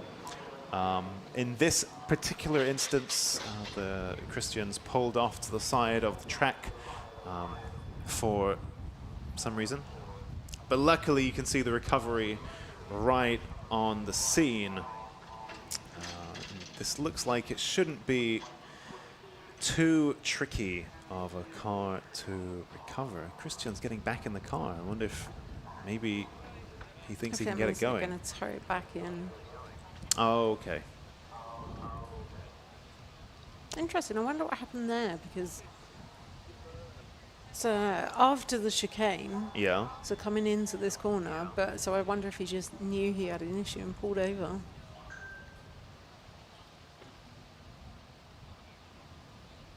But yeah, it looks like hopefully they're going to be able to tow that back in, which would be the fastest way to recover it. Hopefully, luckily not into the gravel. Yeah, so yeah. not He having to be recovered stopped from short that. of the gravel, didn't he? Which means he can just pull it along. It's like grass is the opposite, isn't it? Where there's no grip whatsoever, and you can actually pull things along grass pretty easily. Yeah. So I'm hearing from the producer that maybe the car just came to a stop, as in, you know, this is how it looked from the trackside, is it just ground to a halt. So there you go. Hondas and all that, who knows? I thought this was Japanese reliability. Well, yeah, well, Japanese except for Mitsubishi and Nissan. Yeah. I don't think that actually ever applied to the Mitsubishis. I don't think that applies to any race car, to be honest. I think that's True. probably where True. I think as soon as you go from road car to a race car, then it all goes out the window. I was rebuilding my 2GR V6, same as what's in Annie Thompson's car, earlier this year, and I phoned up one of these rebore places, and they asked what kind of engine it was, and I said it's a Toyota V6, and they said, huh, Toyota? What? What? You need a what? We never get Hondas or Toyotas. Well, we don't often get those. But I thought it was really interesting. Anyway, my friend and I rebuilt that engine, and then I promptly blew it up again, which I'm actually, I laugh now, but I was very sad. See, at the time. problem is maybe the drivers. But The problem luckily, is, we've just seen that car be recovered from one Here of we go. these slip Yep, roads, and track green has flag. gone- yeah, track has gone green again, and we're seeing the cars starting to filter back out on track. As we were saying, such a long outlap for these drivers Yeah. now, so they've got to go around and do like a 2-minute lap, getting everything warm. All of the traffic's going to be bunched up again. Yep. It's tricky. And that's going to be before they can start actually turning any kind of competitive laps. Although it looks like we stopped the clock for that one, because we have nearly 15 minutes left in this one. So I think ample opportunity there for our drivers, A, to get everything up to temperature, but then also B, smash in some hot laps. Interesting there, Lewis Hyam in the GM Automotive Ford Transit Courier. That single round entry, the Fiesta ST swapped van, his work van, nonetheless, which is also his time attack machine. Unlike, say, Andy Stockton, who had a dedicated time attack van, an estate-based van, but this is actually the car that he goes to work in and does deliveries and so on. It's also his time attack car. Incredible stuff. Mark Roberts in the JPR Racing Renault Clio. Still F4R powered, still Renault powered. And so is the car of Mark Blackburn in the newer shape 197 Clio. So both of these with a very similar, very closely related engine. The Renault Sport engine didn't change much between those two generations. But interestingly, there's about 150, 200 kilo difference between the two generations of Clio. So Mark Roberts, I think, is well under a ton with driver, I think. Whereas Mark Blackburn's car, same manufacturer, same engine, but a few years later, weighs 150, 200 kilos more. And there's not much he can do about it. It's just, you know, more steel, thicker steel, and more of it. Yeah, so he's kind of stuck there. There are no easy wins there. That's it. As the cars get newer, they just all get heavier, don't they? And this is back then, Yeah. right? And you think nowadays, like a modern Renault Sport Clio. Oh my goodness. So vote for your Lucas Oil top driver. You can scan the QR code in the bottom right corner of your screen and go and vote for your Lucas Oil driver of the day. I think the Lucas Oil live stream has been a really welcome feature in 2025. So by all means, thank you for engaging with the stream. Thank you for getting engaged and involved in the comments. I8 Thief there.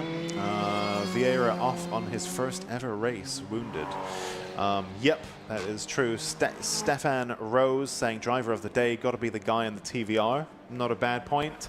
But yep, whoever your driver of the day is, if you've enjoyed the stream, get involved in all these stream-related activities and scan that QR code and vote for your driver of the day. Perhaps it's Dean Riley in the VX 220. So Dean Riley, obviously we had an amazing session at Snetterton and snuck in with, I think we were just, very, very close with Mark Donley, and I think down to the 600ths of a second in the end. But this is Dean Riley's local track. Oh. So I've told him today I'm accepting no excuses from him today. I've already had some, that he's down a little bit on power, but yeah, I'm expecting big things from Dean. He's very familiar with this track.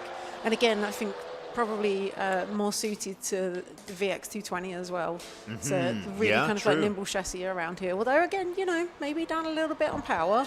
But yeah, if he's very familiar with it, so yeah, we'll see what sort of times he can turn. I mean, he was the fastest person out on track, but they literally got only half the field actually even managed to turn one single lap. So yeah, I don't think we can take that as too much of a marker so far. Yeah, Eden Young is one of our classic and retro entries who is missing on the leaderboard. So we've had that great three-way battle between Dean Riley, Mark Donnelly, and Eden Young. Oh, someone's come off here.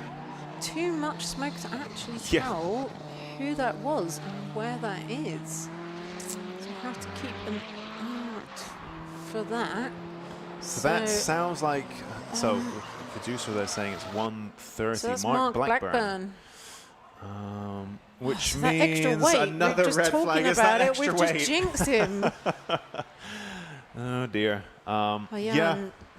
And that's it. Again, with such a long circuit, by the time these cars have gone past the pit wall now, and they have to go all of the way around. Go crawl around a whole lap. Oh my goodness. Oh wow. That's not good. So gone straight into that barrier.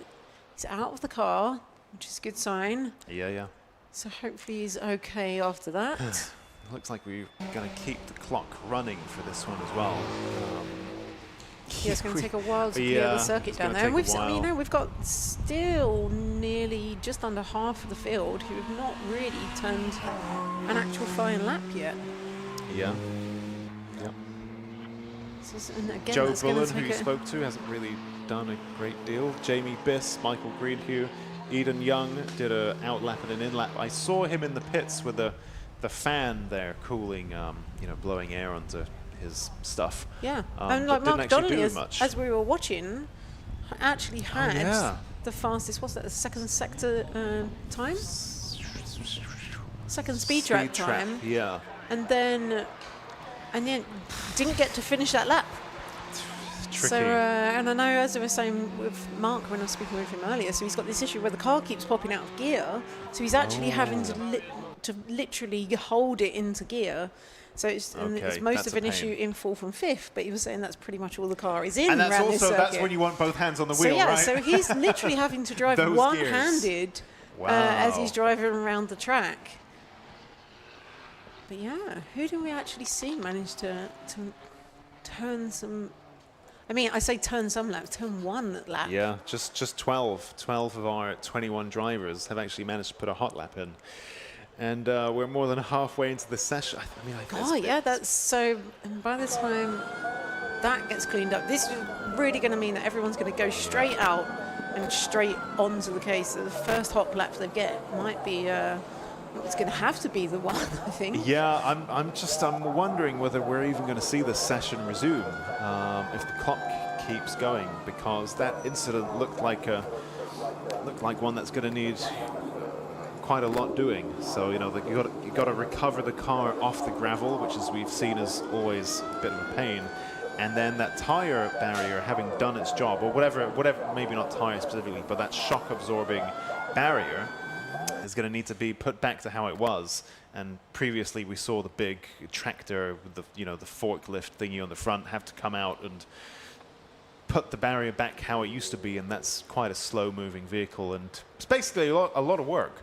So I wonder how that's going to go if the clock's going to keep ticking. But at the same time, you know, we have a very busy schedule. We've had loads of red flags so far. So I think it's been one of our most eventful days in Time Attack this year. As you can see, we've still got these last 4 cars filtering off the track. Yeah, such a long lap, isn't it? Well, that's it. If a red flag gets thrown just as you're coming down the start-finish straight, you got to do the whole lap. That is the whole lap. And obviously at a much slower pace under the red flag as well. So. Yeah, this is going to be, and you know, we can't keep having red flags and then stopping everything and stopping the clock and so on, because we've got a curfew, right? So there is a point at which, and you know, the organizers and officials are going to be mindful of that, and you know, they're wise to all of this. But yeah, still, I mean, there's still 6 minutes on the clock. I guess it really depends how long it takes to get Mark out of that barrier. Yep.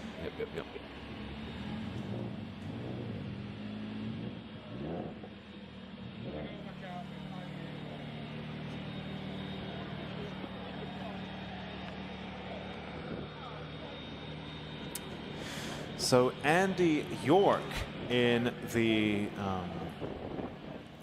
number 81 Yorkie racing machine. This particular Peugeot 205 being K-swapped. Of course, Ryan Barker's Europa Racing Honda Civic also was not K-swapped. It already came pre-K-swapped from the factory. The Fiesta ST swapped van of Lewis Hyam. I mean, I gotta say, you hang around in the Time Attack paddock and you just really get a taste for for engine swapped cars, don't you? To the point where a regular car just doesn't really seem very interesting anymore. And I wonder, you know, 2 of my cars are very engine swapped, and the 3rd one is like, well, probably because it doesn't have its own engine anymore. Like, that route has now been shut because that engine no longer exists. So you think, is this a result of hanging around Time Attack people for so long? Is this why it seems like a good and commonplace idea? Because actually, it's quite a headachy way of going about things, swapping in different engines and stuff. I guess I would imagine in the case of Lewis Hyam with the Ford Transit Courier and the Fiesta ST, I guess maybe that goes in pretty cleanly because it's all Ford stuff, and you know, maybe that's a pretty easy swap. But in a lot of cases, that's just a way to make more problems for yourself. But when it works, it's wonderful. Joe Bullan there in the Mini, plastic windows and all, very nice. But what a great initiative to be champion as well. Yeah, very true. Yeah. So it's really great to see that, because obviously when we see the sponsors on the side, yeah. This time Joe's actually taken a bond upon himself to put the charity on board. Yep, that's very cool. So yeah, very good way to start those conversations. Michael Greenhue there in the Team Lar Motorsport Volkswagen swapped Vauxhall Corsa B. Yes, the old PD130. The old PD130 pulls like a train. Very impressive stuff. Same amount of smoke as the train. Yeah, same amount of smoke as a train as well. Yeah. That's real mad scientist stuff, that particular combination. Really struggling with torque steer in that car, because it's got so much torque. And then you're running all of that through the front wheels. Yep. And yeah, quite a handful. So just keeping that into a straight line. Yeah, and I'd imagine similarly to Eden in the Micra, these are not particularly beefy cars from the factory. You know, these are very much economy cars built on a budget with exactly the right thickness of metal on everything that it needs to cope with the 60 horsepower or whatever that they left the factory with. So as soon as you start doubling, tripling, quadrupling, and beyond, things are going to start to bend and struggle and wander around. And yeah, I'd imagine handling is probably quite tricky in that particular Corsa. So there we see Mark Roberts. So I happen to know that Mark Roberts' mum was driving this car on Friday and doing an absolutely fantastic job. So basically, if Rose is out there, we're waiting to see when you're going to do a round in time attack. Yeah, that's what that's we the want to next see. step, isn't it? That's the natural next step. That definitely is. So we might have to turf Mark out. I'm not sure if he's aware of that yet, though.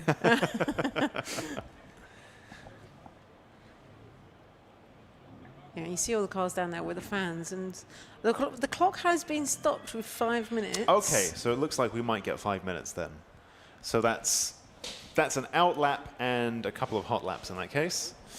Well, is it though? I think you've only got one. I mean, I guess as you go over the line for the checkered flag, you can finish that lap, obviously. Yeah, exactly. So exactly. yeah, so, but it really is a case of you've got to be straight on it.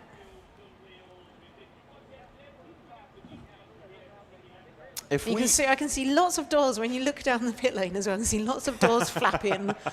All the drivers desperately trying to keep cool because obviously, it's hot enough when you're out there in the car, but at least you've got some kind of like airflow. But obviously they're sitting here in the heat with the cars that have got all of the heat soak as well.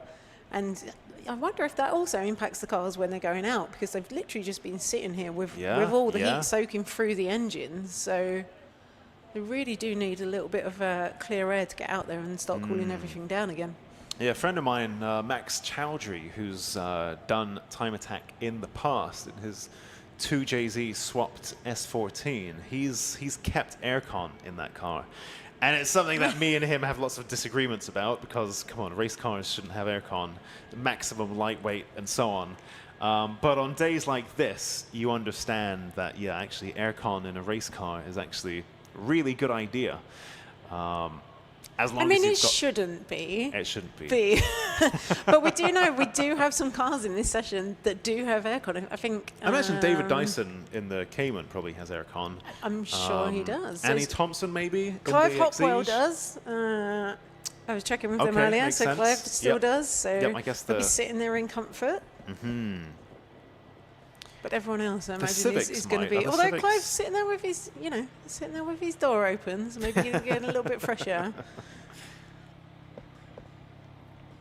The Ford Transit might have aircon.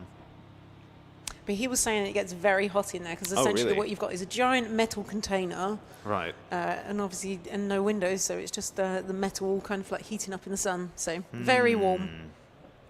And obviously, not that anyone has got the windows down anyway, but no windows to let any of the heat out.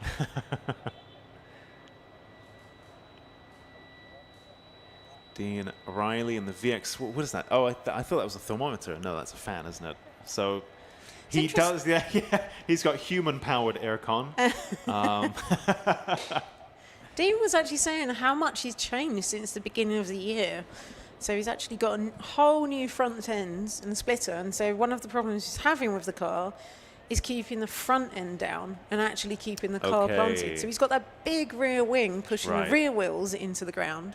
And of course, rear wheel drive, so you really, really need that rear wheel grip. But also, of course, you need the front wheel grip for turning. So we're saying, we're trying all kinds of things with that. So new front end, new splitter. They're running the whole car much lower. They're making tiny little wear mods to it. So just at the end of the splitter and just kind of around the wheel arch, just to try and divert the air to not go into the wheel arch, blocking up some of the holes in the front bumper, just so that again the wheel is not the air is not going into the wheel arch, and then you're getting all of that disturbed air. And then he's also running like little skirts. Might see it as you go past. But just to try and stop the air from escaping from underneath the car once it's underneath, so that it goes out the back and out of that rear diffuser. And he was saying just these really small little changes, but making a huge impact on how the car drives, and really helps to keep it just to keep it really stuck into the ground, and then give him that extra kind of like front end grip. I think I saw his dad at one of the rounds in the garage, and I can't remember what it was, but there was some really technical discussion around this car. I think his dad used to race these or something like that. And so, there's a lot of know-how, and they seem like very able-minded people. So, trying lots of stuff. And it's a never-ending battle, isn't it? Where you add aero on the back, okay, now the front's under aeroed. Let's add aero on the front, okay, now the back's not aeroed enough. Let's put more aero on the back again, and now the front's again lifting and not enough. But then you add the extra aero, and you have to compensate for it in terms of your suspension setup, and then when the car isn't in these high-speed sections, it's like, are you running kind of like a really high suspension? Yeah. So in the slow corners, are you struggling? And yeah, it's really interesting how, especially when, you know, maybe not so much in this class, I was but going then to say, as we're getting up into the kind of like crazy kind of like aero cars, in the pro classes, it makes these huge kind of like issues that they have to kind of like deal with. And I know Dean was also saying one of the things the car suffers from is heat soak, because of course being mid-engines, he's got the engine right behind him. He said he's got the supercharger right next to his head, basically. Yep. So keeping him very warm. But then also, you know, when the car's just been sitting in the pit lane like it has, he's really going to need he's going to really need that clean air just to kind of like cool the car down. Yeah, lots of traffic here, of course. Everyone's scrambling to get out in the final few minutes. Maybe let's take a look at Pocket Rocket. So Tommy Langley at the top of the leaderboard in Pocket Rocket in the 313 Motorsport Ford Fiesta. What a machine. Keeps lots of transformations. Different look again. Different look this again. time. Yeah. It was pink at Snetterton. Yep. So yeah, very much keeping us on our toes so that we don't confuse it with a Yaris again. Yeah. Peter Rushforth in the Mini Cooper there. That was Mark Roberts. Oh my goodness, it's all happening in Pocket Rocket. Well, it just looked like he maybe had to take the exit Whoa. Jamie Biss looking up the inside there of Joe Bullan, but having to jump on the brakes. That was an interesting one. Everyone just going for it, absolutely going for it this lap. I think we've got 5 minutes and because everyone's crazy. out on track at the same time as well. So it's like normally it's a big enough track to have that clear air, but everyone's going out literally on top of each other. I mean, Jesus, I mean using all of the track and then some. And look, personal best for Jamie Biss in that first sector, so it's definitely working. Although I suspect that corner exit there might don't fall feel like foul. Quite counts as track limits. So. Nice pass through there, through the hairpin. That's a great camera angle there as well. I quite enjoyed that. I think he might watch that back a few times. That was very cool. Doesn't actually convey how banked it really is. Whoa. Just Jamie going for that chicane. Just and again the real kind of like lightness of the MX-5, the back end kicking out, and just not quick enough to catch that on the corner exit. Then wow, so, he got it back together and back onto the track, so all good there. But yeah, I mean that was all over the place. He was really on the attack there. It comes through the chicane, so like, no, I'm going to bail out of this. Just straight line the chicane as well. But that may actually, I was about to say that may help him in terms of he gets them a bit clearer. Oh, there's Tommy Langley's come off as well. Oh, what's going on? We've got 47 seconds left. I was going to say that might leave him in some clean air on the track. Where's Tommy Langley? But looks Langley like a mechanical issue there for side? him. I think he's pulling off the track. He's not fallen off in that sense from pushing quite hard. I think he's trying to pull off the track from a mechanical issue. And this is it. We've seen, so everyone just set this one lap, and then everyone who's managed to go around already will get another lap because we're only 20 seconds off the checkered flag being thrown. So let's see where Tommy Langley ends up. Rafael Tsartsaris now back to the top of the leaderboard. So he's a previous round winner, now jumps to the top of the leaderboard. It's all happening in the final few moments. Ryan Barker at the top of Pocket Rocket, naturally aspirated ahead of Mark Roberts and Stephen Wilkinson, and actually Christian Vieira now moving around as well. Martin Bachkovich and Stephen Wilkinson as well. So I think actually perhaps the most interesting battle in the closing moments, that mad dash to the checkered flag. You see Amy Thompson as well squirming around in the exige. Eden Young now pops up, puts in a 206.6 to get fourth in class. Michael Greenhue now makes an improvement as well, 209.3. Again, in the closing, in fact, the checkered flag has already come out. But just after that, I guess his final hot lap, then Michael Greenhue makes up a place as well. So we're keeping an eye on the sector times as well to see who's out there on fire. So yeah, Annie Thompson fastest first sector. Not so much in the second sector, but we'll see if she can kind of like make that back up. But it's quite interesting seeing across the different classes. Yep.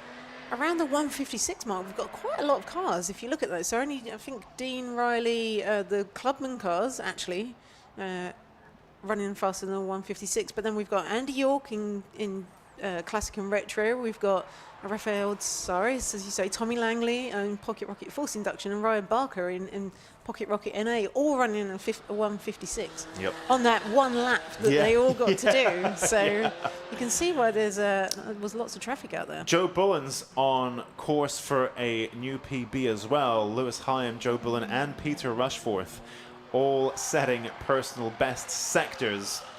So Joe Bullan in green sector 1 and green sector 2, is he able to, let's just see, 203, 204, 204. A nice improvement there, 3-second improvement from Joe Bullan, but not enough to change the standings. Mark Roberts and Stephen Wilkinson look like they're still, there we go, Tommy Langley's car. There is Tommy Langley still at the side of the track, so... But he turned that lap, didn't he? He finished that lap. Yeah, and I guess that was it. And then you can see, so maybe managed to recover it a little bit. Yeah.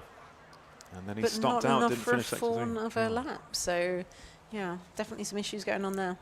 Arco nowhere in the comments. I think this was about Jamie Biss, got the smallest car and still finding the grass. So it was just true. You know, I think the smaller cars have that advantage here in terms of the track is that bit wider for them. But yeah, pushing that hard that he still managed to find some grass. That was very amusing there. I think Jamie Biss really making the most of these final few minutes. Let's try to run through the provisional results before they get wiped off the screen. So our provisional classic and retro winner of Attack 2 then, Dean Riley, ahead of Andy York, Mark Donley, Eden Young, and Michael Greenhue. In Clubman, our provisional winner for Attack 2 is Clive Hopwell, ahead of Dan Buckingham and Annie Thompson. In Pocket Rocket Forced Induction, our provisional Attack 2 winner then, Rafael Tsartsaris, ahead of Tommy Langley, Lewis Hyam, Joe Bullan, and Peter Rushforth. And in Pocket Rocket Naturally Aspirated, our provisional Attack 2 winner is Ryan Barker, ahead of Mark Roberts, Marcin Bachkovic, Stephen Wilkinson, and Christian Vieira. That was great fun. By the end of it, I really not so much enjoyed for that. the drivers. Maybe not for the drivers. That was great fun. All right, that concludes our Attack 2. More of the same, I think. Less red flags, but more of the frantic driving. That was great fun, which I think wraps up our Time Attack 2. So, thank you. We will be back shortly for the Time Attack Super Attack, which is the main event of the Time Attack day. But don't go anywhere, because before that we have the Racing Honda's Championship Race 2. And if you're watching from the trackside, the Motorsport UK Drift Pro Championship exhibition as well. So we will take a little tiny short break, but don't go anywhere, because we're going to leap right into the Racing Honda's Championship Race 2 before your kettle boil. I don't know, but like soon.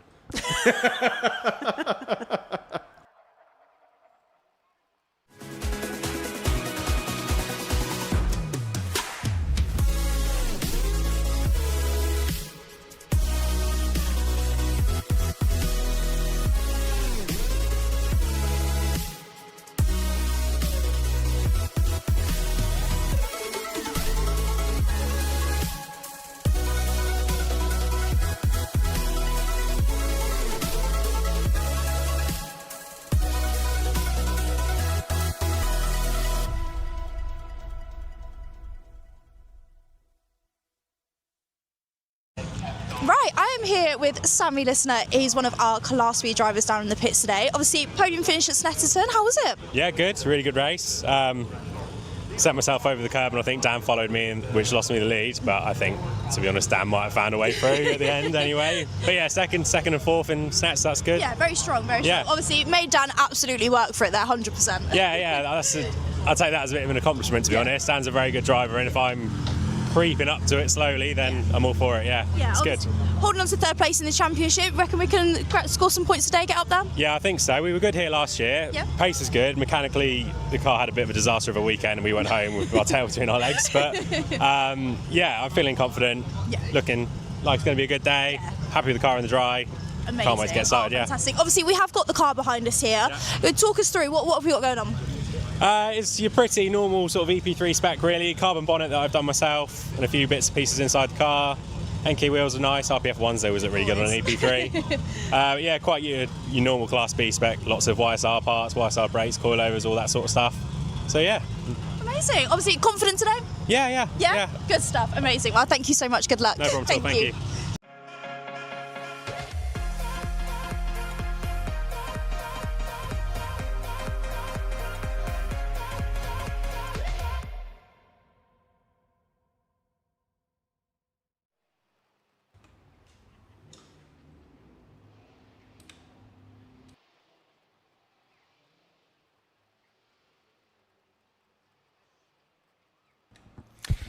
Well, if you thought race 1 was good, I think race 2 might be priming to be just about a little bit better, because we are now getting set for our second race of the weekend, of the day, here at Tunefest North for the Racing Hondas Championship. We're just getting a little bit of drift demo action going on, so we'll have another interview come up in a moment's time.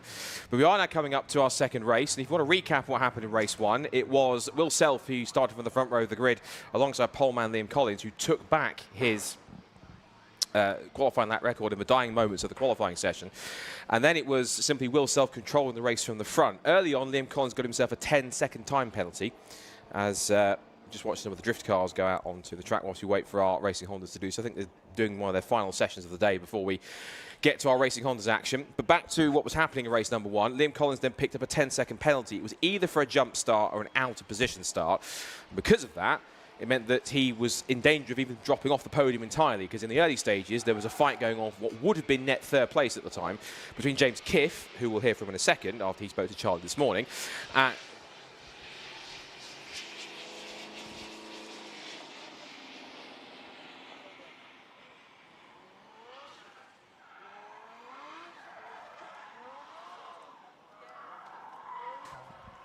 So I had some talk back in my ear there for a second. Just going back to the recaps, we can use this time whilst we're waiting for the drift cars to finish their off to look back at race 1 and go through the results of race 2. Probably puts my rambling skills to the test here. I can usually talk for 20 years, so I'll wear out your eardrums in a second and go through everything to do with Racing Hondas in about, what, 20 minutes or so. But once we've done that, we're going to go back to what happened in race number 1. Whilst I regain my train of thought. So Liam Collins picked up a 10-second time penalty. Initially, it was a battle between James Kiff and Phil Wright, and James managed to pull himself away from James. James managed to pull himself away from Phil. I can't even speak. Managed to pull himself away from Phil in the early stages and managed to build a gap. And that's a car that's been enhanced with some of the new area they've been putting on it. They've been putting on area that they've been testing at Castle Combe, and it's been working. They put a new diff on that car as well, and it seems to be putting the package together. And this is James, who's got lots of experience with racing bikes and all sorts. Has been around Oulton Park before, and he was just testing some new parts in there because he only joined the championship back at Brands Hatch, if I'm correct. That was only 2 rounds ago. And in those 2 rounds, he's actually been incredibly impressive in class. He's picked up a 7th and a 5th at Brands Hatch, then a 6th at DNF, sadly, at Snetterton. And then, of course, here, in the second race, he was fractions away from taking his first podium. He was chasing down Tommy Knight in the end. He was on course to take what was going to be a fairly straightforward and comfortable third place, but for whatever reason, I haven't had any info coming through yet in terms of why he slowed up, but Tommy Knight's car slowed up on the run towards the checkered flag, and only just did we see James Kiff lose out on that third place. Tommy Knight had just about enough drive left in his EK Civic to be able to get to the line and keep that third place. So that means then that's a podium for him in that context.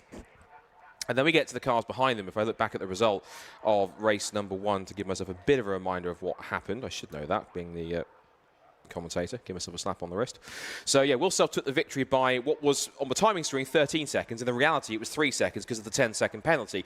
Tommy Knight picked up just the podium in third place, but he was 0.173 of a second ahead, but that doesn't tell the whole story either. James Kiff, though, that was his best result in Racing Hondas today, and that shows that the updates he's made to the car certainly have worked. They certainly have made that car faster, but he wants to try and bridge the gap to those top 3 in order to be able to get himself a lot closer and in contention for a podium. And he was that close to getting a first podium, but luck was on the side of Tommy Knight in that sense too. Philip Wright was a bit of a distant 5th. He was 2.2 seconds back. And then Fraser McNeil, who was running a reshelled car after he shunted it at Snetterton in race 2, has been getting used to that car again, and 6th position for him was actually quite a strong result. If I look at his results prior to Oulton Park today, his best result to that point had been P5, so that's his 2nd best result of the season, and that P5 came at Cadwell Park in race 2.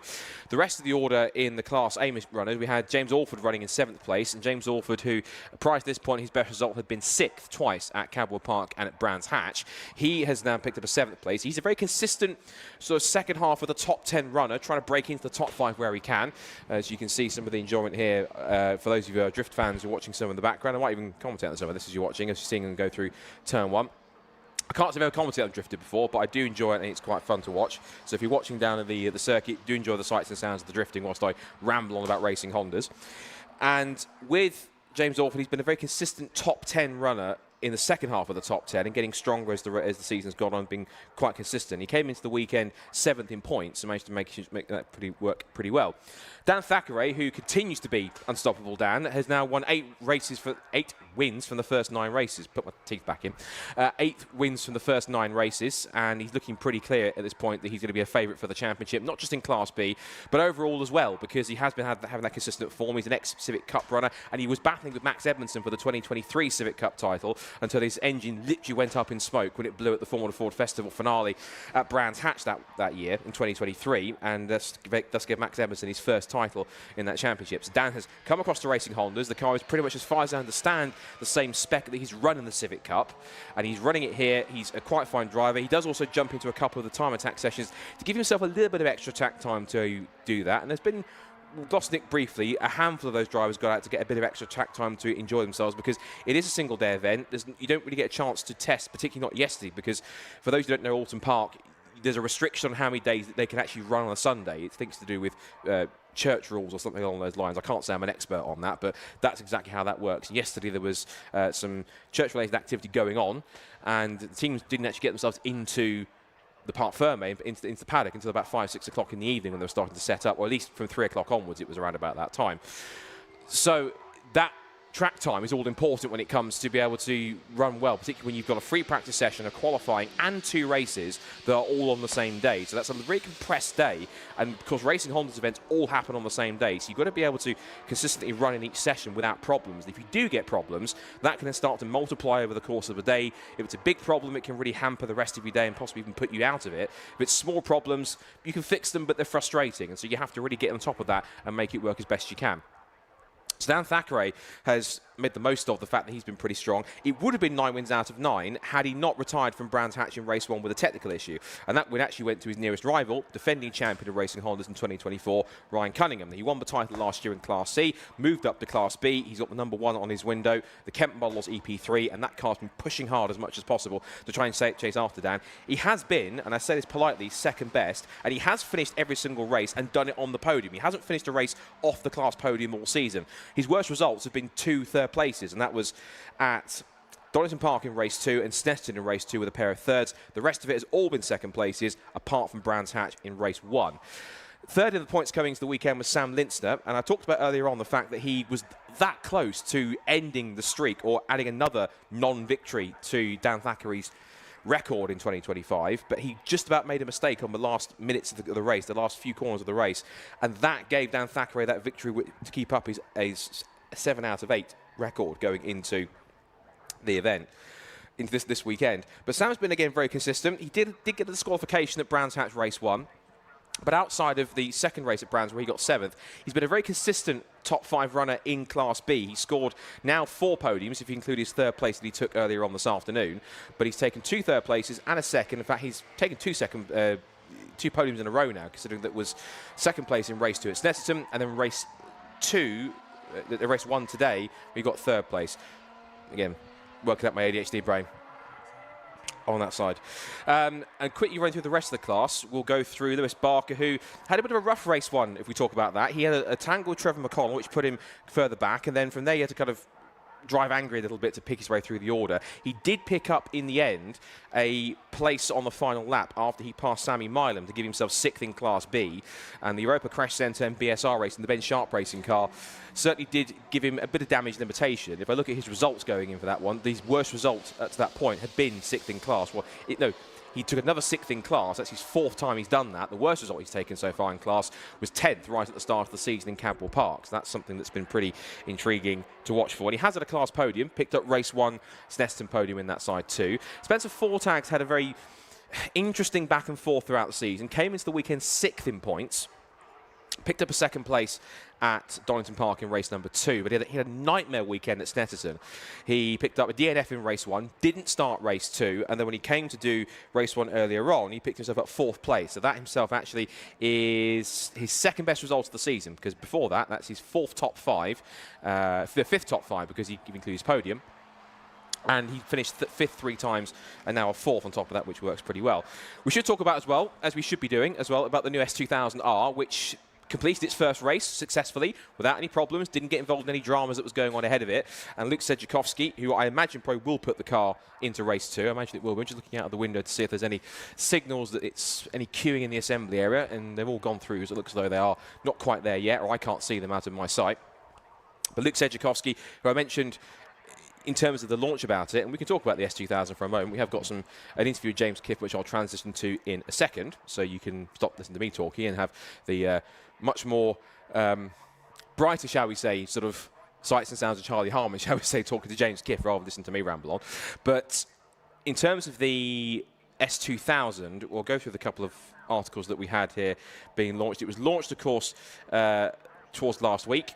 And the S2000, I have to say, first of all, if you haven't seen it yet, if you get the chance to go before Tunafest North is over, go down to the top of the pit lane, right near where the pit exit is, and go to the Teguer garage, and do go and check it out before they load it up back on the trailer, because it is a real piece of kit, and it's been impressing a lot of people here since it made its debut. A lot of people coming up to take videos and pictures with it, and to find out more about it. There's been some great inquiries, I'm sure, and it means that it looks like the new S2000 Cup for next year is going to be pretty healthy in that sense. For those who haven't seen it yet, or haven't heard it yet, it's the new S2000R race car. It's got 240 brake horsepower, has a substantial rear wing and a frontal aero splitter, and it takes the the original AP1, and it also worked for the AP2 Honda S2000, and it will transform it to make it a really different race car. And it's a rear-wheel drive option in a championship which is primarily front-wheel drive. If you think about the fact that we've got Civic Type Rs, Civic EGs and EKs, you've got Integra DC2s and DC5s, that's all front-wheel drive, so that's all one way of driving a race car. With the rear-wheel drive option, you've got the S2000. It's the logical choice, given it's the most cost-effective, because,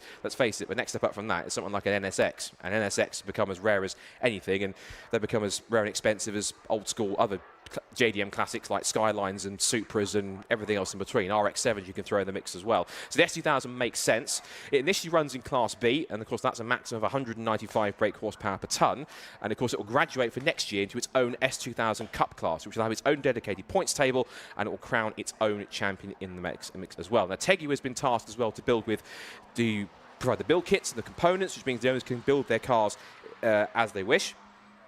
And they can even enter them before the season is done, because it's eligible for Class B. You can, before the season's done, before the final round at Snetterton in October, if you can pick yourself up a donor car, which you can do so for around about roughly £7,500, you can then go ahead and build using that parts kit that you get through from Teguer, supplied by Luke and his crew, and you'll be able to put it together for around about £16,000, which is not too bad when it comes to club-level motorsport race cars.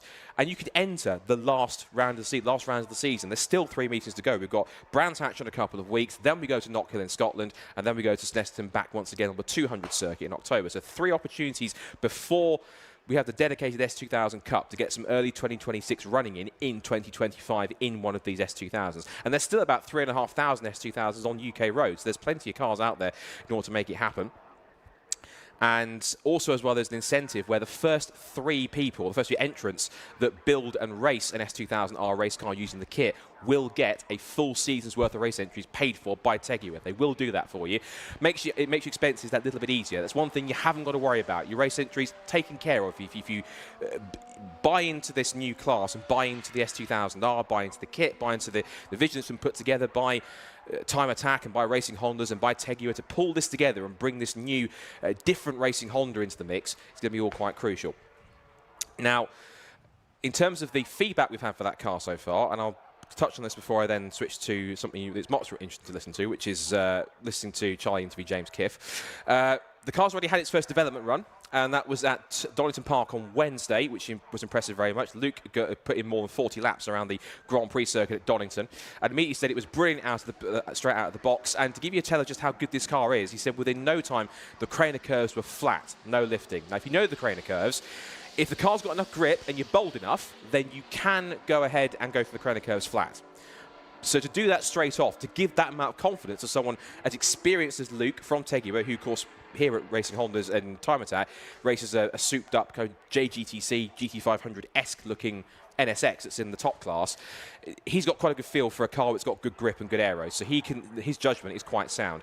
He said the handling, the power band, the braking are all spot on. The engine, of course, revs to around 9,000. Of course, that works with the VTEC you have in these cars, and it makes it sound as good as it feels, which is quite excellent. This dev car, of course, has been running for the first time here today. And as I say, if you want to take a look at it, then be sure to go and check it out in the Teguer garage, which is right at the top of the pit lane, right towards the pit exit. So right down the end garage, which is nearer the end of the pit lane before the pit exit. You'll be able to check it out and see. So if you want more information, get in touch with Luke and Teguer, go and see them, take a card, take some details, and also go and visit the Racing Hondas website as well for the articles and information. And who knows, if you're inspired, and there's been some inspiration from online people watching, you can take a look and you could possibly find yourself in an S2000 Cup car for 2026, or even if you can build it fast enough before the season is out for 2025, give yourself a bit of cheeky extra pre-2026 running before the season is out. We'll slot you into Class B and you can get more of these S2000s out, and hopefully we build a nice class so we can help continue to fill out what's been a always well-supported Racing Hondas grid and bring a rear-wheel drive element, a third element, into the mix with the Civics and Integras. On top of that, I still maintain we need other Hondas in the mix. It'd be great if someone had an NSX, someone had a Jazz. I dare someone to race a Honda Beat, and there is one here in sort of a Marlboro-esque livery that's around near the Obsession, Ted, if you want to spot it. I dare someone to enter a Honda Beat race car. If they can do that, I'll be very, very happy. Right, I'm going to stay quiet just for a couple of minutes. You're going to sound someone much more interesting, which is both Charlie Harmon and James Kiff. He can talk about his aero for his car, and then once we do that, we'll continue building up for round 10 of Racing Hondas 2025. But for now, here's Charlie and James talking earlier on this morning. Right, so I am here down with James Kiff in our pits at the moment. How he's one of our Class A drivers. Obviously, we're a couple of rounds into your first ever season in Race Hondas and cars in general. How are you finding it? Yeah, good. Enjoying it. Yeah? Yeah, fresh build, fresh to the car racing scene. We're probably still only 3 hours in total driving this car, so it's all very fresh. Yep. But loving it. Yeah, having a good time. Definitely. Amazing. Obviously, I might say you had a couple of diff issues at Snetterton last round. All good here? Yeah, new diff, different gear set in the gearbox as well, so we're hoping for better drive. We couldn't get drive out of corners at Snetterton, so yeah, we're hoping the car's going to be a different animal here. Amazing. Obviously, we've got some new aero on the car as well. Talk us through it. Yeah, I mean, when we built the car, we didn't really know what we were looking for or aiming for with the aero, so since we've been here talking to some of the other guys and getting some hints and tips, we've gone down a bit of an aero route with it, which we're hoping will help. We've spun a couple of laps at Castle Combe and I was pleased, so good. yeah. Amazing stuff. Is this your first time ever on Oulton Park, whether that be bike or car?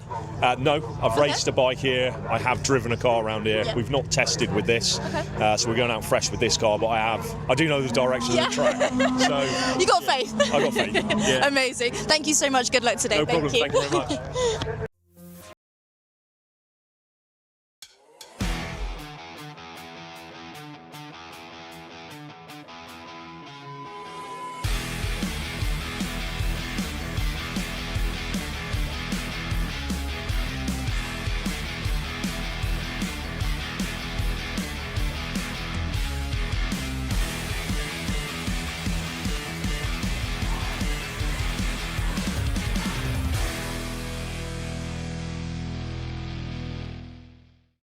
To our stylistic contributions to the aftermarket culture, one thing remains: Motegi Racing is built for enthusiasts.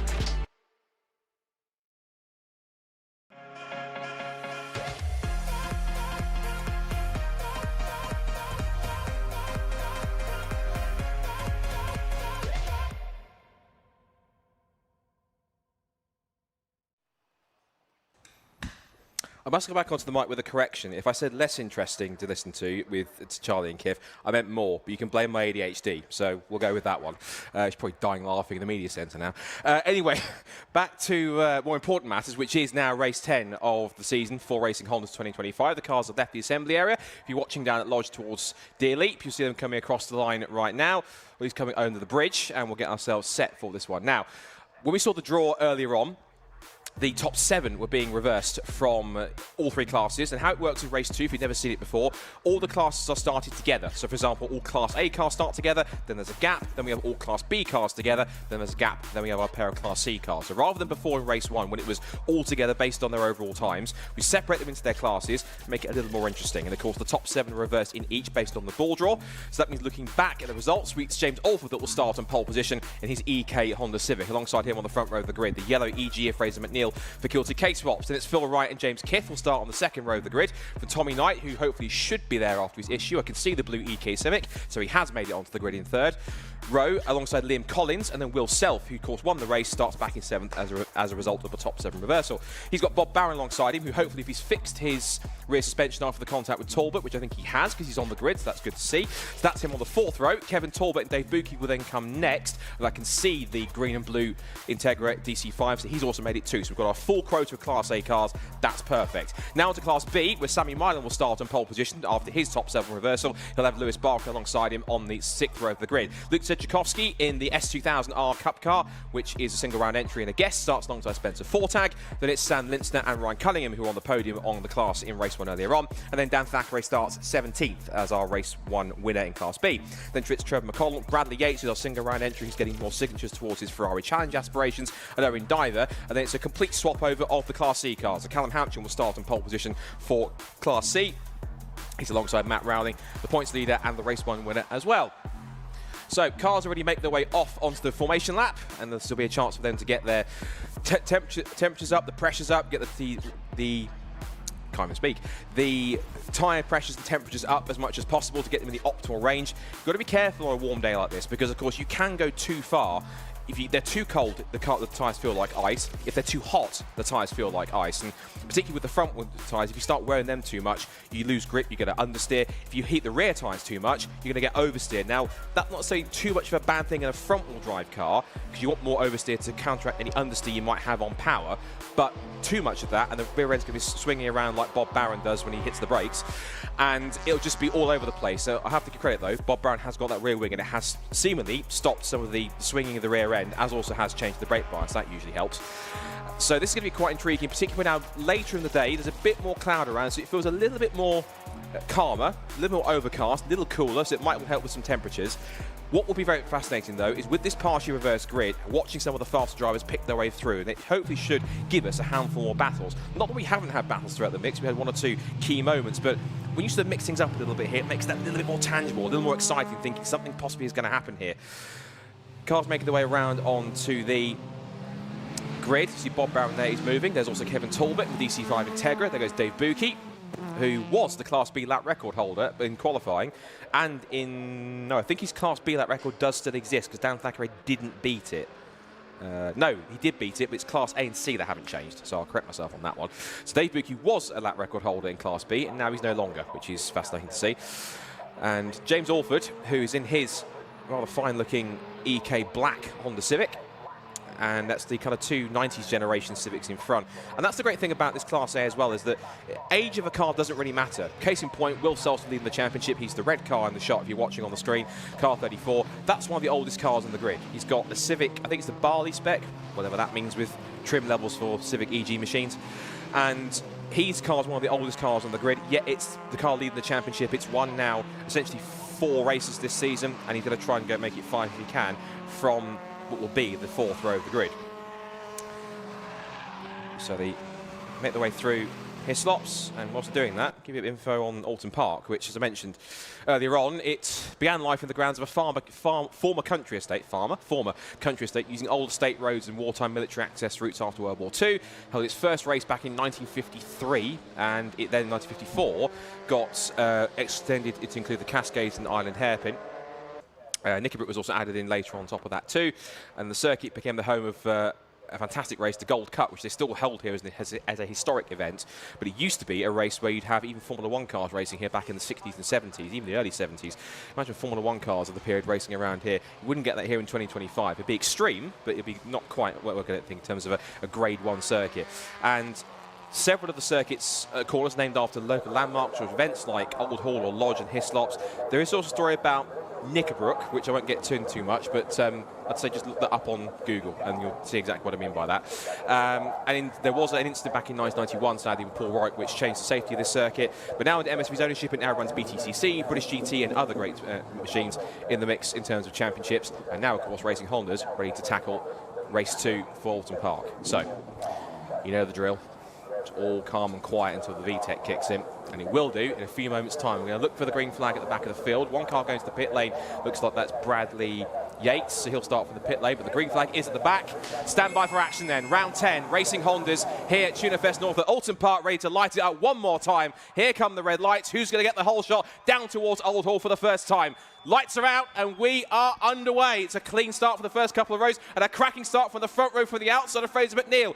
Wright tries to shoot the gap through the middle but gets boxed in between the two front row men, and Fraser McNeil leads. He turns in through Old Hall Bend into the first corner, takes the lead. Full Wright's wide over the curb on the exit. One car also out what I think might be possibly a bad start for James Kiff, but he survived that. And down the hill they'll go on the avenue towards Cascades for the first time. So McNeil leads it. Olford's causing a bottleneck here. He's got Knight around in second place, and Will Self's gone around the outside to third place already. That's a storming start for the championship leader. He's gone from 7th to 3rd in just 2 corners and is already chasing after James Alford for second place. Down Lakeside they go for the first time into Island Bend, and look at them pouring their way through side by side, and round the outside for second place goes Will Self down to Island Bend. That should be astonishing. Down the outside goes James Kiff for 4th position, trying to get round the outside of Phil Wright. Phil Wright bumps the curb. It's side by side also being Bob Barron to get the mix as well. They're nearly 3 wide on the exit on the approach towards the first chicane at Hislops. This is fantastic.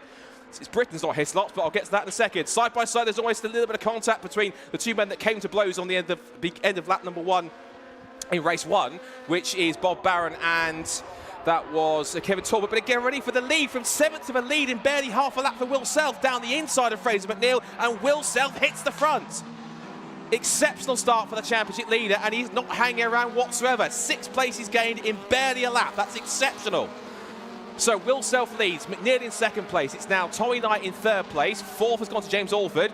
Watch the rest of the pack coming through as they swing through into view, and now Tommy Knight's on his toes. He's on the back and looking up the inside to Druids. Here comes the Blue EK Civic for the second position spot. If you can come through the inside of the yellow Civic of Fraser McNeil. Look at that Phil Wright swarming over the back of James Kiff. He couldn't get past him in race 1. He's trying again early on for race 2. McNeil goes back down the outside to defend from Alford, who looks on the inside for the right-hander at Lodge Corner. It is all action, as I thought it would be at the end of lap number 1, and through it all from 7th on the grid, Will Self leads it. So Self leads, Knight in second place. It's 3rd place for McNeil, 4th for Alford, 5th for Kiff, 6th for Wright, 7th for Barron. It's Talbot, Buchan, Collins. That's the top 10. Spencer Fortag leads off the road, going wide on the outside. That was possibly, I think maybe Talbot or Barron going wide at some point, and the exit of the Old Hall corner. They're back into slipstream once again.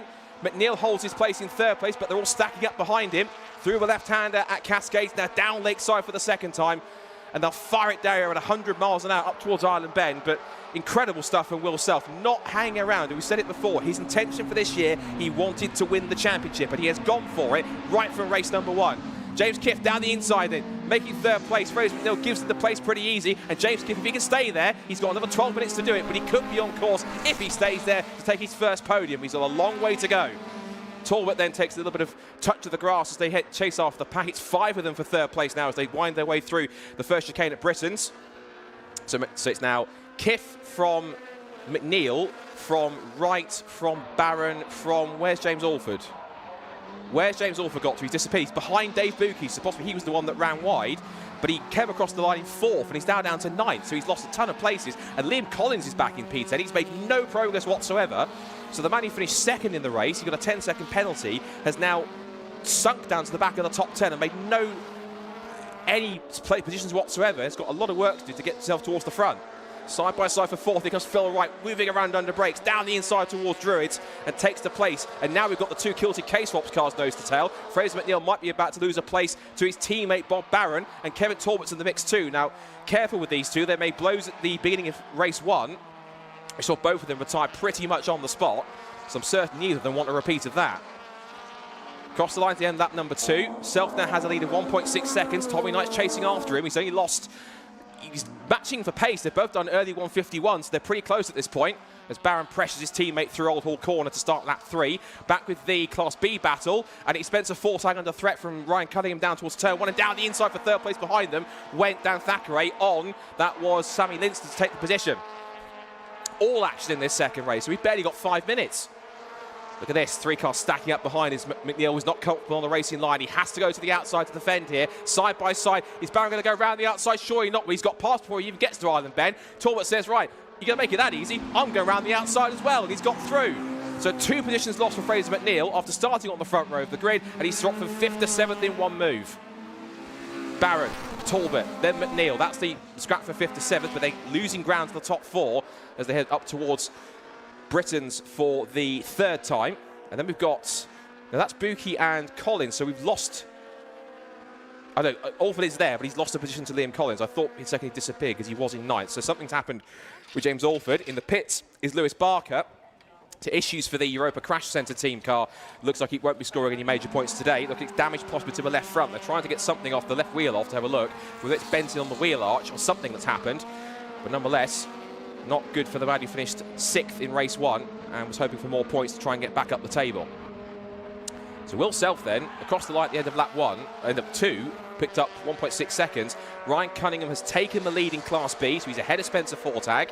So we wait for our Class B runners to come to view. There goes James Alford. I was hoping we see our Class B runners come through in a second, because as we see the rest of our Class A contingent head down towards Lodge Corner.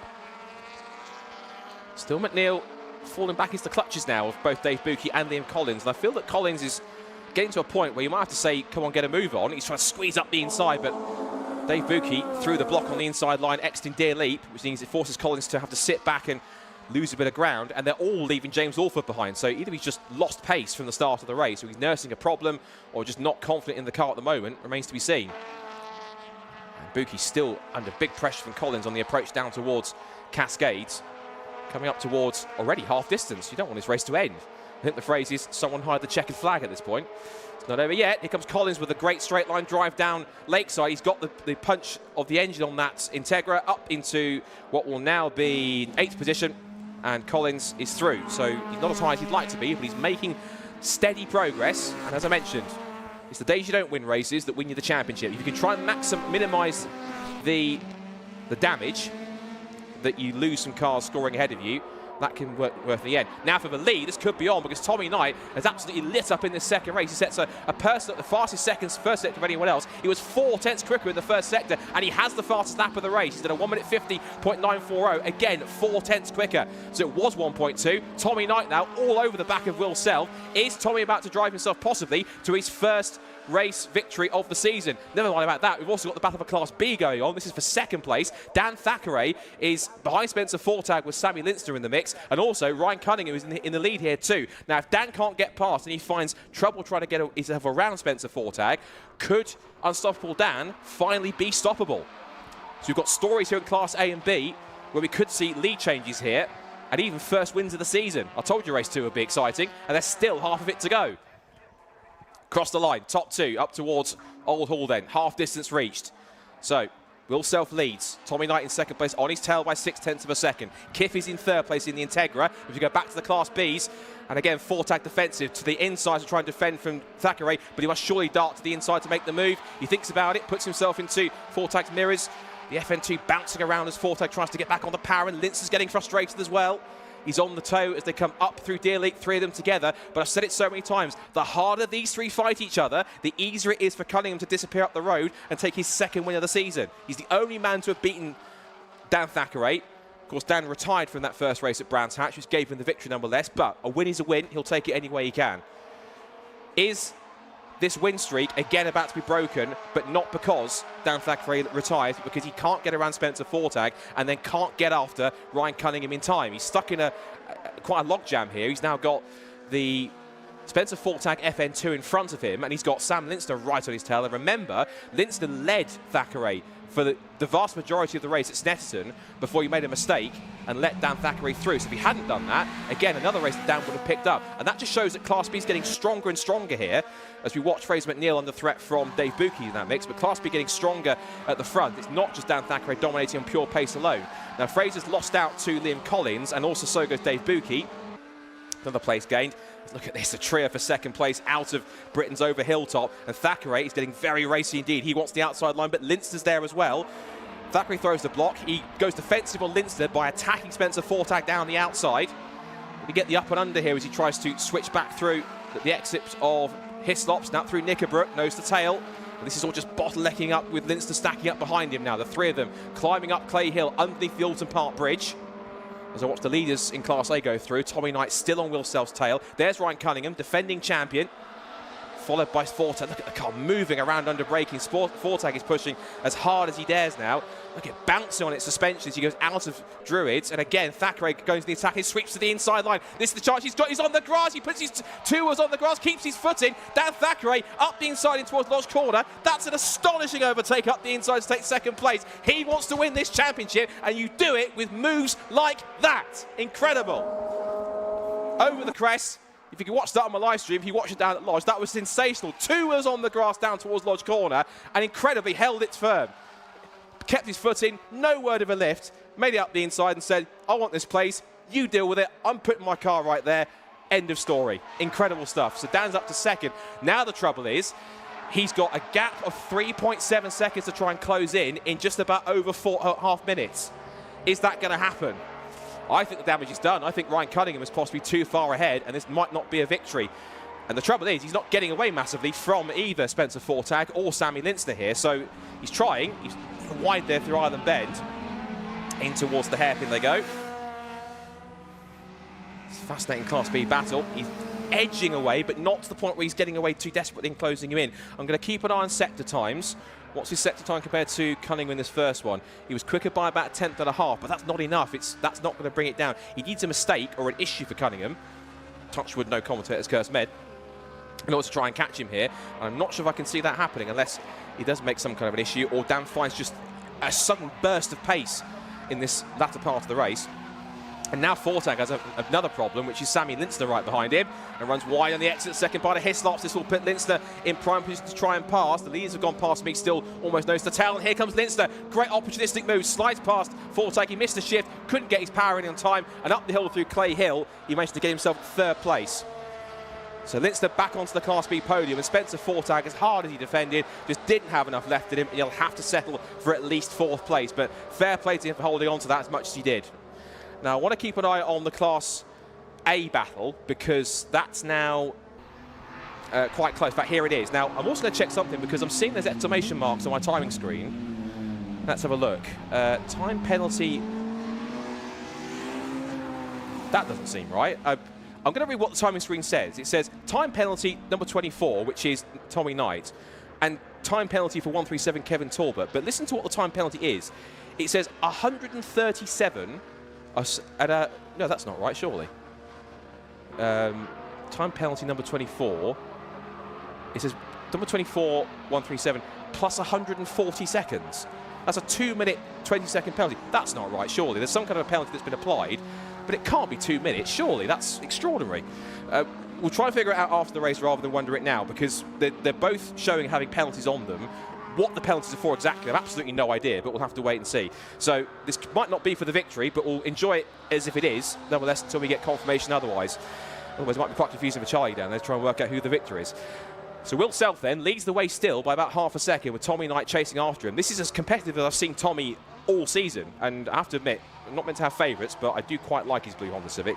Some of my favourite cars looking on the grid, but don't keep that quiet. Over the crest at Dealey they go. Now on to what will be the penultimate lap of the race. We've got 1 minute 53 on the clock and they're doing 1 minute 50, so they've just got across with enough time to do 2 laps here. But is Tommy Knight going to have enough in the tank here to try and pick a move and push himself past? James Kiff is still third, holding off Phil Wright. This will be a legitimate podium for him if he can hold on to this one. Bob Barron's 5th, Kevin Talbot is 6th. Oh, and Spencer Fortag stopped. And that's on the exit, I think, of Britain's. Now, if you can't get that moving, dare I say the words red flag, because If that car's stationary, it's technically on the racing line. The rest of the Class B field goes swarming through. That's going to be interesting. I hope it doesn't end under red flag, because this has been a storming race, possibly, I think, one of the best races we've had all season. Possibly the best, with so many connotations, so many battles and moments to watch out for. I think that Lex in the social media group have a field day with all these clips. There's yellow flags down at Britain's, so no overtaking. They're going to negotiate it here. Now, are they going to cover it? No, red flag, race has been stopped, and they'll have to declare it as a result because the car's stationary. Spencer Fortag's car can't move, and so therefore, anti-climax. We're hoping for a great battle, and Tommy Knight will be absolutely frustrated at that, and I think so will all of us, because it's a shame, and of course it's not Spencer Fortag's fault. The car faltered where it did, but it's kind of robbed us of what would have been a grandstand finish, and Tommy Knight, I think, will have to settle for, well, we think second place, because looking at the timing screen, again, I'm just going to read it again verbatim, what I can see here on the screen. It says time penalty, number 24, and then it says 137, plus 140 seconds, 140 seconds. I don't know what they would have done to have such a strong penalty imposed on both of them, and I think it got applied quite early. So what that was for, no idea. Whether that's a glitch in TSL or something else, we'll leave it for TSL and the timing guys to work it out in that sense. But it's a shame. We were looking for such a great climactic result, but once again, in a situation with a red flag, it means that we have to go back to a last complete lap. So it is a 5th win of the season for Will Self. It's Tommy Knight who takes a second place. Now, the timing screen has now changed because it's showing that Tommy Knight's gone down to, or is it maybe a 10-second penalty, I wonder? So maybe it's an error. Maybe it's a 10-second penalty for an out-of-position start, which is what Liam Collins got in race 1, either being too far forward in his box or false starting.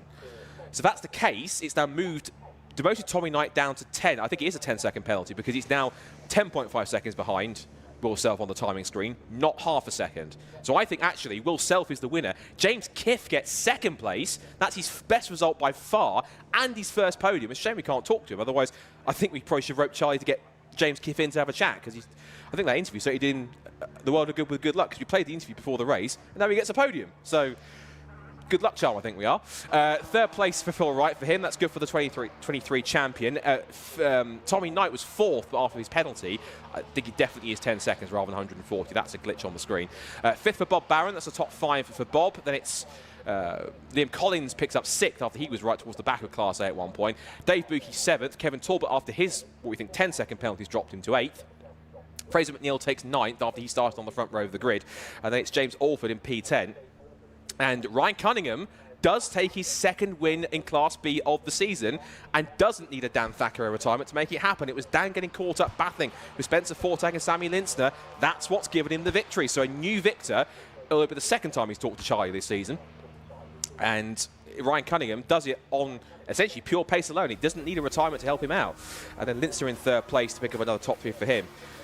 And breathe. That was, I think, one of the most energetic Racing Honda's races we've had, and there's still 6 more to go this season. So if they can be all like that, bring it on. Will Self then with his 5th win of the season, and does it on countback on the result after the red flag by, for the timing screen says 9.4 seconds. It was a lot closer than that on the road. James Kiff will be delighted with a first podium in his Integra. That's only his 3rd round of the season, his 6th ever car race, which is incredible for him. So the Integra working wonders for him, and that new aero working beautifully to get himself 2nd place. And Phil Wright, who couldn't get past Kiff again this time, he takes 3rd and the final podium spot. Tommy Knight, after his 10-second penalty, which you think is for either a jump or out of position start, means he gets demoted to 4th and off the podium. Bob Barron takes the top 5 with 5th, but it's Liam Collins, Dave Bookie, Kevin Talbot with his 10-second penalty demoted to 8th. Fraser McNeil and James Alford rounds out the top 10, despite he started on the top 7 reverse grid pole. He's back of Class A, sadly. I think possibly a problem of some kind as he fell backwards. Ryan Cunningham breaks the Dan Thackeray streak. He takes his 2nd win of the season and doesn't need Dan Thackeray to retire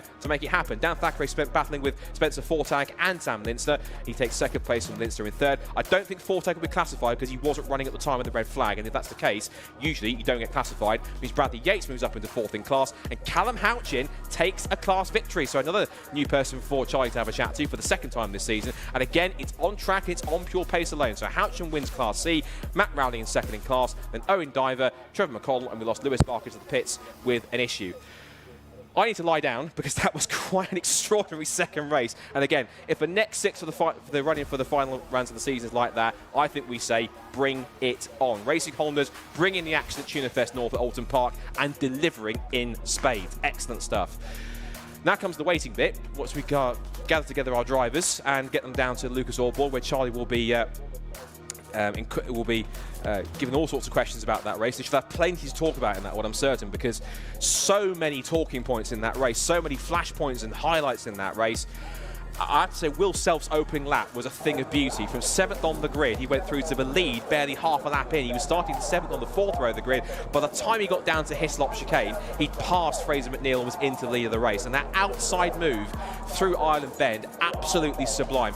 Talking of sublime moves, Dan Thackeray was determined to get that lead for Class B, or second place for Class B for Spencer Fortag. 2 wheels on the grass down towards Lodge Corner, kept his foot in, stood his ground, didn't want to lift off at all, made the move stick, and that, if that could be one of the moves where if he gets him second place and it's the points that make him a difference, that potentially could have been one of the moves of the season that eventually, if he does, wins Class B and possibly even the overall title. That was unbelievable driving from Dan Thackeray, and he deserves all the plaudits for that as well.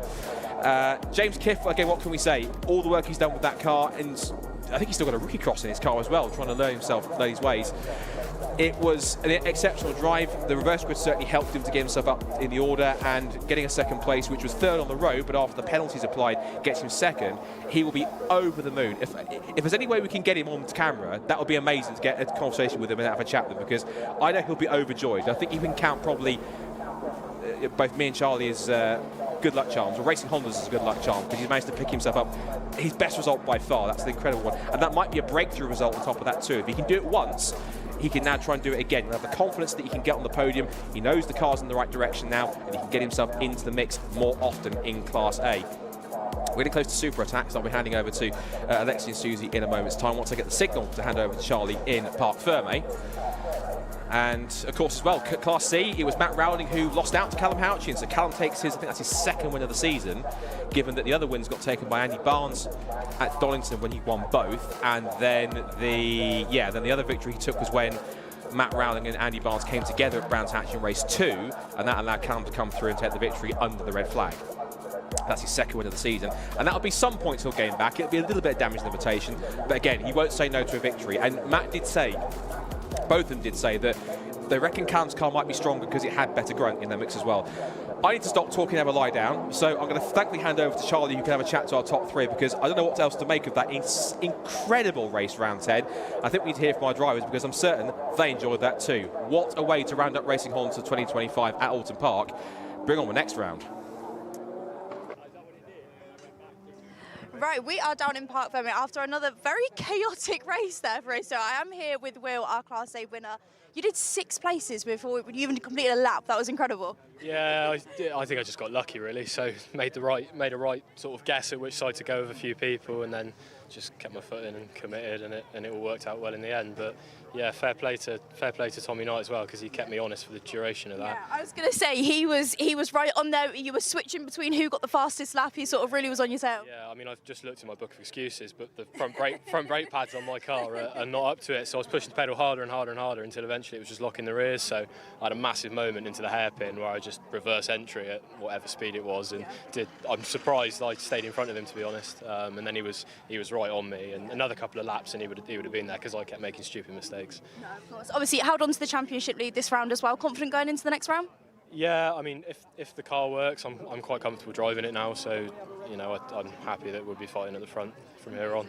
Fantastic. Well, congratulations again. Thank you so much. Right, we're going to grab Ryan over now. Ryan's our Class B winner. Come on over.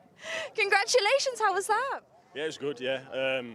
Obviously, the verse grid being 7 reverse, it was a bit like it's going to be tricky to get through. Yeah.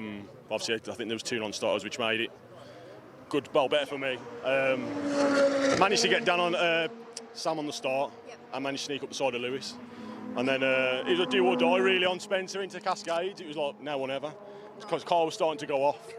So it was like, I need to get it done and try and get a gap on old Dan. Yeah, so. Absolutely. And Dan, to your benefit, got very much held up in the race as well. Yeah, we did, yeah. So just got the car back, we've seen a gap, got it to get it back. So thankfully for the red flag, the brakes were non-existent towards the end, so we've been struggling with them all day. So. Of course. Obviously heading into the next round, confident? Yeah, definitely, yeah. We've done some different changes, and it's definitely working. So. Should we head on it for Dan? Definitely, yeah. Give him a run for his winner. Congratulations again, thank you. Right, we're going to grab Callum over. No, stop. Oh. Wait, wrap up. Fantastic. Right, that is everything for us today at the Racing Hondas. Thank you so much.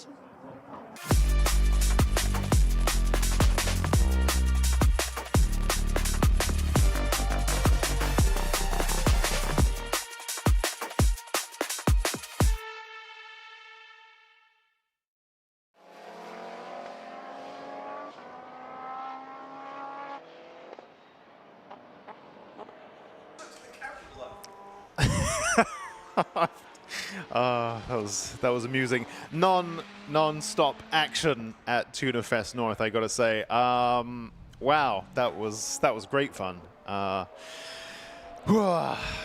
I thought let me come up. I'll come up and sit with Scott for this one. Yeah, that was great fun. So great. That's that interview bit at the end. Good times. And just like that, we leap straight into the super attack. Now, Luke Sandziakowski, 139.6. Wow. Very quick from the get-go. Wowee. Oh no, come on. Martin Henry stopping out on track. That's not what we want to see. I actually heard it come past here and thought, ooh, is that a K-Series or something? Now, context, I've got a Z20 that I want to swap into something, but I can't get on board with how Z20s sound. I think they sound pretty bad. It's a great engine in lots of other ways, but I can't get on board with the sound. And when I hear them with a tubular manifold, before I see them, I think, oh, that sounds quite nice. And the same thing happened just now with Martin Henry's car, which is a great spec.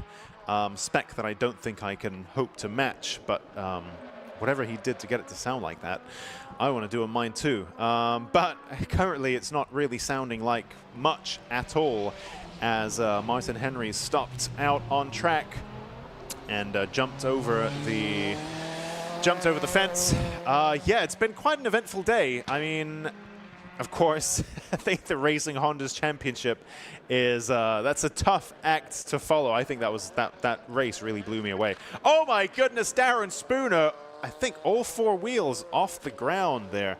Wow, and kept it collected and kept going. Oh my goodness, something did fall off that car, but that looked like perhaps something bodywork related. Yeah, I mean, I gotta say, this has been, wow, everything is happening. Cars are breaking down, cars are coming off, great battles all over the place. Yes, lots of red flags, but the red flags are like little palate cleansers in between the action. I think if it was just non-stop, then that would be quite overwhelming, actually. So yeah, wow, I think this has been an absolutely fascinating day. Susie just joining us in the commentary box. Look, Susie, look. Darren Spooner's got damage to his front, and he went off onto the grass and went over some kind of mound, and he fully leaped into the air. Wow. Yeah. Not so good then. Not so good, but yeah, it's what a crazy day, I think, in the world of. I missed 5 minutes of the session. You missed 5 minutes of the session. You've missed a car in the air. Time Attack Rallycross. Wow, that was something. Martin Henry, sadly, has stopped as well. Literally. I think it really has been a war of attrition today. Yeah, it's like it feels like it. Getting through to the end of the day has been so many issues for so many different cars. A lot has happened. Everyone's struggling with temperatures. And yeah, just keeping the car, running and get back out there for the final. Yeah, I actually feel like we don't call it final anymore, do we, this year? No. It's the super attack. The super attack, sorry. I keep calling it attack 3. It's habit. I know. I keep calling it attack 3. But final, yeah, because it's like attack 1, attack 2, and then super attack. Oh, yes. Luke Sandziakowski faster than anybody in Sector 1. A little bit slower on Sector 2. Of course, I use the term very loosely because Luke Sandziakowski is very fast regardless. Although at the moment, Bradley John has the edge over him. Yeah, so I've just seen that. And again, and this is what I was reinforcing earlier, that we're seeing the cars going out, and if they're not getting their kind of flying lap really early on in the sessions. It's just struggling to bring the temperatures back to get that time later on in the session. Yep. It's definitely pretty roasty toasty. I'm going to keep an eye on Ilya because he was actually saying that he just discovered that what he thought was low boost was actually high boost. So basically, he thought he was running on high boost and he's been running on low boost. Okay. So he's now got, and then as a reward for actually now finding where high boost is, he's got a little bit more. From his mappers, so have a little bit more power than he was running with earlier. Okay. So we're saying potentially kind of, for 60, 70 horsepower. So. Oh wow, that's a massive chunk. Yeah. I mean, for us low power people, that feels like a big chunk. I guess for Alexander Volkov's 60 horsepower here or there, it doesn't really, barely touches the He doesn't sides. even notice. Yeah, but 60 horsepower, that feels like quite a big jump actually. Yeah, so it'd be interesting to see how that impacts Ilya's times compared to the last session. Looking back through those times. It looks and sounds pretty fast. 152.4 there for Ilya. Josh Barrett in the Caterham. Personal best in sectors 1 and 2, and he comes across the NSX of Luke Senjakovsky, who hopefully will have spotted him in his mirrors and will move out of the way. There you go. Luke Senjakovsky jumps to the inside. Nice and clean there. Gets out of the way of Josh Barrett, who comes across the line with a 145.7. Good enough for third in the pro class. A fair bit adrift from Luke Senjakovsky there, and Bradley John even more so. But I mean, early huge days, power difference though between those three cars. Definitely. So the NSX and the Evo running big horsepower, Yep. and Josh definitely not up in that level. No. But very, very nimble car. Well, and also exactly. the coolest man coming out of the car. Yes. So far, so. It's hard to say, isn't it? Because yes, you want the power here, but we were also discussing in the context of Andrew Kime, for example, how actually the chassis also matters a lot. And actually, power doesn't necessarily matter maybe as much as we think it does compared to circuits like Snetterton 200 and stuff like that. So I don't really know. I reckon Josh Barrett's got a chance here, but let's see. You have to have the combo here. I think that's it. Yeah. You need the power for all these fast flowing corners. Yep. But it needs to be controllable. You need to have the chassis as well, and all of the handlebars. I mean, even here, there's a lot of downhill stuff, but conversely, there's a lot of needing to go uphill as well, right? Fighting gravity. You've got downforce as well, which is like pushing you down, and you're trying to go uphill. So yeah, you want some beef as well. So see Ilya there, set Big improvement there from him. Yeah, he just took 5 seconds out. Yeah, so and obviously improving on his time in the last session as well. So which was what? Which was a 148.2. Okay, so he's found a second there. Yeah, so wow. That's it. That's hitting the right boost switch definitely helps. Top tips. Yeah, I mean, the story today, as I was saying this morning, is just been about battling the heat, and also just a lot of attrition today. We've seen a lot of red flags. We've seen lots of stuff go wrong. Yep. And I think drivers, where they're really kind of like pushing and dealing with the temperatures, and sometimes that's meaning they're going beyond the operating temperature of the tyres, it's getting too hot, and so we're seeing people kind of like running wide, we've seen people coming off into gravel, so all kinds of things today. So actually just looking even down the entry list. A bit of oppo there from Josh Barrett as he comes through that hairpin now. Yeah, it's just making it through to our super attack round and actually picking up the points. That's what really counts for the championship. Yeah. I mean, I made a point earlier that the red, so much has happened today that the red flags have been like little palate cleansers. Because if it was just non-stop action in the quantities that we've had it today, then it would be a bit much. So maybe the red flags were okay, actually, an opportunity to reflect. And gather our thoughts, because it's been a pretty frantic day in the world of time attack. Lots going on, great battles, and great stories as well, breakdowns and recoveries and so on. So really stuff that really weaves the tapestry of time attack. Josh Barrett there completes his flying lap, personal best sector 2. Let's see whether there's any, no, I think that, oh no, that was a very slight improvement. I think 145.000. Yep, that's a personal best there for him. The screen doesn't, the Lucas Oil live stream screen in the top left doesn't actually indicate when someone's done a personal best or not. So perhaps you might wish to follow on the TSL timing website as well. So we've just seen Luke Seczkowski go across the line and set a 1:38.006, taking that first place in pro from Brad John. That's and I think this very is, fast. This is it, of just trying, you see, like instantly just completely off the throttle, just coasting the car around, trying to get all of the temperatures back down. Yep. Because it's really, really hard on the cars. It's really brutal. Just having a look at what the temperatures actually are at the moment, because like I say, it's very comfortable in our air-conditioned commentary booth, but it's 27 degrees outside, so I've kind of missed really all of this temperature stuff, because here it's been fine. But I am curious whether the TSL timing might give us track temperatures and stuff like that. I had a few drivers saying that they'd imagine that the track temperatures are really, really high, and I think, again, that's hard on the tyres, it's hard on the engines, it's hard on the drivers. Yep. And I think even as I was saying, like, we're talking about attrition, we've only got, out of all of the cars on track, I think we've only got 6 cars that have even set a lap. So we've got 3 cars on the timing screen that actually haven't set a lap. I know Martin Henry's one of them, and I know again, after I spoke with him, he had so many issues at Snetterton. And then, catching up with him earlier, so he was saying the alternator belt was snapped again. Then he was having issues with today? Yes. Oh my goodness. Yeah, so that happened at Snetterton, and he was having issues with an oil temperature sensor.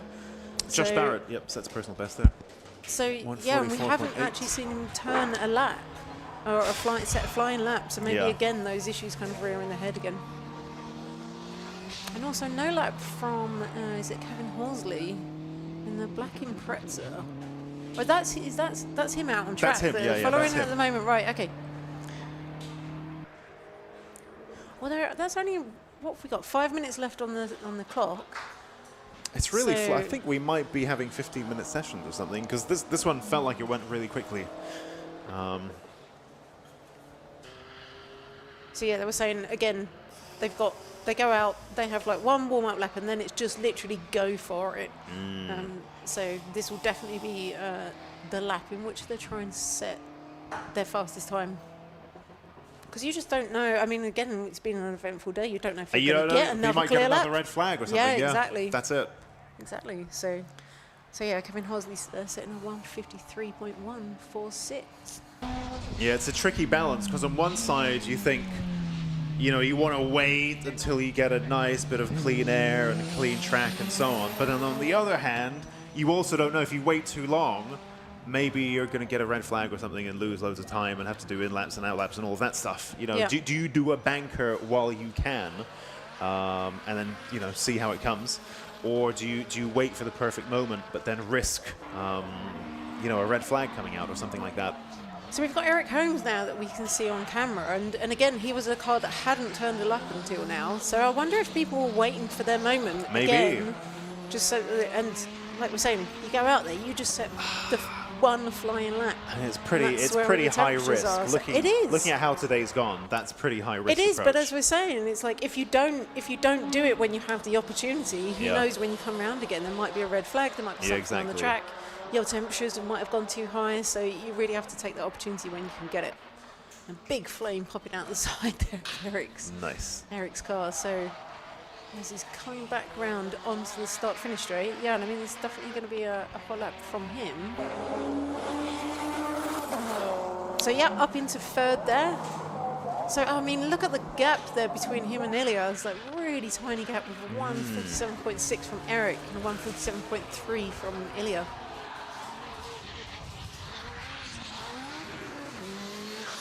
Ilya up to second, so he'll be pretty happy with that. Amazing that he just had to switch the wrong way around, and perhaps that actually explains a lot about today. I mean, that's a good way to find more power, though. It's a nice, easy way to find more power. Yeah. So we'll take that. Brad John really seems to be on the flyer here. So he obviously had that absolutely flying lap in the last session that was disallowed because of track limits. So we'll see, and that was coming round this corner. So yeah, it's being much more tentative there. And keeping an eye on that time. But so improving on his time of a 1:38.6, but not enough to bring the fight on. Just, well, I guess 0.6 of a second off Luke Sejkowski. So is he going for another one there? He's got his lights on. Yeah, so looks like it.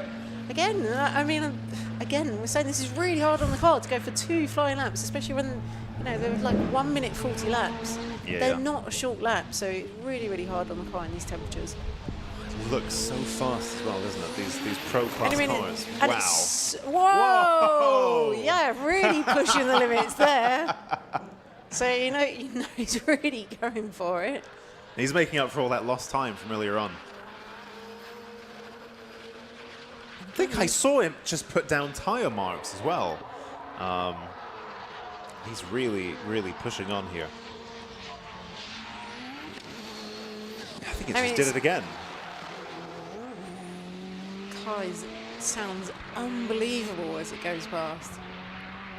Absolutely screams. This looks really, I don't know what it, maybe because it's such a big car. Oh, it's happened again. No. Oh no. Can he keep that going and get out of the gravel? He does. Nice. He does, so that's good. Oh, it happened. This was the same place, wasn't it? Maybe. I mean, Yeah, I think it was. But yeah, I think you could see he's really pushing on there. And again, I wonder if this is just getting to the point where the tyres are just, it's asking too much of the tyres to go for that second flying lap. Maybe that's what happened last time. Yeah, maybe he did too many hot laps back to back. And yeah, well, I think speaking with the drivers as well, we saw 2 cars going off at the same point. yeah, we did. Yeah. So we don't know if maybe there was something on the track that kind of like contributed towards that.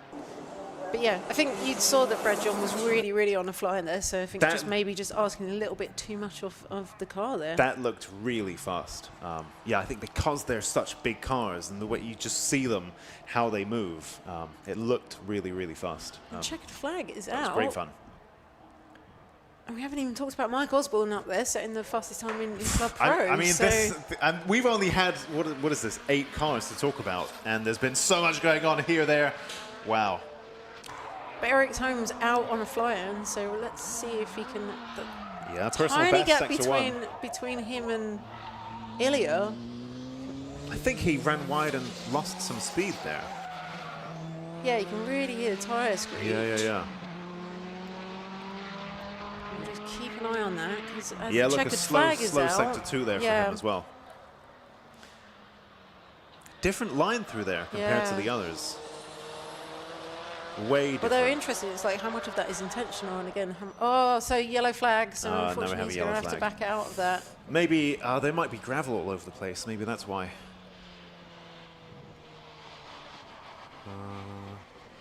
Well, that's going to be out for that session then. I think that was the last car out on track. That could have been really interesting.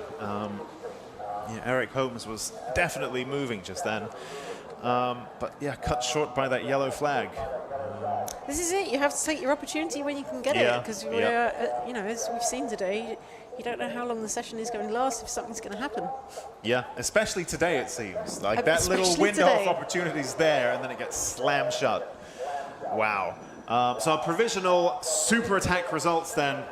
At the top of Club Pro, it's Michael Osborne ahead of Ilya Krylov, Eric Holmes, Darren Spooner, and Kevin Horsley. And then in the Pro class, our provisional winner of today's super attack is Luke Sejkowski ahead of Bradley John, Josh Barrett, and Martin Henry. So our drivers now will head into Parc Fermé, and we will, in the meantime, clear the track. I'm not too sure what brought out that yellow flag, because there's a separate flag for track surface. I mean, it feels like gravel on the track is the natural explanation. I mean, maybe. Bradley John there at the end dragging some gravel on, but then you have a different flag for track surface, don't you? Or maybe not. Maybe I don't know my flags well enough, which is very possible. Anyway, let's see. Hopefully we can get whatever. Yeah, I can see stuff being swept up in the pit lane as well. But hopefully that will get cleared up pretty quickly. Just checking the times though. So Luke Sedgwick did improve on his time from earlier from attack 2.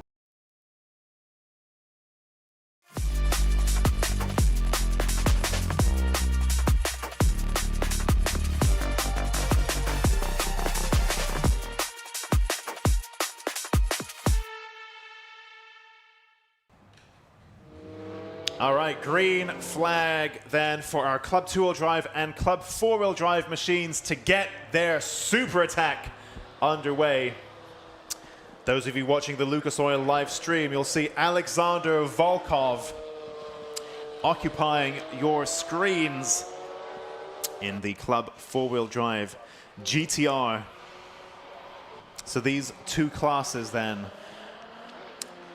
designed to accommodate cars that perhaps you might call a track day car or a track car. So not full-on extreme spec like what we see in the pro classes, but also not really road cars either. But you know, that balance in the middle, the track day spec, track spec cars. So cage, treaded tires though, composite bodies in some cases, composite panels at least. Stripped out interiors, aero, engine swaps, and of course Club 2-wheel drive or Club 4-wheel drive being decided by your drivetrain.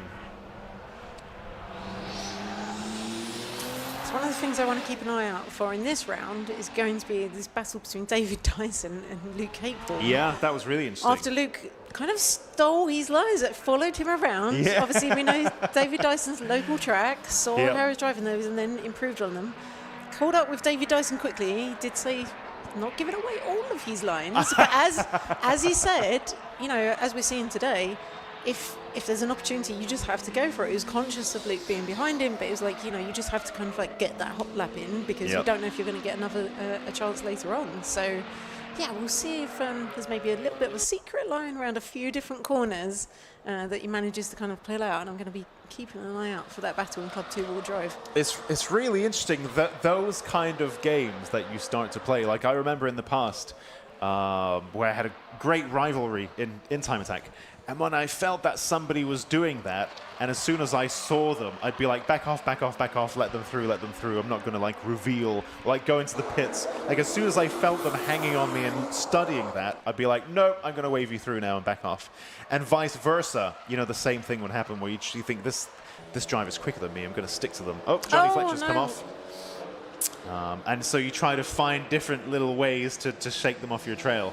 So interesting, if David Dyson really did keep something up his sleeve, then that wouldn't be unprecedented. We will see. There are lots of little games that we don't see. Keep a close eye on those two. And also, I think they've gone straight out there. So David Dyson's gone straight out and set a 1:48.6, which I believe is quicker than any times he was turning in attack 2. Ah, okay. And attack 1, so maybe he has. He's taken the secret lines, but he didn't let on to Luke Capel, so we'll see if Luke has anything to answer with. Oh, Neil Wren So run into trouble again. There. So I wonder if that is just braking a little bit too late. Hopefully something like that, yeah. Again, we've just got the difference between the Cayman GT4 RS and then the VXR, and the fact that they are so close It's over incredible. a lap is fantastic to see. Cars from different eras, different different drivetrains. Yep. Front engine, front wheel drive, mid-engine, rear-wheel drive. Yep, absolutely. Yeah. Different 4 levels of cylinders, power. six cylinders, yeah. Yeah, different levels of technology. And then still over the course of a lap, very, very similar. Yeah, and I guess lap times. one's basically as it came from the factory, right? And then the other one's very much, you know, built up. See Martin Henry's car still out there, so you were right, actually, doubting if that needed to get recovered. It's still there. And the track is green, as we can see, so So we've got the two Saxos out on track there. There's fantastic shots of them both going around. And again, two very different cars. Two Saxos, but... I mean, they're two Saxos. I mean, there's one K24. Oh, yeah, there is that. One naturally aspirated K24, Yeah. one supercharged. Yeah. That, you know, Yeah, so yeah. still very different. I think Andrew Kime really having a blast out on this track as we were saying. Yeah, kind the of three-wheel. three-wheel- I think that was Johnny Fletcher parked up in that corner. So, goodness. I mean, at least it's very out of the way, so it doesn't seem to be affecting any of the flags being Yep. on the track, which is good because, as we said, we've just seen lots of red flags being thrown today, and I think the drivers will be very happy to just have a clear session. Yep. Very unlikely pairing here. The Speed 12 TVR and, of course, the 335i. Not two cars that you'd ever picture together, but here we are in Time Attack. I was thinking just now what you said about the, you know, even the two Saxos, right? Like on the face of it, you think, okay, well, there's two Saxos, MBD, and then you think, in Time Attack, nothing is that simple. No. And one of them is supercharged, and the other one's K24 powered. Yeah, it's never simple in Time Attack, is it? No. I'm very glad to see Dean Taylor back out on track then. So we set a 145.7. So I think they were actually having a bit of a misfire, which is why we saw the slightly slower times in Attack 2. So yeah, 145.7 is a great time. He's just 1 second off Alexander Volkov. And I was talking with them and they were saying... Yeah, that's close. Team was saying, and again... Oh, and he's gone off now. Oh, I've just jinxed him. I just feel terrible saying that. Again, is that just coming into one of the chicanes? That's just braking coming a out little of bit too late? Shell Oil's corner, so Yeah. he's just at Britain's chicane there. So at least there is a place to go if you're braking too Yeah, late for true. one of these. But again, we're just saying Dean really pushing that. But again, big horsepower car for Dean Taylor, but not as big horsepower as Alexander Volkov. Yep. So yeah, down on power, but yeah, only a second behind him. I mean, Andy Grady, I overheard some pretty high numbers being Andy Grady, unfortunately, thrown we're around. not seeing him back out Yeah. on track. So, you know, had more power before today because Yep. Stetson ended up having to have a new engine. Yeah. Unfortunately, today it's new engine time again. Is it? Yep. Is So that what I it believe was? it's dropped a valve. So yes, unfortunately. So yeah, having a Wow. very not good day after that. After he popped the drive shaft out this Yeah. morning. So yes, unfortunately, it's going to be a very expensive couple of rounds for him. Yep. That's painful. Yes, it really is. Yeah. But I was going to say, even these numbers that I'm hearing are still triple digits, right? And then you have Alexander Volkov, who's like well into quadruple digits of horsepower. On the low boost setting, yeah, on of low course. boost. But he's having an absolute blast out there. Every time I've seen him, he's so happy. He loves how the car handles on tyres. Car's performing faultlessly. Yeah. Which again is really surprising. You'd think a big heavy car is really, really working those tyres. High speed track, lots of horsepower. His tyres must be going through an awful lot. Yeah. But yeah, he's really, really happy with how the car's performing. And Mike Butler as well, having a good day out today. So running fourth in Club 2 wheel drive, and I know having a few kind of like issues, I believe with the gearbox at Snetterton, and then maybe kind of like a little bit of a misfire, a little bit down on power. But actually, yeah, having a really good day today. I think I heard he's got a bit more power for today. Interesting. Not much, but like some little thingy in the map got tweaked. So not really anything to write home about, but just one of those little quality of life, drivability, you know, type situations. Just a bit nicer power curve.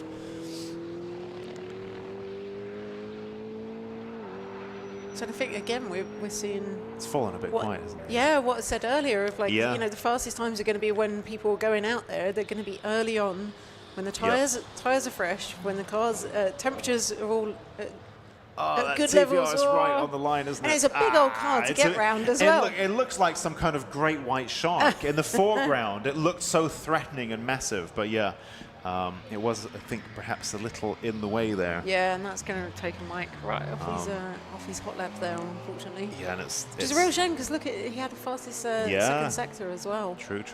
It's a big old beast to try to navigate around as well. I wonder if he can, Mike can stay on it again for a second hot lap, or if he's got, like we say, cool the tyres down. Yeah. I'm just seeing, so Luke Capehorn is in the pits. He has his bonnet up. There are some people standing around staring at it. I don't know if that means there are problems, or if they're just trying to see if there's something they can tweak to take the battle back to David Dyson.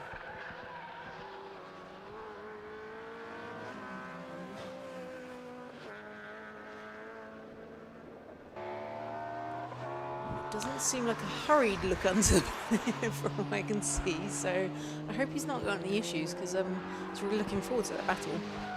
Okay, I was getting a bit confused by the times on the screen, because I can see cars on track that aren't on the feed, on the stream. But actually, for whatever reason, actually, if you take a look at the TSL timing screen, or those of you watching on your phones, you can look at the TSL timing website and you can get the full live timing screen that we're using. There are actually a few more cars. We've got 12 cars on track right now, but only 7 on the live stream. So don't worry if you see, you're not going crazy. If you see cars on track that aren't reflected on the top left, yes, that is a known thing. So don't worry there. Neil Robson then in the 135i BMW. Yeah, Neil was saying they've been having issues all day, unfortunately, and I think they were hoping they've resolved those for the final, but otherwise it'd be we'll see them back at Brands Hatch. Oh, we see Andrew Kime coming off there. Oh, and Keeps it out of the barrier. Nicely done. Oh, I think he was nowhere near the barrier. That was just the camera angle. I wonder where that is, and I wonder if that might end up causing a red flag, or if he's too far off the line. He's quite far off the track, isn't he? He travelled quite far. Look, he's got it going again anyway. Around? Is that after Cascades? I think maybe just pushing a little bit too much. Yeah, I get the feeling that's after Cascades. Yeah, luckily he is going again then. Yep. Managed to keep that going. Nice. Oh, that TVR is, there it is in the pits. Driver's out of the car though. So perhaps that's it for this session for the Speed 12. So we're seeing Luke Capehorn here. So I think he must be on his outlap, because we saw him in the pits with the bonnet up. Yeah, they're long outlaps here. Yeah, they really are. So I'm going to keep an eye on him when he comes across for his flyer though. Let's see what he can do. See if he can find that little secret line that David Dyson didn't show him. What I was going to say, as Andrew Kime pirouetted off the track, David Dyson, downshifting twice as he came into turn 1, and it sounded amazing. Naturally aspirated cars really do sound fantastic. Quite rare these days, but yeah, they sound really good. And the one of the Giovinazzo bros saying ciao, hello to all in the chat on the YouTube stream, on the Lucas Oil live stream. So good to see you. Thanks for joining the stream. Hopefully we'll see you back in Time Attack at some point. Mike Butler in the supercharged M3 makes his way down. Well, again, it looks kind of roughly approximately downhill, but it's actually a very bumpy way down, which really challenges your chassis and your suspension to keep you on the right path whilst you're doing all of that, and trying to brake while you're doing that as well. So quite a challenging circuit to drive. In fact, not even quite, but a very challenging circuit to get right. Just again, sneakily looking down the sector times. David Dyson on his fastest Sector 1 time. Luke Capehorn out here, but again, just trying to look. It's very close. It's very close. What are we, for the first sector, I think 300ths of a second between the two of them. Yep. So, although Luke Capehorn then set the fastest sector 2 time. So they're both out at different parts of the track. So I think Luke is going to be first over the line. Great shot there of Alexander Volkov on the heels of David Dyson, and he clipped that curb and kicked up some dust as well as they came through. Great shot. Oh, so Luke Capehorn going across with a 1:49.618, which improves his time, but not enough to kind of like take that to David Dyson. Looks like David Dyson's getting out of the way there, his indicator on, and he's going back in the pits, in fact. So I think maybe so is Alexander Volkov. I mean, this is visually such an epic track as well. Like, all of these shots are, I mean, of course, the production team are a big part of that as well, but the setting here and how it's so fast and narrow and tight, it looks so, it's a great circuit to watch as well. It's a beautiful circuit, and it's a great spectator circuit. If you're here, there's really, really great views at multiple different points around the circuit. But what we've also got is the littered cars around the edge of the circuit. I couldn't have seen Bradley John's car there. It looked like Bradley John. It kind of did, didn't it? It did. But also Johnny Fletcher popped up and then went off the track, and maybe he's on the other timing screen. Okay, so Johnny Fletcher never set a lap. Oh, and he is back in the pits, actually, apparently, according to the TSL timing screen. So maybe that was Bradley John's car, which is strange. Stopped right by the, just before the pit lane entrance. Yeah, like I say, this is the real battle today, is just keeping the car going for the whole day. I mean, it's fun to watch. Like, it's really interesting. Look, that's Bradley John's car. What's that doing there? So what a day. Cars littered about the circuit. Incredible. Wow. Like that has been I think the story of the day, really, is how tough it's been on cars. Yeah. Which, is very interesting from a Time Attack follower point of view, but as a driver, as a owner, as the budget holder, spender, credit card person, it's so painful when you have a round like this. Yeah, it's absolutely. just the worst. Andrew Kime on his... A little bit of Saxo on Saxo violence there as Stu Summers makes his way past. Oh, also cocking a wheel there as well. We've seen a lot of that from Andrew Kime, but Stu Summers equally capable. But Andrew Kime actually set the fastest sector time. So faster than David Dyson, who going round and set the fastest first sector.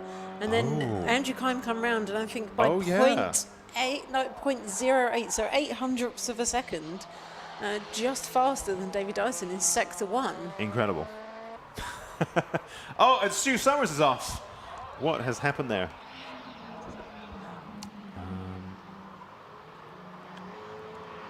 Looks like perhaps he's pulled off there. Oh, he's got it going again. Okay. Okay, so is he going to rejoin? Look at that. This track is just phenomenal to look at, especially like we now got the sun setting and the golden hour kind of situation happening.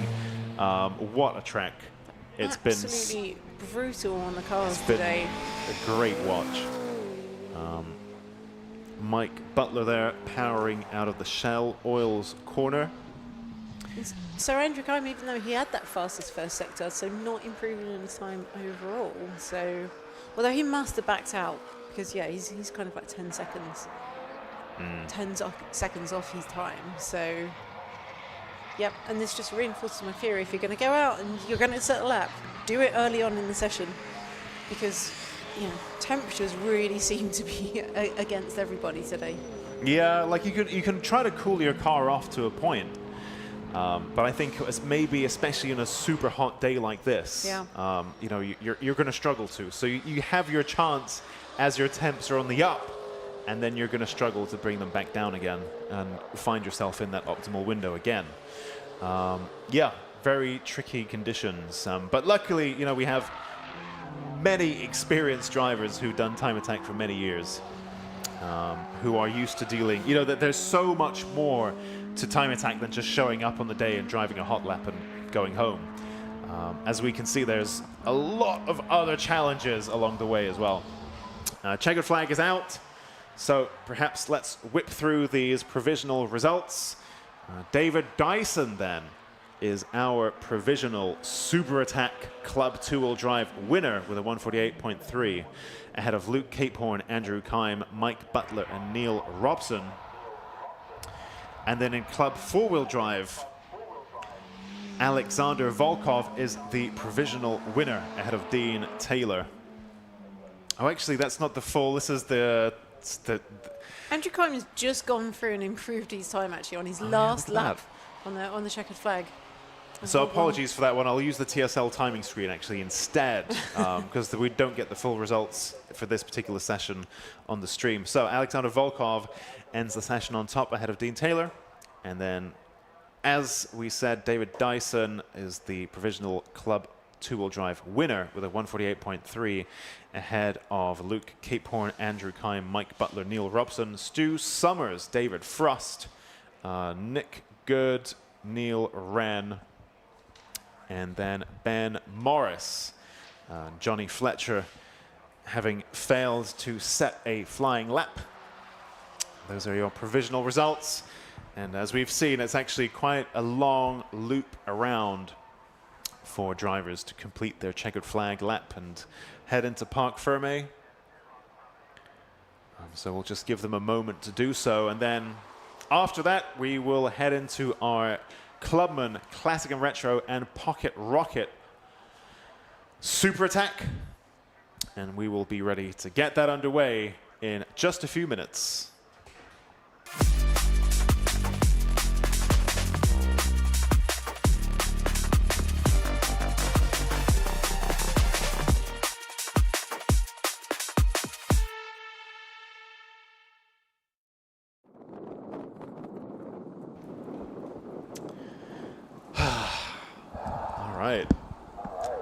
Clubman, Classic and Retro, Pocket Rocket Naturally Aspirated, and Pocket Rocket Forced Induction are up next. And you can see that recovery truck at the top of the pit lane, ready to spring into action if needed. But perhaps, let's hope hopefully, they don't need no it. more today. No, no, especially after the last session. Of course, they had their session really cut short. I think some drivers only got some drivers only got one flying lap, I believe, maybe. So, yeah. Let's hope they get a full session out there. It's a really nice Impreza Classic over there, isn't it? In white with the gold wheels just across the track. It's a great looking car. I think we've had a great turnout at Tuna Fest North.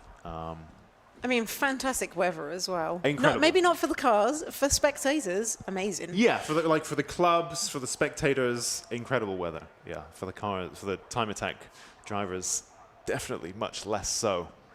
I think it's been quite a challenging day, to say the least.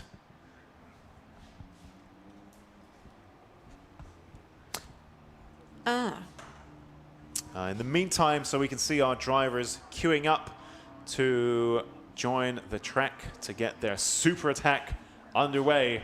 In the meantime, in the bottom right corner of the Lucas Oil live stream, you can see a QR code to vote for your driver of the day.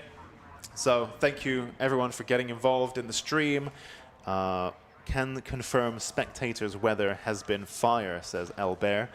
So, yep, thank you for that. Thank you for getting involved in the comments. Thank you for watching the stream. Thank you for clicking and liking and subscribing and all that good stuff.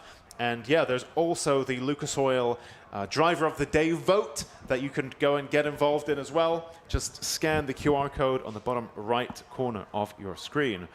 And you can vote for the Lucas Oil Driver of the Day. The Lucas Oil live stream, a very welcome feature. We experimented with live streams a few years ago and then put that on a shelf. But it's back with a vengeance for this year. All thanks to Lucas Oil. So definitely a great addition to the coverage. Session has now been green lit, so we can see our various Classic and Retro, Clubman and Pocket Rocket machines heading onto the track.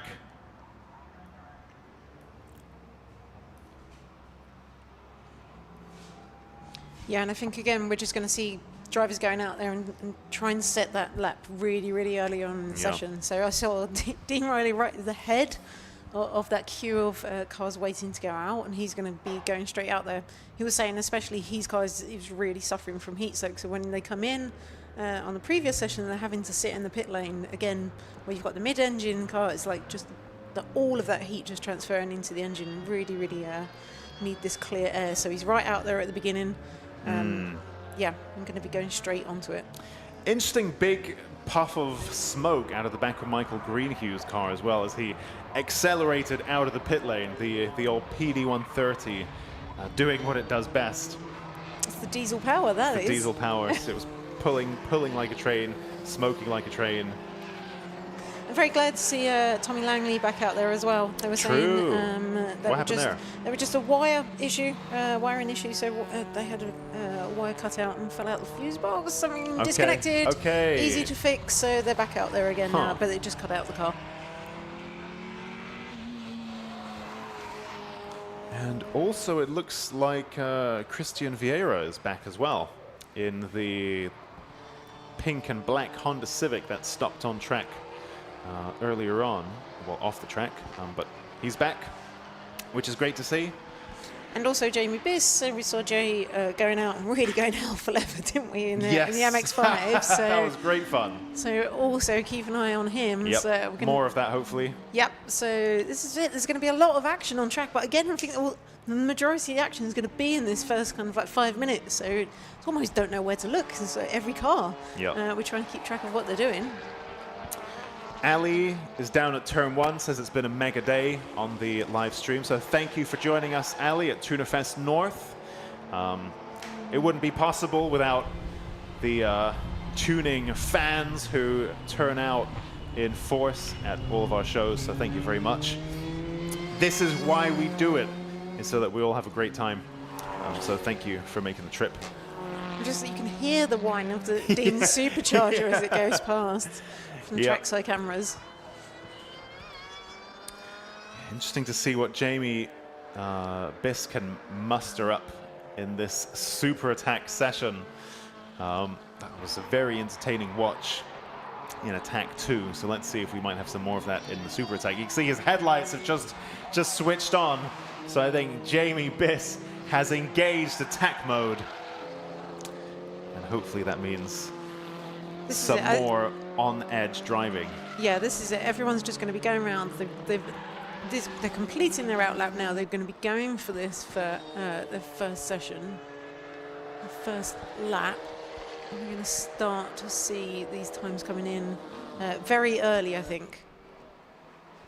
I think it is maybe a little bit cooler. Maybe a little bit. I was going to say easier it on the feels cars. it, but actually, of course it does. It does because of the air conditioning. No, apparently it's exactly the same temperature, so it's still very, very hot out there. Marco in the comments voted in the Lucas Oil Driver of the Day vote, so thank you for that. Those of you watching the live stream, please do get stuck in as well. The QR code is on the bottom right corner of the screen. Nice lick of flame there from Dean Riley's car. That was great. Clive Hopwell on his tail as well in the Golf R. We've just seen this steady stream of traffic go past the commentary tower here, haven't we? As everyone's just going straight out. They almost don't have the time to wait for that clear air on the track. Little lock up there from Eden Young in the K11 Micra, with the new side skirts as well. I think he said Ilya had new side skirts, so I guess Ilya did his own and Eden's. Of course, they're Haltech stablemates, so I guess while the side skirt machine was out, he did them for both cars. Yeah, so we've seen Eden not setting that purple first sector. Purple first sector. Wow. I mean, it is early days, right? Oh, red flag. Whew. Oh my goodness, red flag again. What is it this time? Well, that is a real shame, because I know all of these drivers have been very, very keen to get the time on track. Okay. So we're going to file our drivers back into the pits. I think this recovery might be a little bit more involved, but fingers crossed, all good there. Okay, the driver appears to be out of their car. But this recovery, this particular one, might take a while to recover. Fire machine is out on track as well. Yep, so hopefully all good there, especially if the driver's out and about. But from what I've heard, this, so in fact, there we go. So that is, yep, this is... that looks like Ryan Barker's Civic. I believe that is the one. Yeah, very high-speed circuit here at Oulton Park. Ouch, I mean, missing. But there he is. Look at that, look at that. Side. He's fresh as a daisy. Look at that. Fantastic to see that he's out of the car and looking okay. I mean, they will take him for obviously for a check, but that looks really nasty. Yeah. Wow. Missing both wheels on the side of the car. So. Wow. That is an interesting one. So, luckily then, thankfully, Ryan is out of the car. But I think it's one of those things that when we drive at Oulton Park, that's kind of always at the back of our mind, because it's such a fast circuit, but also so bendy. So that risk is there. So perhaps we will throw to a little break, because I think it might take a moment to work out what we do next, because it's quite late in the day as well, and that's going to be a big recovery. Do we have a camera in the pits though? Luckily. So let's have a look at what's going on over here then. Our competitors across Clubman, Classic and Retro, Pocket Rocket, Naturally Aspirated, and Pocket Rocket Forced Induction head back into the pits. Some of them are still making their way back. So yep, a very long lap indeed. Rafael Tsartsaris there in the Mini. In fact, there is our other Honda, the car of Christian Vieira.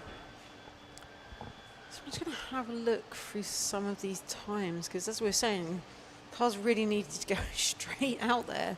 And as I mean, unfortunately, we've just demonstrated that again.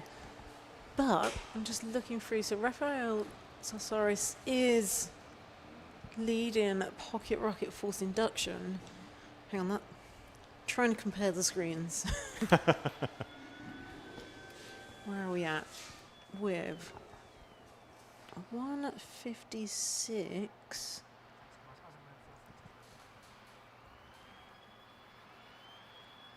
But the fastest car out there again was Dean Riley with that 153.052.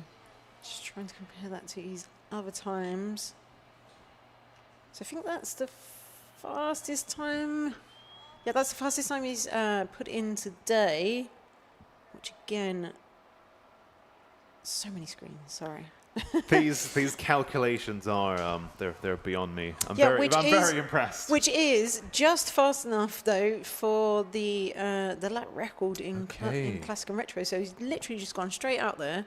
And again, just reinforcing exactly what we said. You go out, you go out on your first flying lap, and you go for it. Wow. Just seeing if there perhaps some others as well. So Dan Buckingham in Clubman beating his own previous lap record. I'm not sure what we saw in the previous session. So yeah, seeing an improvement there. It's all right, we've only got about 7 screens to compare. So he's just taking that from Clive Hopwells, because I believe Clive was faster in the last session in the Attack 2. Yeah, he was. So he's just taken that back from Clive. And in the process of doing so, looks like he's set himself a lap record again.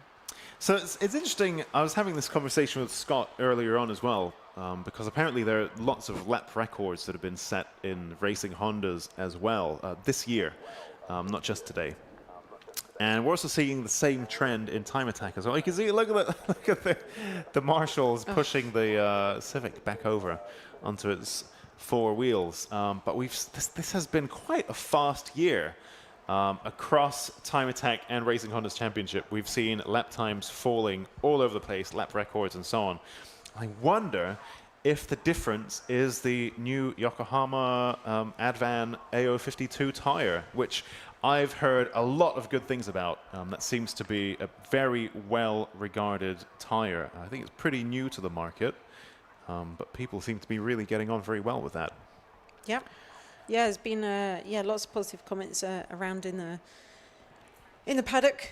And obviously, as you say, like some of the fastest times we've seen lots of lap records getting broken this year. Yeah, yeah. So I think undoubtedly that is that's a major part of that. I mean, of course, we see improvements being made every year to kind of like technology and the kind of like the modifications that people are making to the car. But yeah, it's been so across the board, hasn't it, this year? Exactly. So yeah, I think obviously a really, really key part to that.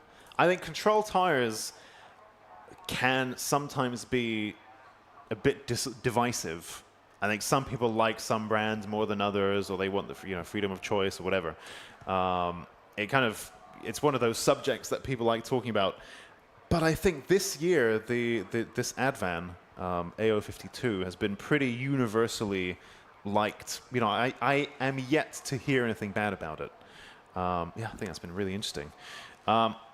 So we can see the recovery flatbed maneuvering on to the circuit now. I think it's probably worth taking a short little ad break, but it seems like perhaps things might be not as bad as they seemed, and perhaps we might even get some track action going again. So let's see where we are in just a few minutes. Soil live stream for getting it stuck into the comments. Apologies if we couldn't get through to every one of them, but there's been a lot happening today. But thank you for getting involved. Thank you to everyone for making it to Tuner Fest North, powered by Lucas Oil. It's been great fun. Thank you, Susie. We don't have long till we're going to be back on track. We're going to be right back at it very soon as well. Yeah. Incredible. Just 2 weeks to Brands Hatch. Amazing. Right, well, drive safe, everyone, and we'll see you in a couple of weeks. Yeah, we'll see you at Brands Hatch.